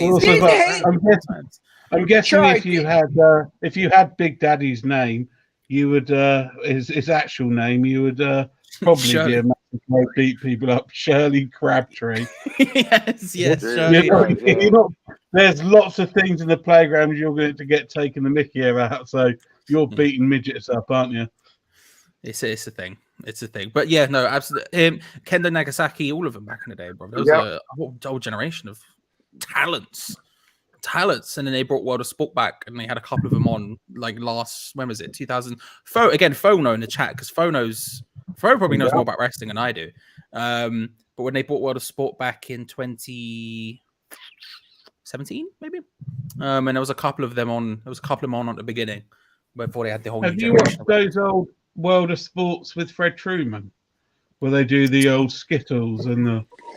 I've never watched like. I've never watched whole episodes or whole like programs of World of Sport. I've seen matches and stuff from it, like, and I've sneaked it out, but I've never watched it from like start to finish. So I haven't seen like the intros. I haven't seen like adverts in between, stuff like that. I've never seen all that stuff. It's on. I know it's online. I've looked into it. I've just never got around to watching it. I mean, some of them. Fred Truman is watching two drunk blokes doing Skittles. What are you talking about? You know Skittles rather than Tenpin bowling. So there's two drunk blokes doing Skittles. He's got a pint in an old-fashioned pint glass and a pipe, and he's commentating on this. And it's utter. It's when you compare that to any sport now that's televised, it's just mind-blowingly madness. Word up. Peach, hit the comments. What's that? Yeah, man. Cheesy saying, "Don't call me Shirley." Big up Cheesy, man. How you doing? So we had a conversation earlier, Charlie. And there was some dissenters in the group from the Moyes plan. I would like to hear your 11 for when do we play? Whenever it is. Sunday, is it? Sunday, yeah. I would like to hear your 11 just before the Carabao Cup final, the Rumbelows Cup. I don't like your face, Charlie. You're looking pensive. All right. Well, first of all, harsh. Secondly, who's in goal? Because who's in goal? Because I've had an argument earlier. Because we have a big we have a different understanding on one guy. I think so, right, Luke? One guy, maybe two in positions. And goal would be Fabianski. Okay. Yes, thank you. And that's the thing. I really do like Areola, but Fabianski, I think, has been playing well enough right now that you can't really. I don't think you can drop him. Even the stuff, and the thing is, do you know what the difference is between the two of them? I really like Areola's distribution, and I like how quick he is with it a lot of the time. When he catches a ball from across, he doesn't wait. There's a lot of times where Fabianski just stands and waits for options. I'm like, it frustrates me. I'm like, no, go. You go now and you go far. There's counter-attack. Let's get going. And Areola does it, but Fabianski's been doing all of it recently. So I think you can't drop Fabianski. Can I just say about the catching of Areola? I was Areola thought, we should get a chance. And then we played Kidderminster, and he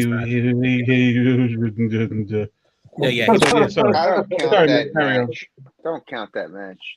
I wouldn't discount it too hard against him, but it was more that Fabianski came in and has done nothing wrong in my opinion. I think he's played really well. And I think when someone's playing well, I wouldn't take them out like that. I think that's, especially when it comes to goalkeeping. There's other positions where maybe you would make decisions tactically or whatever, but especially when you're in goal, if you're in form, keep him in goal. Like you don't want to. There's no point effing and jiving, switch them up or whatever. Who else? I haven't thought. Here's the thing. I haven't really thought about it. So, okay. So I mean, centre backs, they pick themselves. Really, it's Dawson and Zuma. Yeah. Left back, Cresswell. Who's the right back though? Because we don't have is it Ashby or is it Johnson? See, what I'm doing here, Peach, is I'm saying everything else to give myself time to think because I don't know. We're there. We'll talk about it. Because you got put on the spot. Is there who's out injured? I don't even know this. Let me click that. Tufau is injured, and I'm going to help you out, Charlie. The right back should be Johnson. Period. Yeah. Good. Frezh, what the hell? Who should be? Can I just say there? Frezh sucks. Larry. No, I'm saying put Ashby in there, man. Johnson would be right back. Okay. I'm sorry, Peach. I'm sorry. I apologize. Now, if you want to go some under that quick, against the Wolves, I wouldn't go for. I have him on the bench to come in for Johnson if needed, but I'd start Johnson. Okay. Johnson has to play because he's got more experience. Thank you. Yeah, but Ashby might have more hunger. But no. You're on the bench, Peach. I ain't going to dismiss that. Peach, that's the way football works and most jobs work. You've got to, if you're next in line, as it were, if you're next at the bus stop, you go first. Does that make sense? No, it makes sense. So in the middle, you'd have to Luke speaking not like a Londoner there. The answer to Luke is whoever wants to get on the bus most gets on the bus. Doesn't matter where you are in line. If you want it more, you're getting on there first. Charlie, I wouldn't get on a fucking bus if you paid me. Get involved. Come on. Get involved. What are you saying? I have a car. Why am I getting on a bus? For the vibes, man. Come on. Yes. There'll be people there. Not only people there, people like you people. Yeah, exactly. Come on. And we're good people, man. Don't you miss the thrill of wondering whether or not you're going to get stabbed? Yes. Right. Yes. Where? I always say, where and with what? A knife and on the 263. So the thing is that I think Johnson is probably the correct shout. The thing is, I like Fredericks more than most, but he had a poor last game, and against a team who are as good as Wolves have been. I think there's an argument that you need to play the more defensively sound player, and Johnson is definitely more defensively sound than Fredericks. I quite like Fredericks going forward. I think Fredericks ain't bad, but Johnson. Ashby is one of those things where I want to see him get the opportunity when there's an opportunity. I think right now we just need to put out the best bet. Would you have Ashby on the bench, though, Charlie? Would you have Ashby on the bench? No, I'd probably have Fredericks. Really? No. Fredericks is ugly. No. Yeah. I think Fredericks offers. I think Fredericks as an off the bench option is pretty good. How many substitutes can we have? Is it 3 at the moment or 5? He makes too many mistakes. I don't disagree. I don't disagree with you, but if you're looking at substituting your right back, there's 2 reasons. The first one is just tiredness, obviously, or injuries. But the other option would be Johnson, who isn't great going forward. You want someone who's going to actually take it to a team. And as much as I want to see Ashby get opportunities as and when they can, Fredericks, his whole thing is attacking. That's his entire shtick. And Fredericks is good, especially in a team like Wolves who play 3 at the back. There may be space in the sort of wide positions near the corner flags. He's going to be able to get into those spaces pretty frequently. And if we can find him, pull ones back across the box and hopefully it goes well, So that's the hope. So I would rather have him on the bench than Ashby. But I want Ashby to get opportunities as and when we can give him. It's just a case of we have so many bloody right backs at the club that I'm concerned those opportunities aren't going to come until next season, probably at this point when if Ashby was left-footed, that would be brilliant. Yeah, I'll go Francis. Well, for a left back situation, I think we're settled in the back five. We've got Fabianski in goal, Cresswell, Zuma, Dawson, and Johnson, because I think Kufau's injured. Whatever he's had. And to be honest with you, I know he's just had his operation, hasn't he? But even if Kufau wasn't unfit, I still probably would make the argument for playing Johnson. I haven't really been super impressed by Kufau recently. No, but I think that's because he's injured, though. Honestly, and can I say one thing? I kind of disagree because Johnson came out in the summer and he started playing much better for us on the right side. And that's his true position, and I think he's playing better there. He needs to have time. Oh, I think he can do it. That. So I mean, and I disagree that he can't offensively push the ball up there because, as you could tell, I don't know if Kufau had an injury, but he pushed the ball well. So I think Johnson needs more of a time. His main position is right side. He pushes the ball, good defender, and I just think I like him defensively. I think I'm probably harsher on Ben Johnson than most people are. I think he's all right. I think he's decent enough defensively. I'm pretty confident in him defensively. Going forward, I'm like, he's how would I word it? Adequate. He does the job. Like average. There's nothing. I would say, Charlie, the word going forward, I would say nervous. Doesn't quite know. It doesn't feel super. Quite know where to put so it. Look, who are you going to put in the right corner that's going to be there? Kufau? No. Fredericks? No. My back. I said my back four, and Johnson's my right back at the moment because Kufau's injured. Yeah. And if Kufau wasn't injured, his form has dropped. Yeah, I don't know. If it was last season against Aston Villa when he had Grealish in his pocket, I would play him every game. I know, but he's been injured. No, mate. I think he's a good player. We just need to work. We need to work out what's gone wrong. I think there's also the argument with Johnson about his inefficiencies, his inadequacies going forward. For example, that the only way you do that better is by learning and by doing, and so you have to give him the opportunities to learn and to grow. I think with Johnson, I'm not as. I don't know how high his ceiling is. I'm not as convinced he'll get there. But listen, if he proves me wrong, then I'll be flipping ecstatic because all of a sudden we've got a left. If he was slightly better going forward, I would be like, okay, we've at least got one of our right backs sorted for the next 10 years. Let's go. Sorted, you know what I mean? I understand. When I said my 11, I said the same back five as you. Then I'm going to say I've seen the same two in front as you. One's called Rice, the other's called Souček. Then I said Ben Rama, Antonio Bowen across the top. And then I said our problem is who do you play in that other role? Vlasic, let me finish. So Vlasic, Lanzini, or Fornals, or half a finger says Crow.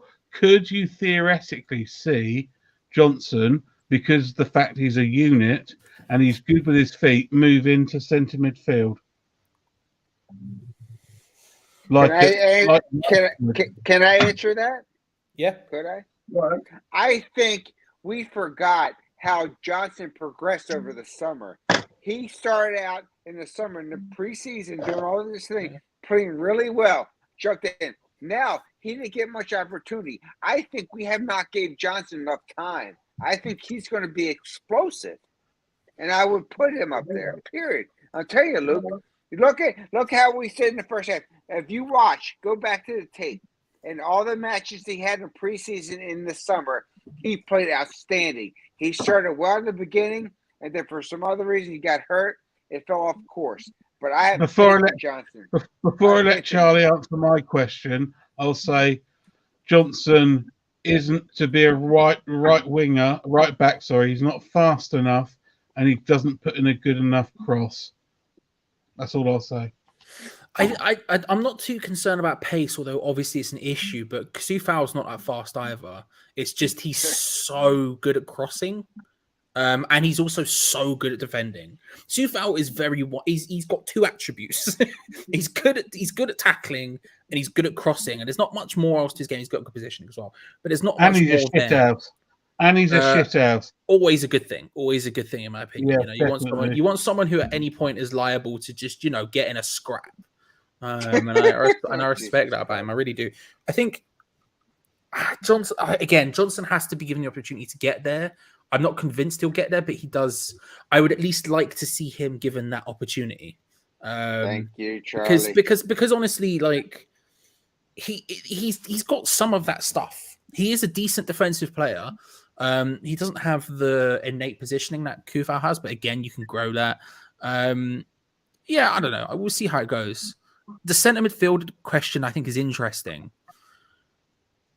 He's okay at passing. He is a unit. Potentially, I wouldn't mind trying it in a preseason game just to see what the vibe is like. I wouldn't put my money on it, but I wouldn't be against seeing it just to see what happened.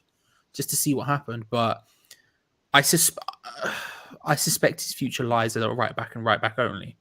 And probably Byram 1.5 million to Norwich in about 2 years. Well, he was even less than that. He went to Norwich for 750k. Yeah, but inflation, mate. Oil's going up, so you know what I mean. Well, you're not wrong. You're not wrong. Yeah, my other question is about my formation. I think West Ham's problem is that everyone says Ben Rama put Vlasic there, but I think West Ham's problem is that it's that extra midfield player that goes above Rice and Souček. Who do you stick in there? Because I think Ben Rama is probably Bowen Defo. You have to play Antonio, I'm guessing. And Ben Rama is free kicks outside the box. I'd love to see him take more shots from outside the box. And is it Fornells? Is it change the formation, stick Vlasic in, or is it just let Fornells run about a bit, Lanzini do trickery? I think that is where West. It's that little bit before the box. I think we let ourselves down. I think I would. I think our problem is I think the way we play requires specific individuals to play. I think really in the number 10 position, if you want to put it that way, the person just behind the striker in the middle of the three, I think it has to be Fornells or Lanzini. I don't think it can be anyone else. I think we need someone who's going to drop deep, who has the ability to drop deep and find passes. Lanzini is the ideal person for it in the way we're playing at the moment to really help. Because I agree with you, Luke. I think that's our big problem right now is that area of the pitch just behind the strike. Like obviously Antonio's out of form or whatever, but if you have a functioning three behind that providing opportunities, there's at least opportunities. And right now we're providing none, right? And we're really struggling from getting from defensive midfield into any sort of attacking areas with consistency. And what I like about Lanzini is he drops deep into that hole and he's incredibly good at that. That's his entire shtick, apart from taking long shots, which I want him to do as much as possible. That's his two things, right? And I think that's okay. And that's why I like him. Fornells has similar abilities. He's going to drop deep. He's going to get involved. He's going to be able to cover a lot of spaces. So, for example, if Souček or Rice find themselves going forward and they're out of position, he will cover those spaces because he has the work rate, he has everything. I quite like that. So in that role, just behind the striker, it has to be one of those two. But then after that, because our squad is so small, it starts just picking itself almost. It really does. Yeah. Then if you've got one of those two, if you've got, and let's say Lanzini, I think might be out this weekend. We don't know yet, but let's see. I know he's doubtful. But if he's out this weekend, then all of a sudden that means, well, Fornells plays there. Who are you playing on the left? Well, you only have one option at that point. It's either Ben Rama or Vlasic. That's it. Who are you playing on the right? it's Bowen or Antonio, and then who you're playing up front, it's the other person you don't play on the right. Really, it starts to pick itself very, very quickly because our squad is so small. And I think that's one of our biggest problems right now is we are in a really difficult patch of form, and without the ability to switch things up significantly, we're just going to have to keep playing the exact same people over and over again in the hopes that something changes. And so, who would I pick? I want to see Aquaflex, man. I don't see. Go on, Luke. Just to say that the top two, the Canadian and the American, respect Charlie's opinion very, very much. Charlie's opinion. Okay. I know, so but I want to see Aquaflex. No. Like 1812, I'm burning down the White House. There was no mention of check. Why you went too far there, Luke? Goddamn, man. But Luke, there's no mention of Aquaflex. That's the only one I'd like to see is Aquaflex. Thank you. What I've been saying, Aquaflex. Like, yo. Yeah, but you can't start these players. Why not? You're playing against Wolves. Why not? Because with all due respect to them, as I said to you earlier tonight, Neves, Moutinho. If there's a centre midfield in the Premier League that's not one of these top ridiculous clubs that can pass around West Ham United's midfield, it is Wolves. Neves and Moutinho. Like, Luke, have you seen Aquaflex play? Because he is dope. And he's all down the left. Like him and Chuck is that golden squad against Manchester United. Absolute fire. I wouldn't look. I agree vaguely, sort of broadly with what Luke is saying about the idea of not starting him. But one thing I would say very quickly, Lawrence, I'll say this very quickly, then I will cede the floor to yourself for the knowledge and wisdom that you're about to drop, which I am sure will be plentiful and I'm very excited for. I think the one thing I would say specifically about the idea of... You don't mention 1812 burning down the White House, I won't be happy. I did. The one thing I will say about Aquaflex and why we probably wouldn't and shouldn't start him is he hasn't, from what I've seen, and again, I haven't seen enough, but it doesn't look like he has anywhere near enough defensive work rate for David Moyes to play on the wing. David Moyes wants wingers who are going to be able to drop deep and work as hell as, and that's why Fornals gets pushed out there. That's why Bowen consistently plays there, because they have work rate up the wazoo and they are going to drop deep and they're going to do everything. Aquaflex feels like, for now at least, a guy who, we know David Moyes is very slow to trust people to begin with. He needs to bring them on as a sub 400 times before they even get a chance of starting a game. But also, realistically, if we're down, then bring him on. Have someone who's going to pick up the ball and not be afraid to run at people and show some dynamism. Because at that point, when you're down, you don't need to defend. You don't need to defend as much anymore. But in the build up to that, when we're still at 0-0, where we're still potentially winning and stuff like that, I suspect it probably. I don't suspect we'll see Aquaflex anytime soon. But what about a 5-3-2 when you have like what you guys are kind of chirping at? Like you have like Bryce Suchek, but then you got a Lanzini in the middle of that, and on the striker, but be able to roll back deep. And then you have like somebody like what? Then you have somebody like Antonio and Vlasic up front. Bowen, I have to say, Pete, I think under Moyes, West Ham looked better, and we rated more, and we looked more, in inverted commas, the West Ham way when we played through at the back. But then I agree with you. Yeah. But then like inside back. Then that means probably dropping Ben Rama. Yep. Because you have to play Masuaku. It's a difficult thing. We've not got enough players, I don't think, to rotate at the moment. I'm sorry. Did you say put Masuaku over Ben Rama? No. If you're playing three at the back, you have to have wing backs. Ben Rama Ben Rama on the left can't play the wing back, because if you do that, whoever's playing down the right for their side is going to be basically that's the whole. He's got everything. Him and his mate just own that space. No. If you put like Cresswell inside left, then you put like Longello or somebody like left rather than Masuaku. Give Longello a go, and then like that, you put like a Fornal somewhere in there to like shore it up. Like Moyes can do it. He has the options. He just has to like stop being so like, oh, this is the team and this is what I'm sticking to the end of the day. Peach, I love you. I love your optimism.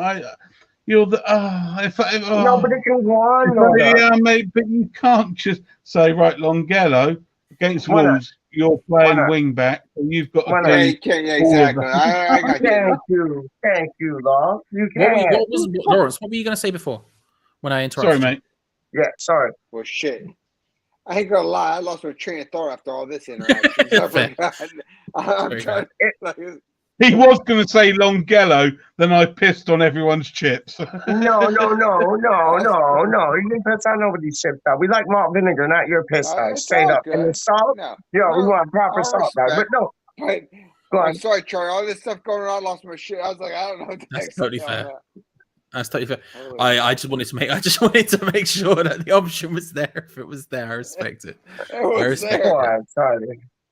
I don't necessarily think changing to a back three is the worst idea. I mean, maybe not against Wolves. I think you're maybe seceding too much to them in that sense. Although, to be fair, I say that logically that makes sense to me. But then when we did play a back 3/5 against Wolves this season, we were doing it. We absolutely blapped them 4-0 or something. So maybe it is a good idea, and I'm just in the wrong. I mean, I'm just calm to be in the wrong. I do think though, if you are playing a 5 at the back, I would agree with Luke and say you probably can't play Ben Rama in the. I mean, my only problem with changing to a back 5 in general is you're losing an attacking player, and you're putting a defensive player in for an attacking player, which not necessarily is a bad idea in certain opportunities, but who are you dropping? It means it probably picks itself at that point. You're probably playing a back 3, which is Zuma, Dawson, Cresswell. You're probably playing. Well, you're probably actually playing Cresswell at left wing back at this point, just because, well, the other option's dire. So you're probably playing Cresswell at left wing back. You're probably playing Diop at centre back. You're probably playing Rice and Souček ahead of them, Johnson on one side, and then a front 3 essentially of Antonio, Bowen, Fornals. I mean, it probably picks itself a bit too easy in a sense. Yeah. Hey, so Charlie, is that like parking the bus and waiting for a break to get a point? So you're conceding to everything, you know what I mean? That's not about it. I don't. The thing is, I don't. You know what? Against a team like this, we should not fucking park the bus. We should be attacking this team. We're a fucking at least right now top 6 team. We need to attack. Proactive thing. So we sit this. This is my opinion. But when we sit the equations you guys are talking about, we're parking the fucking bus, waiting for a breakthrough. That's against Man City. It's not against this fucking chump team. If you look at Wolves, mate. There goes Luke. Defend Luke. Luke's probably got a Wolves jersey on right now. I'm just saying that you say, oh, no one ever talks about West Ham. No one would give us all the credit. No one talks about Wolves. You look at the table; they are stealthily climbing up that league quietly as you like. They beat us. Right? They have a game in hand against us. If they win, if they beat us at the weekend, they go ahead of us and with a game in hand. Well, also they only just lost to Arsenal, but wasn't Arsenal's goal winner an absolute nonsense? Yeah, it was also like 95th minute or something like that. Yes, and tell me something I don't know. I know where the Wolves are at. I know where they're at. Yeah, and I know the quantity. They only before the game against Arsenal, they'd only lost 1 in 10. I know. They've been putting together a decent run. I agree. I'm always someone who wants to. I want to go for it. It doesn't matter who it is. I want to figure out whatever the best way to go for it is. We go for it, right? And I don't care who it is. I feel like we should always do that. There are obviously times where it's smarter to, for lack of a better term, park the bus. Sit back. But I feel like not this match, man. We can't. I think it's a perfect match of classics. I love it. I love this, Charlie. We cannot Antonio park off the bench. now. We need 3 points on Sunday. I think it's. Do you know what? Yeah, and it's not even necessarily even the match. You can look at it from the match perspective, but I think just also from a season perspective, I think we need a convincing win. You know, and I'm not saying a convincing win in terms of 3-0 or anything like that. If we won 1-0, but everyone came away from it, I'm happy. And when actually we deserve that, then I think that's a much bigger deal. We've got a 2-0 would be lovely. A 2-0 would be lovely. Even a 2-1, like coming back from a goal down, that would be a lovely result too, man. Like honestly, I agree. We need a win in which everyone sort of agrees that we deserved it. We've got some difficult games coming up. We've got obviously the Europa League comes back next month. We've got Liverpool around then. We've got Everton. We've got some big teams around that. It's a case of like being like, okay, let's get some points on the board now. Let's start to build that momentum again. Because although we've not lost in a couple of games at this point, we've not exactly been playing very convincingly. The Leicester game wasn't super convincing. I think we need a performance where we just put it down and go, here it is. We're back. We're doing well again. Let's move forward in that positive direction. And I think the only way you can do that is by going for it. I think if you sit and you invite them onto you, you're only asking for trouble in that sense, in my opinion. Yeah, that's very true. I just think. I think these two games. Sorry, mate. These two games are really, really crucial to us. I think. I agree. I agree. Wolves are one of those teams. I know we beat them 4-0, but at the moment they're one of those teams where we don't understand quite how to play them. Yeah, I know. I agree. I agree with that. They'll sit back and they'll go, "We know what you're going to do. You're going to try and counter-attack us," and they'll sit back and they can quite happily do that because they're good enough. Let's be honest. And it's one of those games. I just think if we don't score early, it's going to be. And they'll score one, and it might be 1-1. But then Saints won. Well, I say tonight. They won yesterday, as it were, Friday night. So they're going to have an extra 2 days, and then we go to Saints. And as you well know, well, Southampton is my hometown, being as I was born there, and I live not very far away.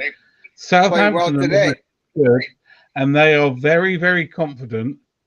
And I think these 2 games, so that's a Wednesday night, and it'll be, I don't know the weather forecast, but it's going to be quite cold, I bet. Yeah.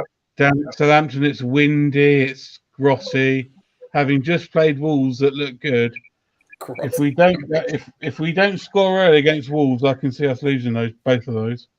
Hey, Luke, can I ask you a question real quick? You start your conversation right there. Is it pretty much the negative of us winning? You talked about it. Maybe if we do win into the Southampton, you need to start talking positive about us West Ham winning the fucking game tomorrow. Matt, go on, I think, Luke. I think you know I love you. We talked offline, but you need to step your game up. We're fucking West Ham around here. Step it up, rise up. Go on, Lord. Yeah. I can just Luke's gonna kick my ass now. I can see us scoring from set pieces. There's a lot of lovely set piece ball takers, and we get the big lads in. But it's scoring goals from open play. As I say, it's that link between the two. I think Bowen's brilliant. I think if we get Antonio in the box, he just causes mischief. Yeah, he's a nonsense of a player. I have to say, Antonio is an absolute nonsense of a player. Ben Rama's brilliant, but he's not at the moment. There's that link between the whole lot. There's something missing. I think it's going to be what Charlie said, and I think that's going to be Lanzini. I think Lanzini's going to be the link, and I don't care if it's Vlasic up front or Antonio up front. I see a big day for the center forward, whoever is playing up front. Honest to goodness, I see a big day for that man. If it's Vlasic, wicked. If it's Antonio, wicked. But I see a big day for that man, and Lanzini and Suchek needs to get to the back post and put one in. If it was away, we're at home, aren't we? Yeah. If it was away, I may say, give Vlasic a go, especially at Wolves. Yeah, fair enough. Right, because good point. If Vlasic doesn't take a ball, spin it round, do something with it, I love West Ham fans, but let's be honest. Moyes going to play Antonio. He's going to play Antonio. But then you know what? It's going to be the Antonio day. If he plays Antonio, it's going to be the Antonio day. Watch me, man. I got a feeling it's going to be our center forward's day. If it's Vlasic or Antonio, it's going to be their day. Okay, right now, between all four of you guys, if my prediction is if Moyes is the manager that he is, after this disrespect, Ben Rama won't start. What's your prediction, score prediction? What's your score prediction, Law? Shit, I want 2-1. I thought 1-0, but I'd say 2-1 because we're going to give up a goal. 2-1 Hammers. Okay. So Charlie, what's yours, dog? I'm fairly certain Ben Rama's going to start, by the way. I knew he was going to say that. I knew it. I think Moyes won't start Vlasic, and if Lanzini's injured, then Ben Rama's starting. What is the final score going to be, Mikey? Charlito, come on. Final result. Danny's score, not yours. He's thinking hard right now. Homeboy's thinking hard right now. What is it? I've taken a lot of flack for being negative. Right now. Danny's Charlie. What's the result going to be? Charlito, I need to know the result, dog. Charlito's my man. Don't know. He's still thinking. He has numbers going through his head like the Matrix right now, dog. I ain't even playing with you. What is the final going to be, man? Charlie, Podence, Neves, Jimenez. I don't care. We got Antonio, Lanzini, Bryce, Suchet, Laugh. We got all of them. Charlie, what is it, man? How many of their forward players would you want in our squad?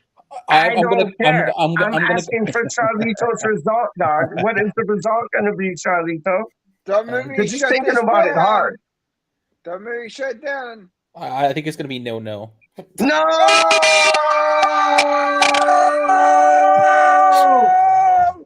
I think it's going to be no. I think it's more likely to be 1-0 to Wolves than it is anything else. You had all the time to think about it. You went 0-0. I think you look at it realistically. Wolves do not concede very often. They don't. I don't care. We're West Ham United. They really do not concede that often. You think about it. We're really not in full flow right now. Stop it! Stop it! Charlie. No, Charlie. At what point do you need me to make up the spare room so you can come and live with me? Stop it, Lukington, Ledgington. What are you saying? Final score. What are you saying? I mean, I've been a West Ham fan longer than you guys. Okay, predicting a West Ham result. What's your problem? No, but predicting a West Ham result is just like the hardest thing in the world. What is the final result going to be? That's all I asked. I didn't ask Coronation Street. I just asked the final result. Well, if Antonio turns up, we win. Yeah. If not, I think the same as Charlotte. Well, I think it'd be 1-1. No. Sorry. We got 2-1. We got 2-1. We got 0-0. We got 1-1. Sorry, mate. 0-0 is my positive result as well. I'll show you my positive result. I'll show you this, and this is what the score is going to be. And y'all can buy me a cup of tea after. 4-1 West Ham. Antonio scores the breaks. Done. What? Listen, if it happens, Peach, you'll be getting a cup of tea from me. I'll tell you that much, mate. Charlie. I love that. No, sorry, everyone. No, sorry, everyone. Can we all shut up and can we just think now, or just think 4-1? Just think it and go. That'd be lovely. Just all think it 4-1. Imagine that 4-1. Oh, wouldn't it? Against Wolfstar. That's what we do. We show up like shit teams and like wicked against wicked teams. Can he scores a brace? Oh, does he score one from outside the box, or they're both inside the box? Behave. Proper 6-pointer too, man. It's like, we'll have them score one. Antonio Brace, a Sushek on back and a Rice, like streamer, a Rice streamer, 4-1, and then Jimenez will score against stuff. I'm telling you right now, and everybody don't discount Pontus on the Wolves. This guy, you got the other guys. He's very good, and I kept watching the last couple of matches, and this guy's good. I fancy us more for the Saints Cup game than I do for this game. If I'm honest. Jesus Christ, Luke, I love you, but my goddamn, I know this is fucking W. We need this 3 points in Premier League. Thank you. You know what's the most important thing to me is the 3 points on the Premier League. Thank you. Not this other shit. No offense. You guys been around a lot longer. Europa League, all this shit. I need 3 bells right now on Sunday. Because I'm Hulkamania, Charlie. Go on, my Calm down, you motherfucker. What you gonna do, brother?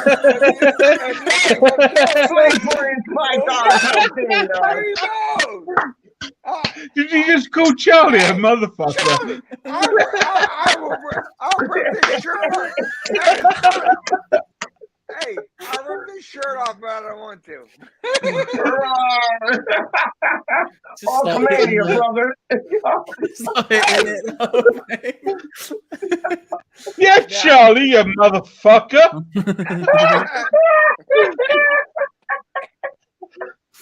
Now, if I made everybody laugh, I made my day. All right. Oh, my day. I love it.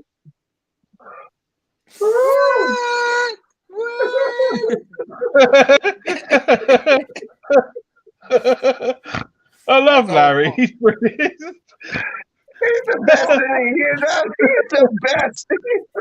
That's all Hulk Hogan. I'm laughing like voicey again. Come on, Larry.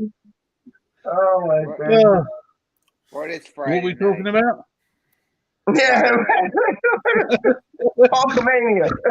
Apparently, we were talking about when it comes crashing down and it hurts inside, but I don't know. It's just the way life is, isn't it? It's just the way life. I don't know. It just is what it is. Look, it's one of those matches. I think there's an argument to play theory at the back in general. As Peach, you were saying it, I quite like the idea of playing a sort of a 3-5-2, the two being Vlasic and Antonio. I quite like that idea. You have Rice, Suchek, and probably Lanzini. There. Lanzini. If he's fit, Lanzini. If not, you probably play Fornals. But I quite like the idea of Antonio and Vlasic together. I think the key to finding Vlasic is putting him in a situation where he's with someone in a central area, not by himself. I would be hesitant to play him in our current formation up front because we don't support the striker enough, and I think that'd be maybe hanging him out. So I'd like that idea, but I mean, we'll see what happens. I've got a run. Ladies and gentlemen. Oh, no, but hold on. Before you run, just before you run, it's kind of like the Haller syndrome, isn't it? It's like we never played to Haller's strengths. You know what I mean? And it's like, play, and man near to Vlasic. And you might see different Vlasic. Like, no, I agree with that 100%. And I agree with you 100%. I agree with that. Right? But it's been a pleasure. I will always. All right, Charlie. Thanks. Respect. I'll speak to you all later. Good to see you all. Don't kill each other over wolves or anything, right? Hey, right. Hey, one thing, Charlie. Do not have pineapple on your pizza. Listen. Always. Pineapple no promises. All day long, dog. All day long. Come on, Peach. No, Peach. Yo, I got you, homeboy. Homeboy. Straight up. Take care, buddy. One love, man.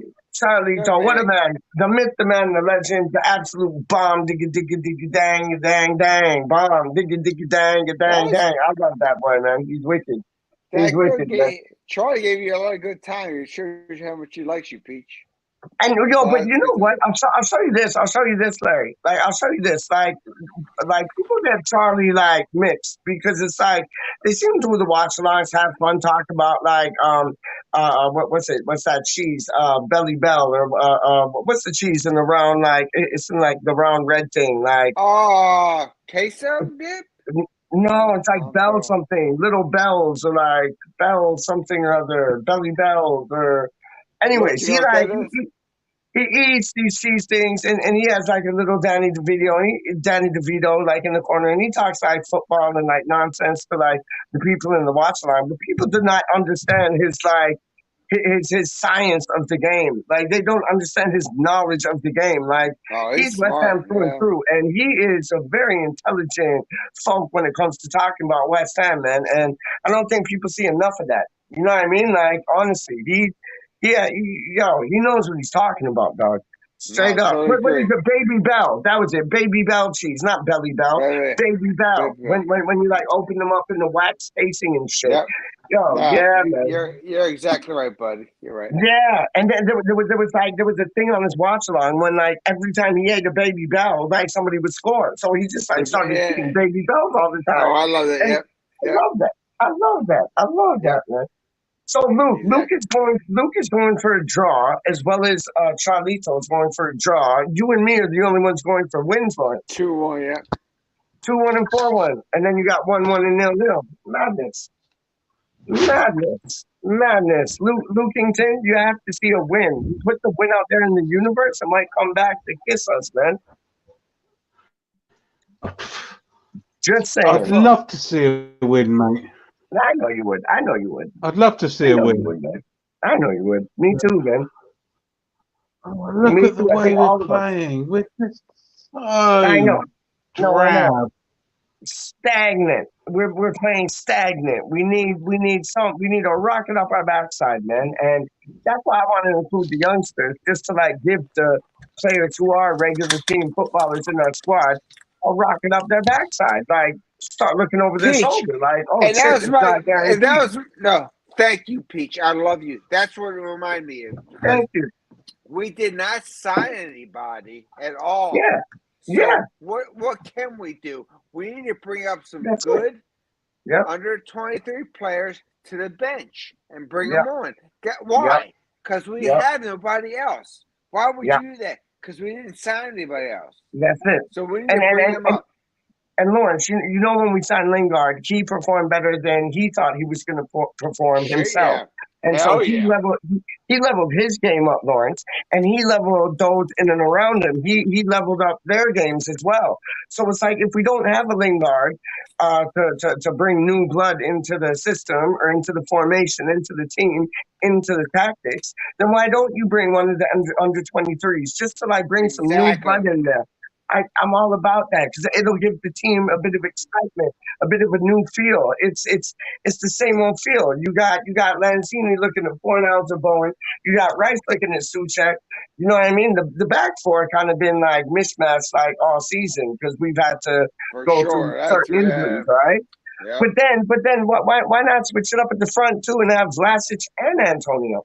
Like there's so much room for improvement, and we have the capabilities and abilities to do that. Why don't we run it? Let's see what happens. It can't go worse than it's already going. You know what I mean? Like, and we're the top end of the table.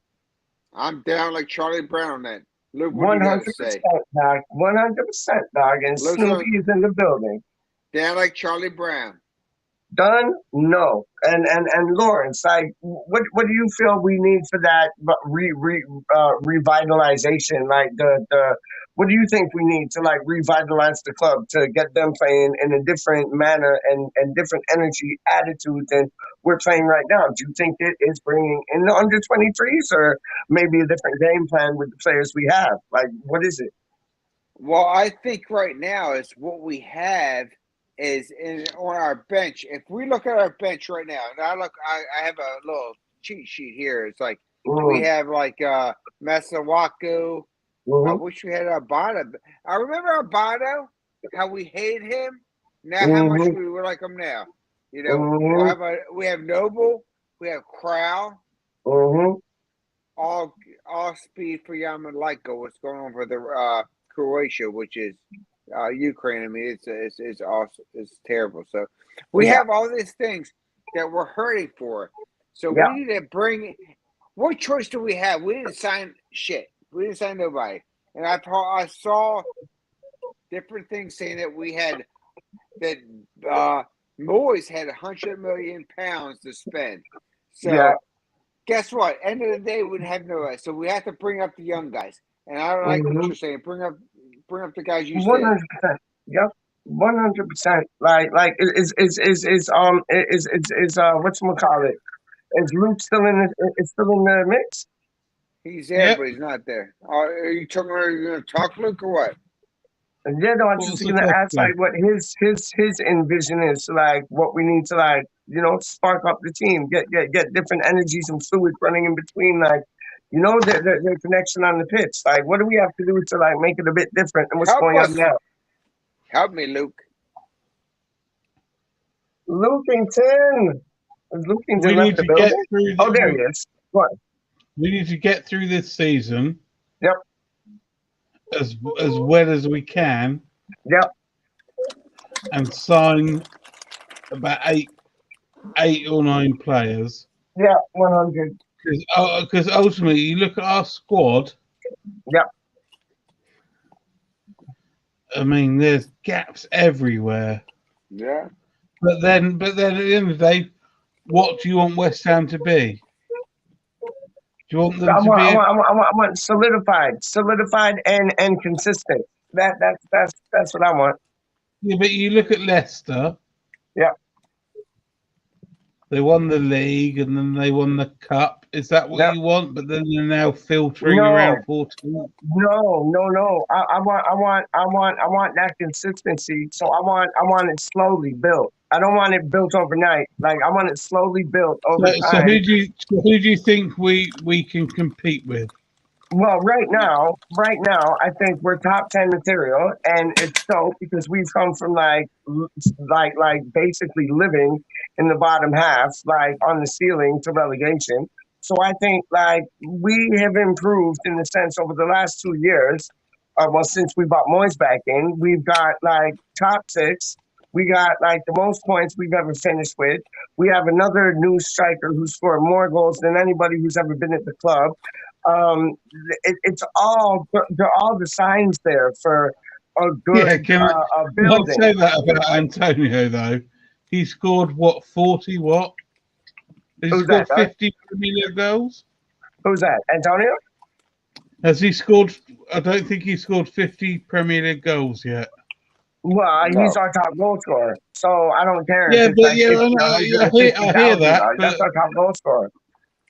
But that's not brilliant, is it? 50. No, but that's better than we were doing before. So every improvement is an improvement, and we've improved on the goal scoring. We've improved on points we've got in the table. We improved on like where we're finishing in the table. So do you think West Ham can compete with Man City? No, listen, we're on our way. We're on our way. And no, Luke, listen, dog. I hear exactly what you're saying. Like hummingbirds are in my ears. I hear exactly what you're saying. Do we want to be that club that wins the league, wins the cup, and then goes into the abyss? No, we don't. That's why we're building up slowly. We're building up Shirley. And that's not about you, Toshizi. You're Sheezy. You ain't Shirley. But it's like, we're building up fast but slow at the same time, but consistent. And I feel this is the way to go. So if we win nothing this season, we're definitely winning something next season. And I think we will win something this season. And I think it's going to be the Europa Cup, if not the FA Cup or the FA Cup as well. And that's an improvement. West Ham winning 2 trophies, finishing in the top 10. I'll take that. That's a glorious season. Then we go on to next season. Sign some players, finish even higher. Maybe like play in the Champions League or get to the Champions League. Maybe like win the League Cup this time, not the FA. Like we're winning things in the next few years, man. My word, mark my words. I agree. Yeah, thank you, Lawrence. No, you know what? Because you see what I'm seeing. You see what I'm seeing, and it's growth. It's progress. Like you're seeing what I'm seeing. Yeah, exactly. Peach, it's growth.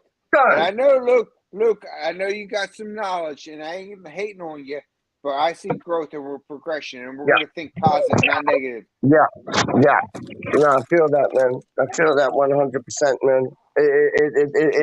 There's proof in the pudding. There's evidence there, man. And yo, oh, you know what? This could be a beautiful summer for West Ham United supporters with how we finished in the league and what we win, and then going on to the transfers. It could be beautiful. It could be absolutely beautiful, man. We love you, Luke. But yeah, it could be. Luke's gonna It could also not be. I knew it. So what cups are we winning? FA Cup and Europa League. So I believe in the FA Cup. Yeah. Aren't all the top teams left apart from Man United? So you've got Man City, Liverpool, Chelsea, Spurs, and Arsenal. Yeah, but who knows what the next round's going to be? And we got Southampton this round, a team that can play football and ain't a pushover. That's what I like, rather than I'm worried about Southampton can play football, dog. Southampton can play some football. You watch that match today against Norwich? Yeah, they can play. They can play some ball. They can play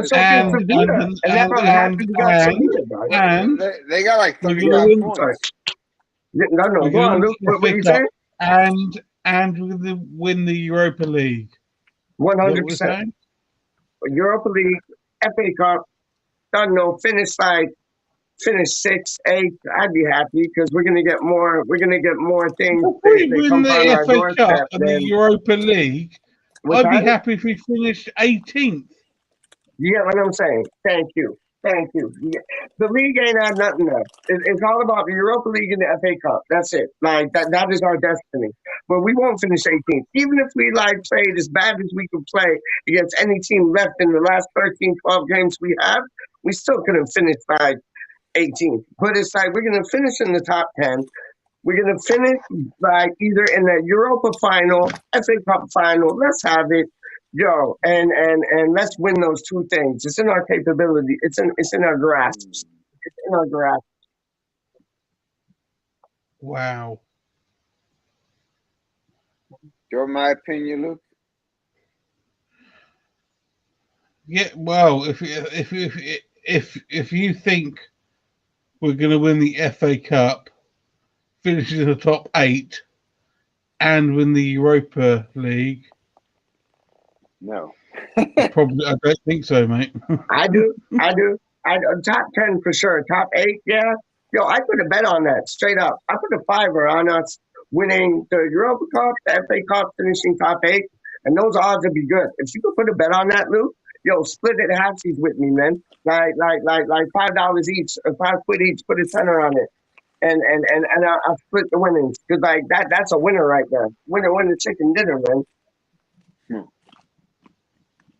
You think we're going to win the Europa League? Why not?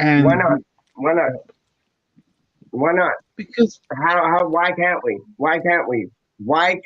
Did anybody think we'd come this far in the Europa League? Did anybody think in November we wouldn't be playing our next match until March? Nobody did. Our squad's too thin. Our squad's too small. We're not going to be able to compete in that competition. We went unbeaten. I think we only lost two matches, or one match in a draw. That's it. What was the result in our last match? Come again? What was the result in our last match? What, the last UEFA one? No, our last match. Oh, Newcastle. What was the score?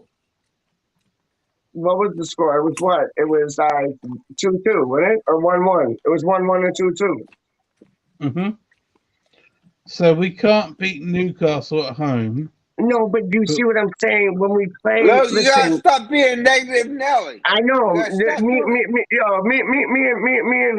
Lawrence can have our way with you, dog. And put you in the bin. I love you, but you we all love him. We all love him. Why Yo, but I'm I'm showing you this. Like, Lawrence, I'm showing you this. Yeah, we drew like 1-1 against Newcastle. We drew 2-2 against the other bastard we played before. And it's like, yo, we're due a win. We're due, as Rusty B would say, we're due a Dickens. And I think we're gonna have it on the man them that we play next match. Wolves. Oh, they're looking up the patch. They're looking up the pace. And I love Luke. Luke is something which you call a realist. If people don't understand, which is true. He's no, but I could be called a realist at the same time. If we win 4-1, then all of a sudden I'm the realist. Let me finish, and Luke, be quiet. Go on, Luke is a realist, historian, knows a lot of stuff, and he's faithful. But he can drive you crazy. But what I love about Luke is that he's a faithful guy. He hangs with this stuff. But we want more positivity, Luke. Not negative. There you go, Luke. We want more positive talk. Like, yo, we want more happy days. And now Luke's going to send me a text saying, fuck you, Larry. What I'm saying, lads, is you're saying that this season we are going to finish top 8, win the Europa League, and the FA Cup. Why would you put it past us? Would you put it past us? I'd like for you to look up any British teams that have won the UEFA Cup and the FA Cup in the same season. Well, we're going to make history then. We're going to make history then. That's what happens at West Ham United. We make history. That's what goes on. We're going to make history then. It's only impossible if you don't think it's possible. If you think it's possible, it's not impossible. That's the mantra West Ham needs to take on in these last 12 matches in the Europa and the FA. Straight up. So I should be there giving the dressing room talk. Me and Lawrence should be there giving the dressing room talk. Straight up. Like, yo, we'd have them fired up, ready to go to beat on the world. You know, you like it. Me too, dog. Me too, boy. And you can fix up, look up, do some barbecue.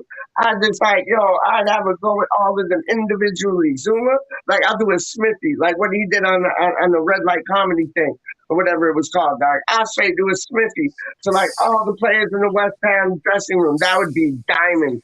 Yo, if I was able to do that and I filmed that on YouTube, that would be diamond. Because I would go in there and I'd give them all the dressing down. You're doing this wrong. You're doing that wrong. You start running and making a fucking challenge. You doing this wrong. Like, oh, I'd murk them, dog. I would murk them. But with the negative comment has to come a positive comment. So I give them the negative comment, but then I give them something positive too. You know what I mean? Like, yo, yeah, Jonathan, you're doing this good, but you should have doing that. Yo, Fabianski, you're good at making saves, but you're shit at distribution. Smart enough. Like, what the, yo, acting like a grandfather in between the two sticks. I was like, yo, man, distribution ain't that hard. Spot your man, throw the ball for him, pick the ball for him. Done. Good to see Rise back. Yeah. Oh, who let him in, dog? Who let him in, dog? Are you playing with me? Nah. Are you playing with me? Everything was going so smooth and chill, and then like Raz has to come back in the scene. Like Reese was chatting on American Hammers. I saw him. And Hammers is dope, dog. And Atherton's on that. I'll tell you what, I went off. And Budgie's on that too. Is Budgie on that right now, right? Yeah, Budgie's chatting. So James Fever. I can see them all chatting. Do not say James Fever. No, don't say the F word, dog. Don't say the F word. I thought Budgie was going to be up on that still. Well, now basically, I was letting my phone charge and stuff. Whoa! What's wrong with Jimbo? He's a good lad.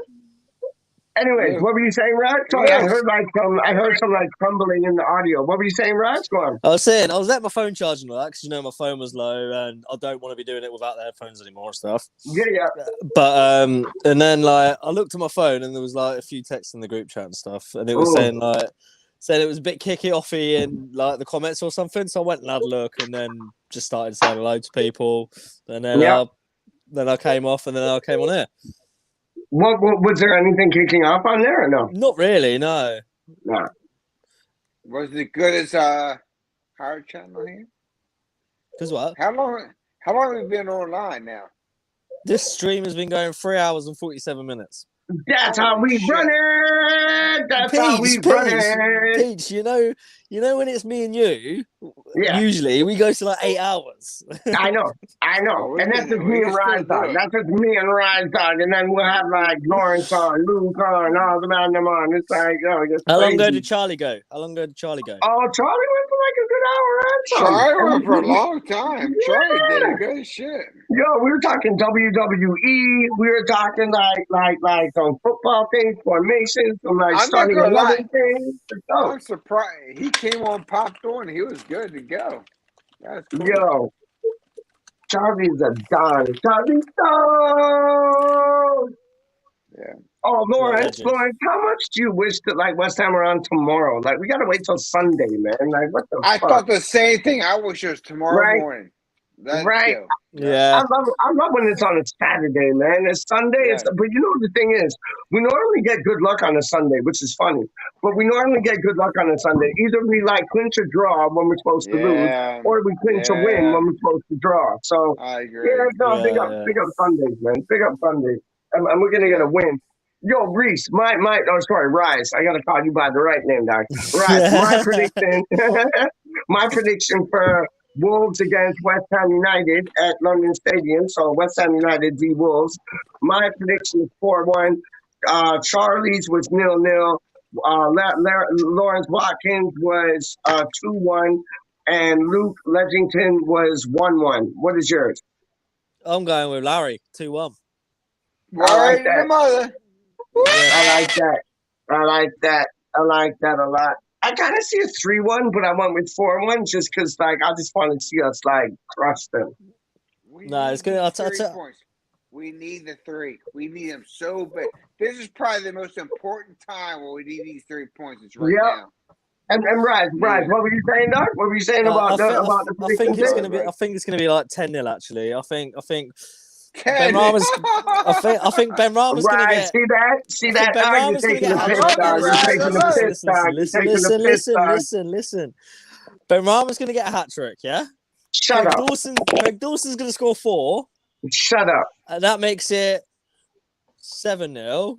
Wait, Shut up. 8-0. It's going to be 8-0, not 10-0. Shut up. And Jordan Hugin's going to come on and score. Yeah. And then David Moyes is going to get like stripped up with Nolan, and they're going to come on and score a goal. Like, no. Bridget, I see 4-1 with an Antonio Brace, a Declan Rice screamer, and a Suchek like back of the post thing, pop header, done. And then I see Jimenez scoring against us. So like I wouldn't even be surprised. And this is what I would like. Call me a weirdo, call me a Seardo, a Deardo, a Feardo. I'll show you this. I'd like to go into halftime 1-0 down. And then come out in the second half and it's like box, 4-1. That's what I'd like. Yeah. Real things, man. Real things. I'm not gonna yawn, Pitch, she will tell me off. No, go on. No. No. I was just saying. I'm not going to yawn because you'll tell me off. No, you're not gonna what? Yawn. Oh, yeah, but I can't see you right now, so it's good because I got like half of my screen is green, the other half, I can't see shit. Half of my screen is green, the other half is like half of the text. So you can yawn all you want, I won't touch it. Because if you look at the yawn, do me a favor, Pete. What's up, my dude? Put your can down. No. Seriously, do it. Put your can down. No. No, seriously, mate, this is going to be brilliant. Put your can down and then put both hands in front of the camera because they look like Hulk hands. Okay, that made no sense at all. At all. Seriously, no sense at all. When you put your hands in front of the camera, they go green. They look like Hulk hands. No, that's rubbish. Incredible My Hulk. hands always look like Hulk hands, dog. I'm David Banner in disguise, dog. I'm like David Banner after he got pissed off and then turned into the Incredible Hulk, dog. I'm the Incredible Hulk like all day long, dog. Just saying, Incredible Hulks. Like, yo, it's like, if I could see, like, okay, I'm going to name you guys superheroes right now. I'm the Incredible Hulk because that's my favorite and that's me. Rise is Iron Man. I don't know why, but he just is. Spider-Man. I'm Spider-Man. You know what? Yeah, you kind of got me on that. I bought that. Yeah, you are Spider-Man. I'm the Incredible Hulk. You're Spider-Man. Lawrence is Captain America, and Luke, Dunno. Lawrence is Captain America all day long, and Luke is the villain. Who's the villain in the last Avengers? He's him, dog. Pete. Yo. I'm Batman. No, you're not Batman. You're not Batman. You're the evil pantomime villain, dog. That's good there, Luke. I'm Batman. He's the pantomime villain, dog. Evo, whatever his name is. What's his name, right? Right. What's his name? The guy who plays the villain. You know nothing about me, and I have a multi-million-pound bank account. I'm Batman. I don't know. You're not Batman, dog. You're not Batman. You're the pantomime villain, dog. You're the one with 3, 4, 6, 7, 8, 9 arms, dog. Straight up. That's you. That's you. You're like Dr. Doom, but you're like Doom. You're like Doomsday. I made you the Joker. Anti-villain. Nah, Dr. Eggman. That's it. Thank you. Right. Yes, sir. Done. It's sorted. It's sorted, dog.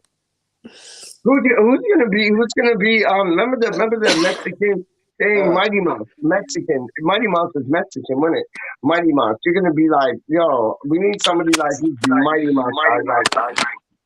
He was Mexican, wasn't he? Mighty Mouse is Mexican. We're not Mighty Mouse, dog? If I'm not Batman, I'm not playing. No, you're not Batman, dog. You're right. You're not Batman.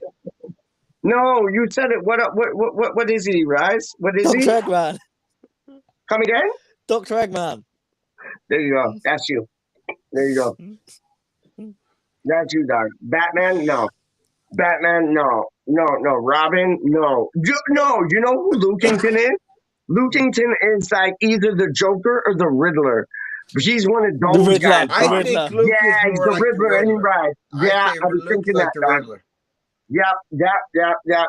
100. I will take that. 100. I will take that. Is the Riddler, dog. 100. I'll take that because it's better than being a fucking Eggman. It's not as bad as what I was going to call you, Luke. Seeing as where you went the other day. And it started with a C and ended with a T. Straight up. No. I was going to call him Daddy Pig because he went to fucking Peppa Pig World, didn't he? No, but listen. It started with a C, ended with a T. He's a circuit. There you go. He's a circuit. There you go. No. What you do. You do what you do. Look, you do. I love it. No, I was going to call you Daddy Pig because you went to Peppa Pig World, didn't you? Oh, fuck off. I can't stand it. Bastards in carrot and blue.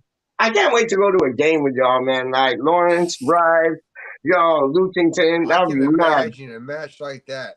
That would be if me and you, Brad, and Lukington went to a game, we'd get kicked out of the London Stadium, dog. Because I'd probably streak across the pitch. Like Luke would probably be drinking 10 pints at one time. Rise would be picking up some girl who has a boyfriend, and Lawrence would just be like, "Yo, he'd have his American Navy girl on, just going nuts, getting into fights with everybody, dog." I would love to take you. We would muck it up, dog.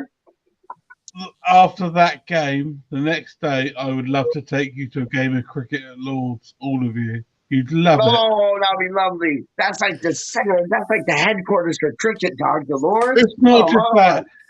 Well, it's like I don't know what the Tower of London, say, is a wonderful piece of architecture. It's a castle in the centre of London, but Lord's is the same, but they play sport in the middle. Yeah, too right. I love cricket too, I love cricket too. It's a long game, but it's a long piss up and it's a lot of laughs, man. I love it. One match at a time. Let me get to the football, then we'll go to the cricket. And then we'll go to darts. But the cricket is a good day out. The cricket is a good day out. Our team first. I have to say though, I have to say though, if you want to watch football, the London Don't Stadium. do it, Luke. Don't do it, Luke. It's not. Listen, I'll enjoy It's myself. all right. We'll go to Wembley and watch this in the FA Cup final then. There you go. Done. Boom. Que sera, sera. Whatever will be, will be. We're going to Wembley. Que sera, sera. Done. Honestly though, Reese, if these two dickheads came over to Europe, yeah, let's go on a pre-season tour. If West Ham went on a pre-season tour to say Scandinavia or Germany, let's take these guys. That'd be brilliant. That would be man. How do you mean? I cannot see us leaving without getting in a punch up. Straight up, I cannot see us leaving without getting in a punch up with some also a peach. If West Ham want a pre-season tour of Holland, you can go to Amsterdam and maybe pick up some certain medicinal things that you might like to partake upon. And I can pick up some. I can pick up some women. Absolutely, Doc. Reese. We go to Amsterdam, mate. You won't pick up women. We haven't got that much money. I don't need money for that. Don't need money, Doc. Let's pull my pants down. Yo. But the way to go down is right for chat to two gals. Like, find how their financial situation is.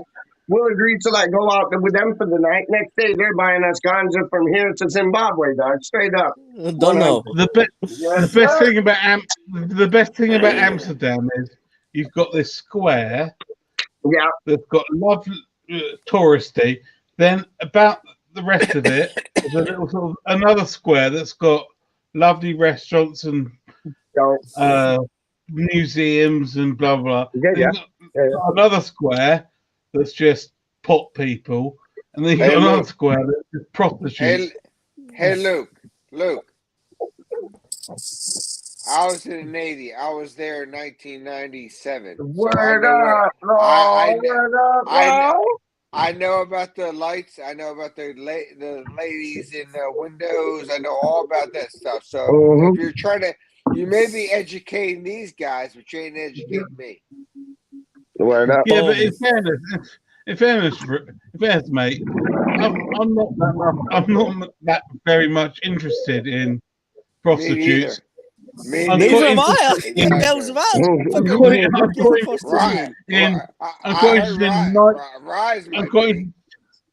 quite interested in really good food. Me too. Marijuana. Me too. Drugs. Me too. I'm not into marijuana. I'm into Budweisers or beers. But yeah, it's just lager, drugs. But let me say one thing real quick. Sorry to interrupt, and I'm going to finish. I don't care what you're into. I like you, Rise. I like you, Luke. Good friends, and Peach understood. So we all joke around, and this is all jokes. So I don't want you guys thinking that I'm pestering you. But we're all good people. And you're pestering. You're pestering, Lawrence. You're a pesterer. Straight up. No, if you want to get go to Holland, I could look at the trains as well. Lager. Oh, look at you! Happy day. Yo, man, we'd have fun up in Amsterdam we would. I've been there. You've been to a lot of places, though. You've been to a lot of places, though, dog. Straight up. Oh shit! Yeah, I've been a lot. But in Amsterdam, I'd always try to stay because at that time when I was there, there was no weed.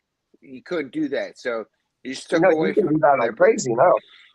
Yeah, back then you couldn't. There was no drugs or no weed, marijuana. So, but you had.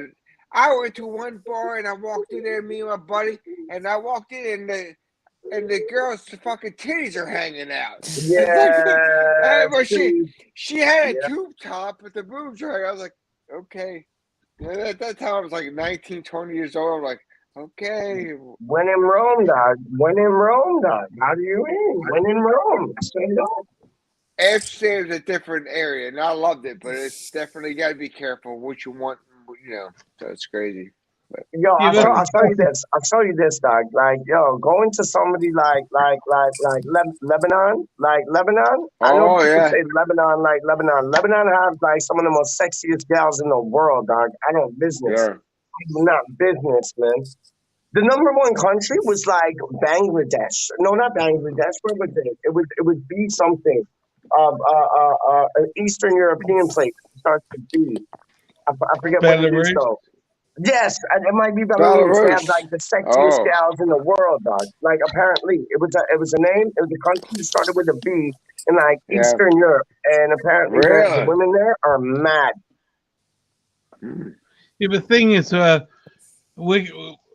myself and Reese are quite lucky. Me a bit more because I'm not Reese. No! But for me, I've not travelled far. Right? I've not travelled far, and I won't say like Larry's done. I've not travelled far, but I've got Europe on my doorstep. I've travelled through France. I've been to Germany. I've been to Belgium. I've been to France, Poland, Belgium. Yeah. But what I do not do is fly to Greece or fly to Spain and go to an all-inclusive hotel and sit in a pool that's got a beach on it.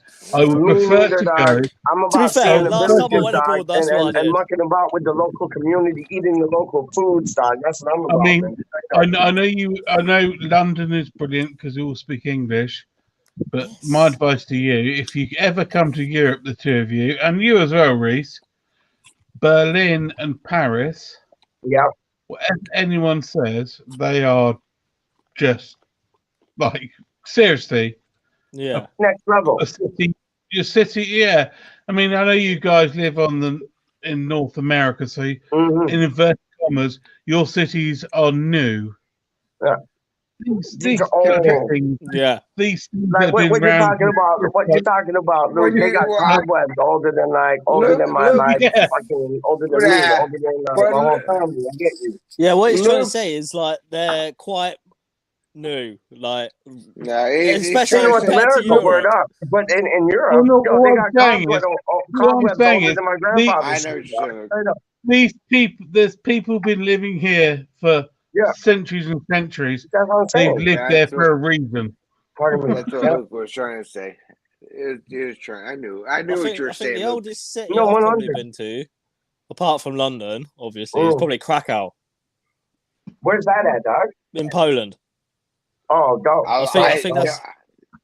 I've been to Poland before, and I like Poland. Yeah. Oh, I really want to go back. How to Poland. do you pronounce that, Reese? Krakow.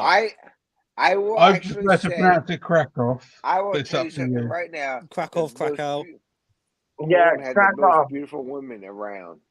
Where? Poland. Oh, yeah. We get a load of them around this way. We get a load of them around this way, and Lithuania. Can I just say? Sorry, lad. Can I just say? No, you can't say, Luke. Women are really beautiful everywhere because, you know, they're women, aren't they?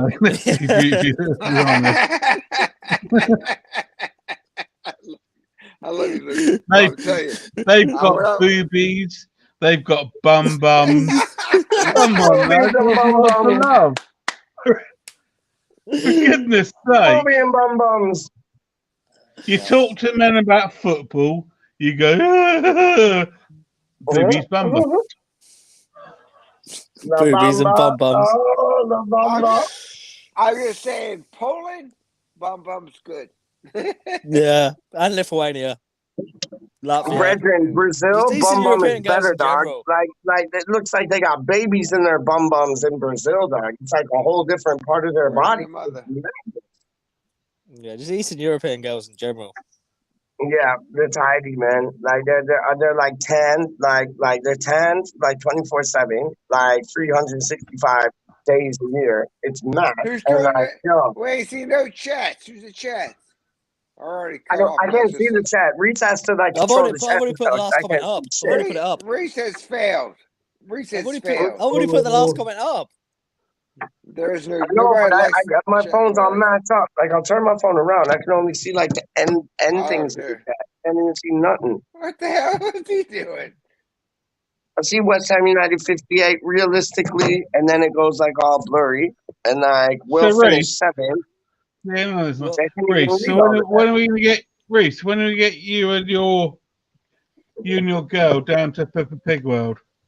Oh, I don't know. It's like 3 hours away from me. Like, what's that? Hey, Peppa Pig Reese, World. I like to see that picture with you and Duke. That was Reese? awesome. That was dope, bro. I'll try to get that on. Awesome. I'll get it up now. Yeah, I'll try to get that on. That was awesome. I saw that with the recent. Oh, I loved it. There it is. Thank you, Reese. Talk to me. Thank you, Rise Up. Rise Good up. night, Hammerette. Good night, Hammerette. Big up. Big up. But yeah, I was in South London doing some work stuff, and I thought, you know what, Duke's around the corner. I'm gonna go see Duke. So I did. That was all. Rise, that was awesome, buddy. And Lawrence, homeboy sent me like a WhatsApp message like right after you left. He's like, "Yo, you never guess where I just came from. You never guess where I just came from."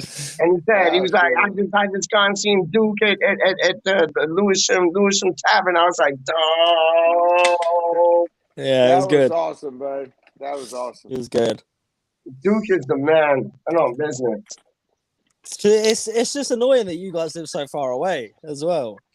I know it sucks. It's because like I've met with like Hammerette, I've met up with Budgie, obviously, I've met up with a few others and stuff. And it's just like, if we wanted to, we could just all decide, you know what, next week we're gonna all meet up and go to the pub or something. Yeah.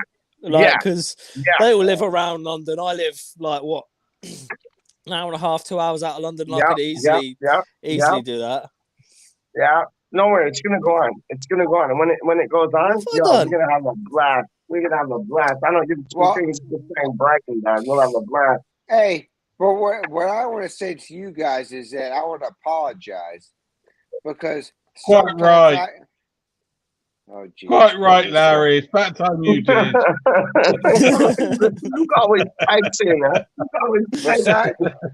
Besides this asshole who just said something, I want to apologize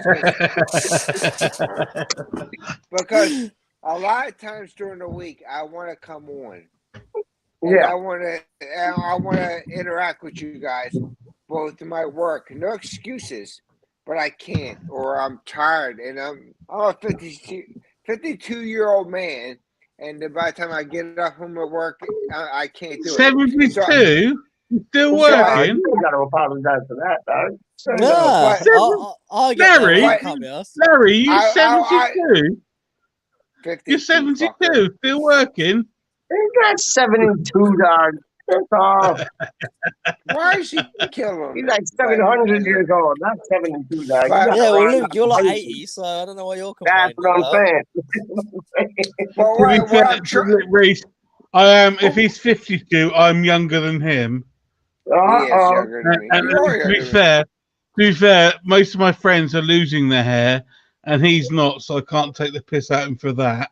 Are you losing your hair, though, lots of hair. Yeah, he's a good lad. But anyway, is that I always, if I'm not there all the time, I still respect. I care so much about Peach and you, Rise, and you guys are always my team. So if I'm not there and I don't click in, I'm sorry because I was working still. Hopefully, it's the same with me. Like, I just get there where I can't be bothered to go on my phone and stuff. Larry, so I'm like, if you and your wife fly over to England and you don't come and stay with me, I will be very disappointed. There's an invite right there, man. Peach, if you come over to England and don't stay with me, I'll be very grateful. I know Peach. When I get a proper place sorted and stuff, you're definitely coming over to stay with me, mate. Yeah, no. I'll be with you guys. We'll be chilling, and then we'll go over to Luke's place, and we'll just like natter all night long. Like you go up to like 6, 7 in the morning, dog, and they'll be like I knew that was coming. Luke is clever. He's like, I love it. But all respect to you guys. Have you been to England, Larry? No. And that's the funny part. I've been all around. I've been to Scotland. I've been to Ireland. Yep. Awful. I know. As I just say, I've been different places. I've been on the ships. I've been through the Irish Sea. Like I said, I went to Glasgow. I went to As I say though, but Larry, I guess with the Navy, you've been to these places, but in inverted commas, you haven't been to these places. I get what you're saying. Yeah. I get what you're saying. I think when I was a younger guy, that I didn't appreciate it so much as I got.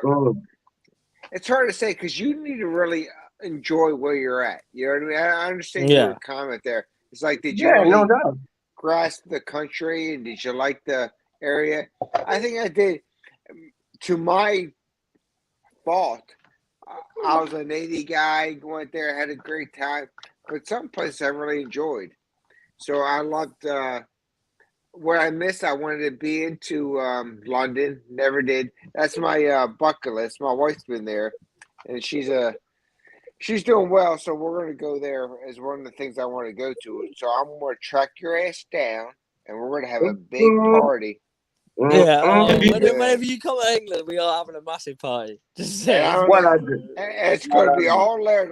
I'm going to throw $200 pennies. No, I'm just joking. But we're gonna have a good time. So we're gonna. Nah, man, we'll have a blast time. We'll have to try and get Peach over as well somehow. No, I'll be there, dog. And like Charlie boy, when he's on the movement, he'll be through. Frank, you'll be through. We're all coming over, dog. Franco, all of us, dog. Straight up. But as Reese will testify, London is not England. Yes, it is. Yeah, of course it is. No, but you know what I mean? London is. About? It's like some. It's like saying New York is America. I got you. Point taken. Basically, you got London, and then you got non-London. It's completely different. Yeah. London is just so much better. London isn't England. No, Virgin. Virgin. London is London. Basingstoke is Basingstoke. Peterborough is Peterborough. Devon is Devon. Wickham is Wickham. You know what I mean? It's like it's all different. It's all different vibes. Yeah, but London is the best vibe. Just to say, London's dope vibe still. London's like true city vibe thing still, man. Like any city in the world. I'm not saying that. London is brilliant. London is like New York. But Larry lives in a place that isn't like New York. Like I don't live in a place that's like London. I don't live in a place like London either. Exactly. Yeah, exactly. So England is, that little country pub. Beautiful. You can drive 5 miles and there's a little country pub. You have a roast dinner. Yeah. That's not London, is it? No, but that's England. You know what I mean? And that's how there's different vibes. And like there's different vibes. You can see like buildings and Tower Bridge and thing, and then you can see beautiful green grass with like fucking sheep and lamb upon them things, dog. Like it's like, there's so many different and those little quaint like English pubs, like in town. Man. That's cool. But as I'm saying, every time you see America, you see New York, as it were, or a Hollywood sign. I don't see it. But New York's totally different than like LA. LA's totally different from like Chicago. Chicago's totally different from Auburn. Every time you see England, you see Big Ben. But that's not. No, but no, differently. I see like farm roads with like green grass and like sheep and like lamb on it. That like straight up, like that's and that's right. And honestly, Luke, to be honest with you, I agree with Peach. I don't see Big Ben. I see a countryside. What I do see is what I see and I like is go to a little pub and they pull a drag. Then they have maybe some music on the side, little acoustic stuff. That's why I don't see Big Ben. I don't see all that other stuff. That's what I see. And my bucket list is that part. That's what I want to see. No, but you get what I'm saying. You go to like a little country pub and like you want a menu. There ain't no menu. All the items that they're serving is on like a chalkboard. It's like Chips and that's like a mash. little Chips and mash. Exactly. yeah. Yes. That's like what a little quaint pub in the country, dog. That's England just as much as like Tower Bridge is England. Real talk. Yep, that's what I want. Thank you. 100. 100, man. And like the Anglican church is there and shit. If you want that quaint country pub with the chalkboard and stuff, then it isn't in London. No, but you can get them like outside of like Reading, outside of where is it? Brentwood, not Brentwood. Yeah, no, is it Brentwood? Like near Reading. I don't know, maybe. But then you got like others like Lincoln and Bourne and like all them places, dog. Like trust me, England is such a beautiful and lovely place because you get city things, but then you get like country style things. And I love the country style things just as much as the city things, man. Real things. Yeah. 100%, man. 100%. So basically, both of you are staying with me, yeah? Yes, no, I ain't staying that with is you. what I can offer. I ain't staying with you, dog. I'm staying as far away from you as I can, dog. Peach. You can come stay with me when I move back to London. Yeah. I'm staying to make sure I got a come back to me when I move back to. You can come stay with me when I move back to London. Done. Yes. Like a box. Reese. Yes. Reese, can you put a picture up just for Larry to see? I'd like you to Google Winchester Cathedral. Okay. Oh, Jesus Christ. Winchester Cathedral, that's right there where Luke lived, dog. That's right there because Luke lives in Winchester. That's Luke's spot. Yeah, man. Done. Respect. Yeah, man. Beautiful area, man. Beautiful area. Respect.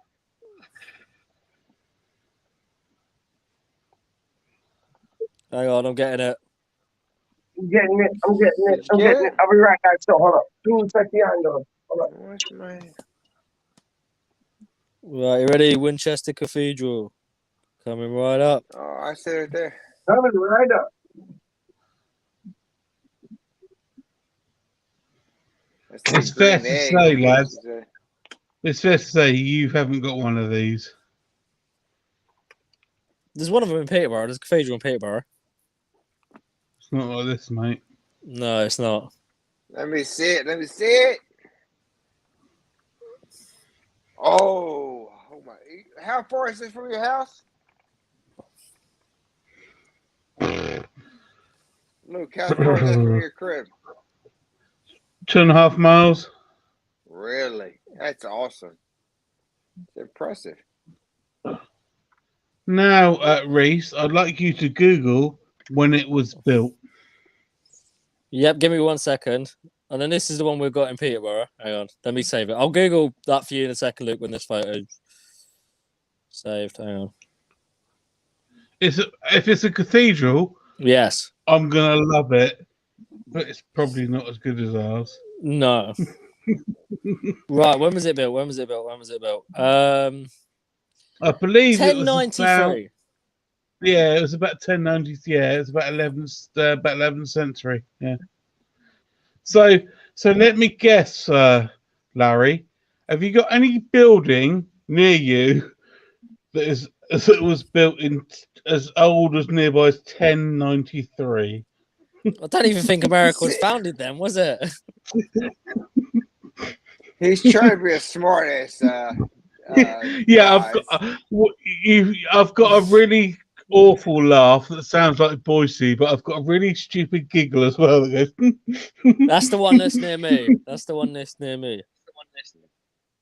Oh, that's beautiful.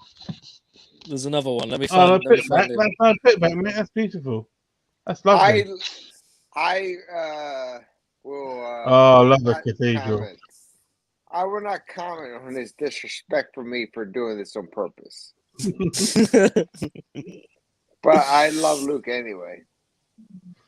Yeah, but look at that. We in the town I live in, city, I guess. What's that? What was it, Reese? 1093. 1093. So that's all. So that's about 80 years away from being 1,000 years old. Ridiculous, isn't it? It is crazy. It is crazy.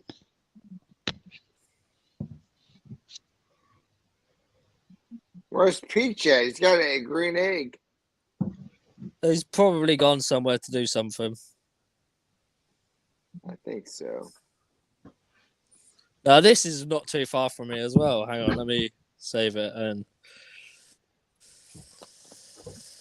load it up.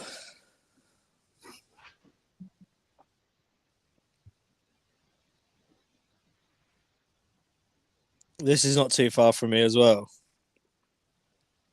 I think you'll like this one, Luke. I think you'll like this one.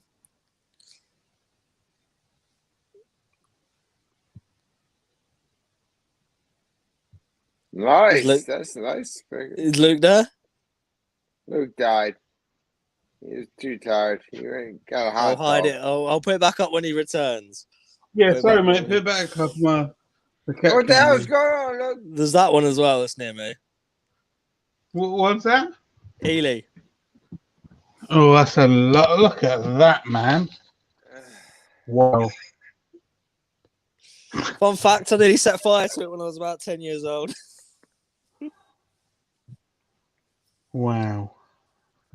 Yeah, I nearly set fire to it when I was about 10 years old. That's funny. Not with Arsenal. I knocked over a candle in there when I was about 10 years old. That's the funny thing is that's because I want to take my little girl to Florida to do all the Disney stuff in about 5, 6 years. Yeah, but what stuff? The Disney stuff, you know, go to Disney. Cool. Yeah, but now I got you. If you think about it, that is the worst part of America to go. Florida is the worst part of America to go, basically, isn't it? Especially Orlando. It's just awful. But because of that, so that's the only reason. I know it sounds awful. I'd love to go to New York, but I look at Europe. That's basically on my doorstep. Yeah. I would go to Australia. Why? I'd love to go to Japan. Oh, don't! I would. Luke. But Europe is on my doorstep. They've got. It's just like I'd love to go to America and I'd love to meet the people, but Europe, it's just massive, isn't it? Yeah. It's just bloody massive. I want to drive across Europe. Yeah, I'd love to drive across America, but it's just ginormous. What are you saying, Larry? Sorry. I'm telling you right now, it's just like anywhere. If I ask you, let me take you, I want to go to see somewhere in England. Do you ask for downtown or do you go somewhere else? You come with me, I show you the outside of the cities that are better. Just like London. Yeah. It's crazy, right? So it's about having the right people to take you on the outskirts of the town that are really the best of the country. You know what I mean? Yeah, exactly. Where's Peach gone to? I think Europe is like America and Canada, but just condensed. Yeah. So the cities are closer, and the Eiffel Tower, the whatever it is, the London Eye, or the going to Barcelona or Greece. Oh. It's just as it were closer. Yeah. I understand.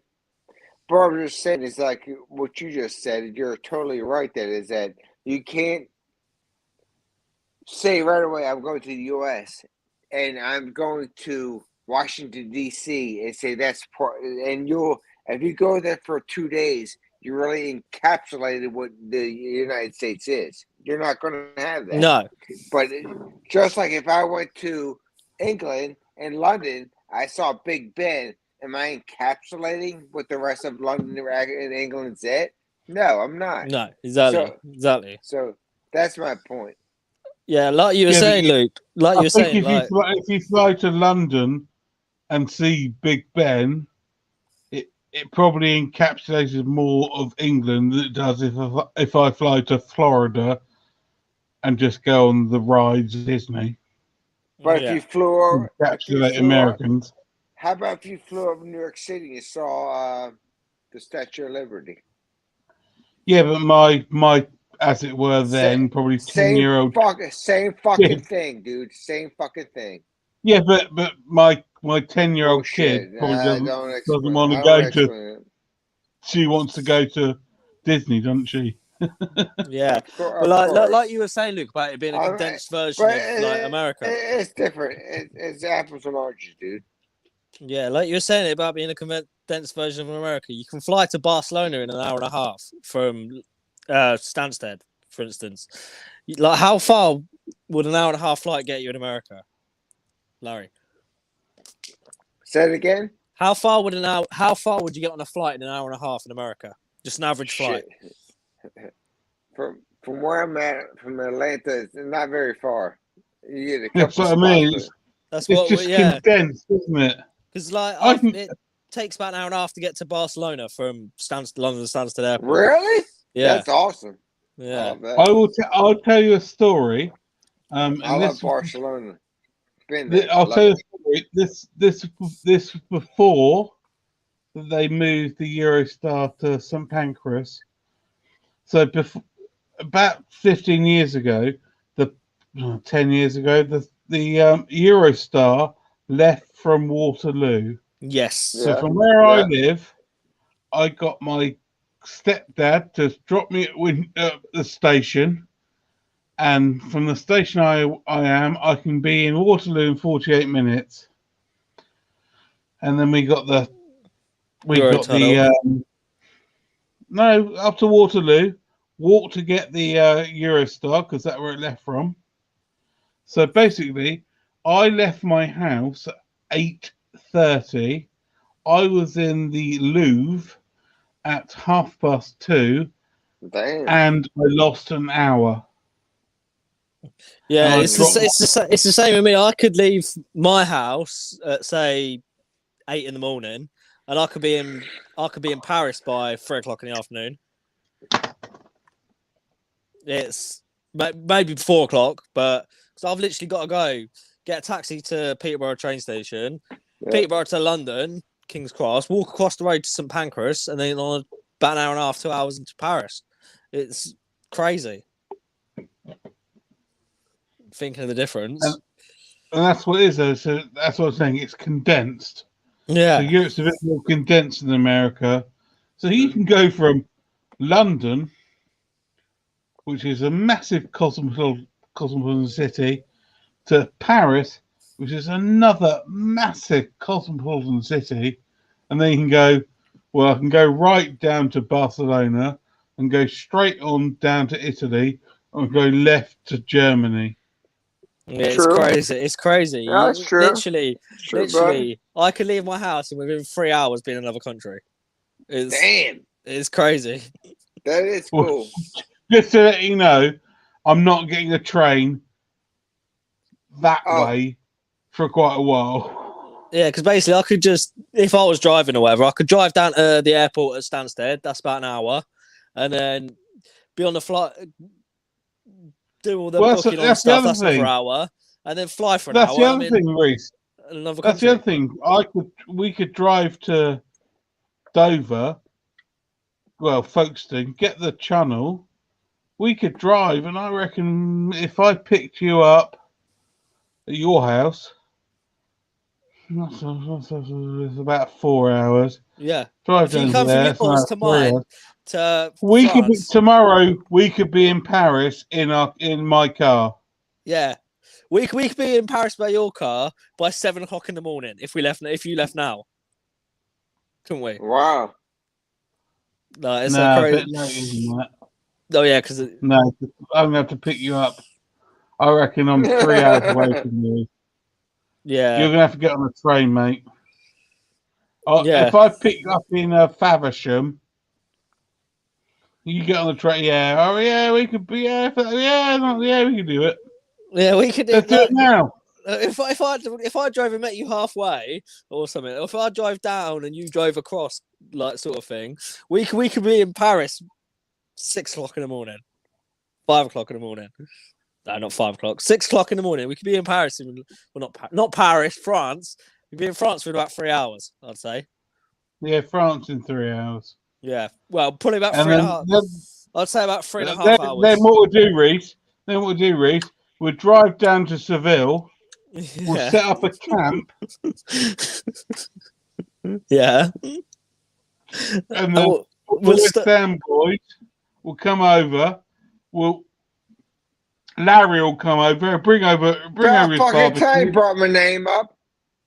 Yeah. Bring up his barbecue. Bring Peach as well. Bring his barbecue. We're in Spain, so it's basically. I love this guy. So we'll go to Spain. Larry will go in the bull ring. He'll kill the bull because I'll kill the bull. Then we'll barbecue it. And then we'll watch West Ham beat Seville. And then we'll just drink loads of lager and live in Seville, apparently. Yeah, that's the new plan. Hey, look, that works for me. It works for me. But yeah, I've got a daughter and a... Larry, just be honest, mate. You and me have both got wives. I've got a daughter. I'm not sure that this plan is particularly... But I'm happy to go with it. I've got a daughter as well, but I'm happy to go with it. But Reese, you've got fuck all money to chuck behind it. Larry. That's true. This operation is on me and you. I'm just tagging along. How much money can we put towards it? I'm happy to put $1 million. £1 million quid. I can put it towards it. Towards what? I'm sorry. You lost me. Well, we need to buy a house, apparently in Seville. Oh. Reese has got no money. Look at him. He wears a baseball cap. Yeah, that's true. We've got to chuck a load of money into this. Now, see, my wife has got a thing here, but I will put... where's that? Coast of... in Barcelona, Spain? Yes, in Spain. Oh shit! I'll put 200,000. Reese, don't give him information. He's American. He's got money. Don't give him information. Also, as well, he doesn't look good, right? I'll give you 200,000 pounds, and we can negotiate. And it's just because I thought this is by. Mate, I'm putting $1 million in. I'm putting $1 million in. You're putting 200K. Yeah. I'm just there to look pretty. I'm putting my feelers out there, my tasters, my taste buds. It's all negotiable. Because right now you're only one, and I need foursomes. No pun intended. No crazy shit. You know? What's Pete's bringing to the table? No, just to let you know, Reese, my missus wants another kid. So at the moment, what's your daughter called? Because I may own her soon. I'll message you on Twitter. Yeah, no, well, just to let you know, if we're going forward with this house in Seville, if you want in on it, come on. I've got okay. Come on. I'll bring it. Little bit of me, little bit of me, little bit for you. You know what I'm saying? Yeah.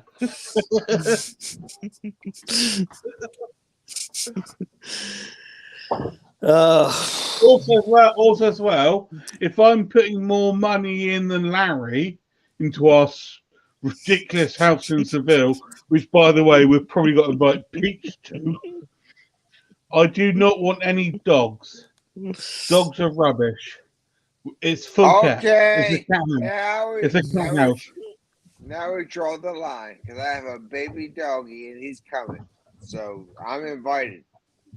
Larry, you've not convinced your wife yet. You can't bring your dogs. You can't nominate dogs before you convince your wife. Mate, we've got a ridiculous house in Seville, apparently. You can't. I mean, we can only live there for a year, though. Remember, because we'll have to go to where the next Champions League final is, for where West Ham go there. For fuck's sake, man! I'm invested big in this. Where's the next? Reece, find out where the next Europa League final is. No, not the Europa League. Because when we win the Europa League, we'll be in the Champions League. So we've got to go to that. Yeah, where that house is? It could be ridiculous. Where's that house we got to buy? All of them. Look, you're cracking me up, buddy. I love you, man. We're gonna need him. I have to leave soon. My wife's calling me, but I'm enjoying this too much to leave yet. Lauren. Right, then we've got to go to Turkey. Then we've got to go to Turkey. No. Lawrence, can you find out how much, those American school buses you have? We're going to need one of those, I think. I'll buy that one easy. That's easy money. So where were we? Seville. Where we got to go? Turkey. Oh, for fuck's sake. And then we're coming back to London. 2024 Champions League finals in Wembley. Well, that's ridiculous. We've all bought a house in Seville. Let's have a look. Should we just stay in Seville? Let's just stay in Seville. That sounds good. We need it for a weekend because we're gonna party hard like fucking champions. Right, there's currently 5,202 flats and houses available for sale in Seville. For a weekend? No, Larry, we're now living in Seville. Well, what's the budget? The budget is for a weekend. I will pay. Hold on, shut it down. For the weekend, if we go there, if me and the wife fly, I will pay £3,000. No, Larry. Look at Dubai. Larry. Right. We now live in Seville. That's your new life. Me, you, Reece. No, you've got to live in Seville now, mate. What's the budget? What's the budget? Well, it was like 1.2 million, wasn't it? Yeah, probably 1.2 million. Just to let you know, me and Larry will happily sleep in the same bed. Yes.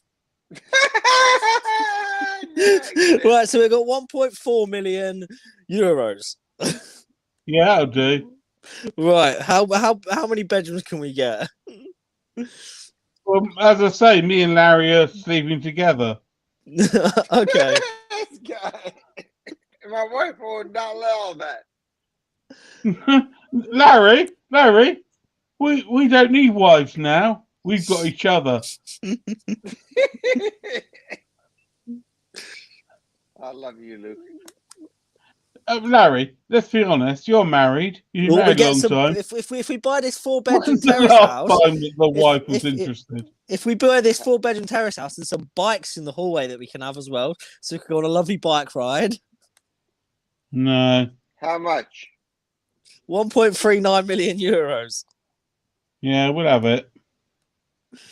There's a nice little bathroom. That's too much. Has it got a shed? Has it got a shed that you can live in, Reece? I don't know. That's what I'm going to look for. Because I've had a chat with Larry. We won't have you in the house, I don't think. No, unless you're going to bring us beer. There's some weird outside bit that's got a roof on it. Evening, Budgie. Budgie's awake. He's like, I'll take 2. This has just gone into utter chaos. This has gone into utter chaos. Anybody comes into this room with me and Luke, they're on their own.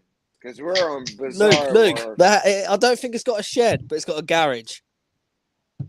You're all right, you can live in the garage. I can live in the garage. As long as me and Larry aren't chilling out and doing wrestling and doing man stuff.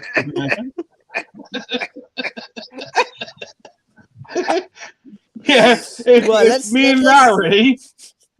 and Larry are naked in that garage, you have to leave because we're messing up and doing. No, it's not. No. Don't be like it's ridiculous.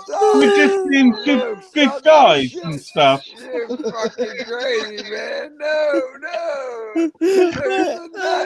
All right, Reese. All right, no. That's I'm being ridiculous, to be honest. Reese, if you can get naked and grease up, you can join us. Frankie's back. Oh, Jesus Christ. You can't. Oh, this shit is fucking crazy. How far away is it from the stadium, though? That's the main question. That's the main question. We'll find out how far away this is from the main stadium. To be fair, Reese, if we're all greased up and wrestling, I don't think we're interested in football anymore. I think we're done with that. That's the whole reason we're moving out there. Yeah, but now it's all about the greased up wrestling stuff, I think. This is craziness. Oh, dear. Is everybody in the chat left there? Anybody left in the chat? I've done up all the comments that have been coming up as they've been coming up. I think they may be off-put by the fact that I'm naked wrestling in the garage in Seville. Luke, your comments were awesome, Luke. I'm telling you right now, your shit was on fire. That was good. When Luke talked the shit, I couldn't deny it. That was funny. That was funny as shit. All respect, buddy. Oh, I think we put everyone off with the image of me naked wrestling in the garage in Seville. All right, I'm ready to head out. To be fair, Reese, to be fair, not me, mate. I enjoyed it. No, you'll be the one chucking the dollar bills in, I'll take it. Oh no, not paying for it. I'm not paying for it. You're staying in me and Larry's house. You'll take it for free. Okay. For a little. All right, thanks, guys. Hey, appreciate you. That was brilliant. Come on, your eyes. Come on, your irons. Come on, your Cheers, eyes. Dad. Come on, your irons. Are you staying on for a bit, or am I just ending because Peach is gone? Where is he gone? I don't know. It's Peach. He could be anywhere. Where is Peach? Is he sleeping? I don't know. He just disappeared like an hour ago, and we've just been sat here chatting bollocks for an hour. But yeah, I don't know where he's gone.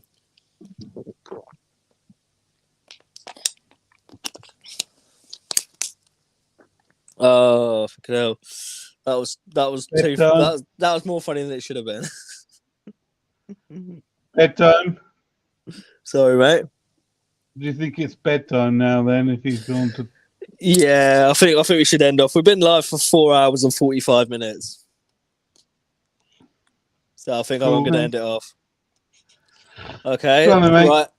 I'm going to end off. Right, see you guys later. Yeah. Remember, like, comment, subscribe, and all that shit. Yeah, fuck that. Good to see you, mate. Yeah, good.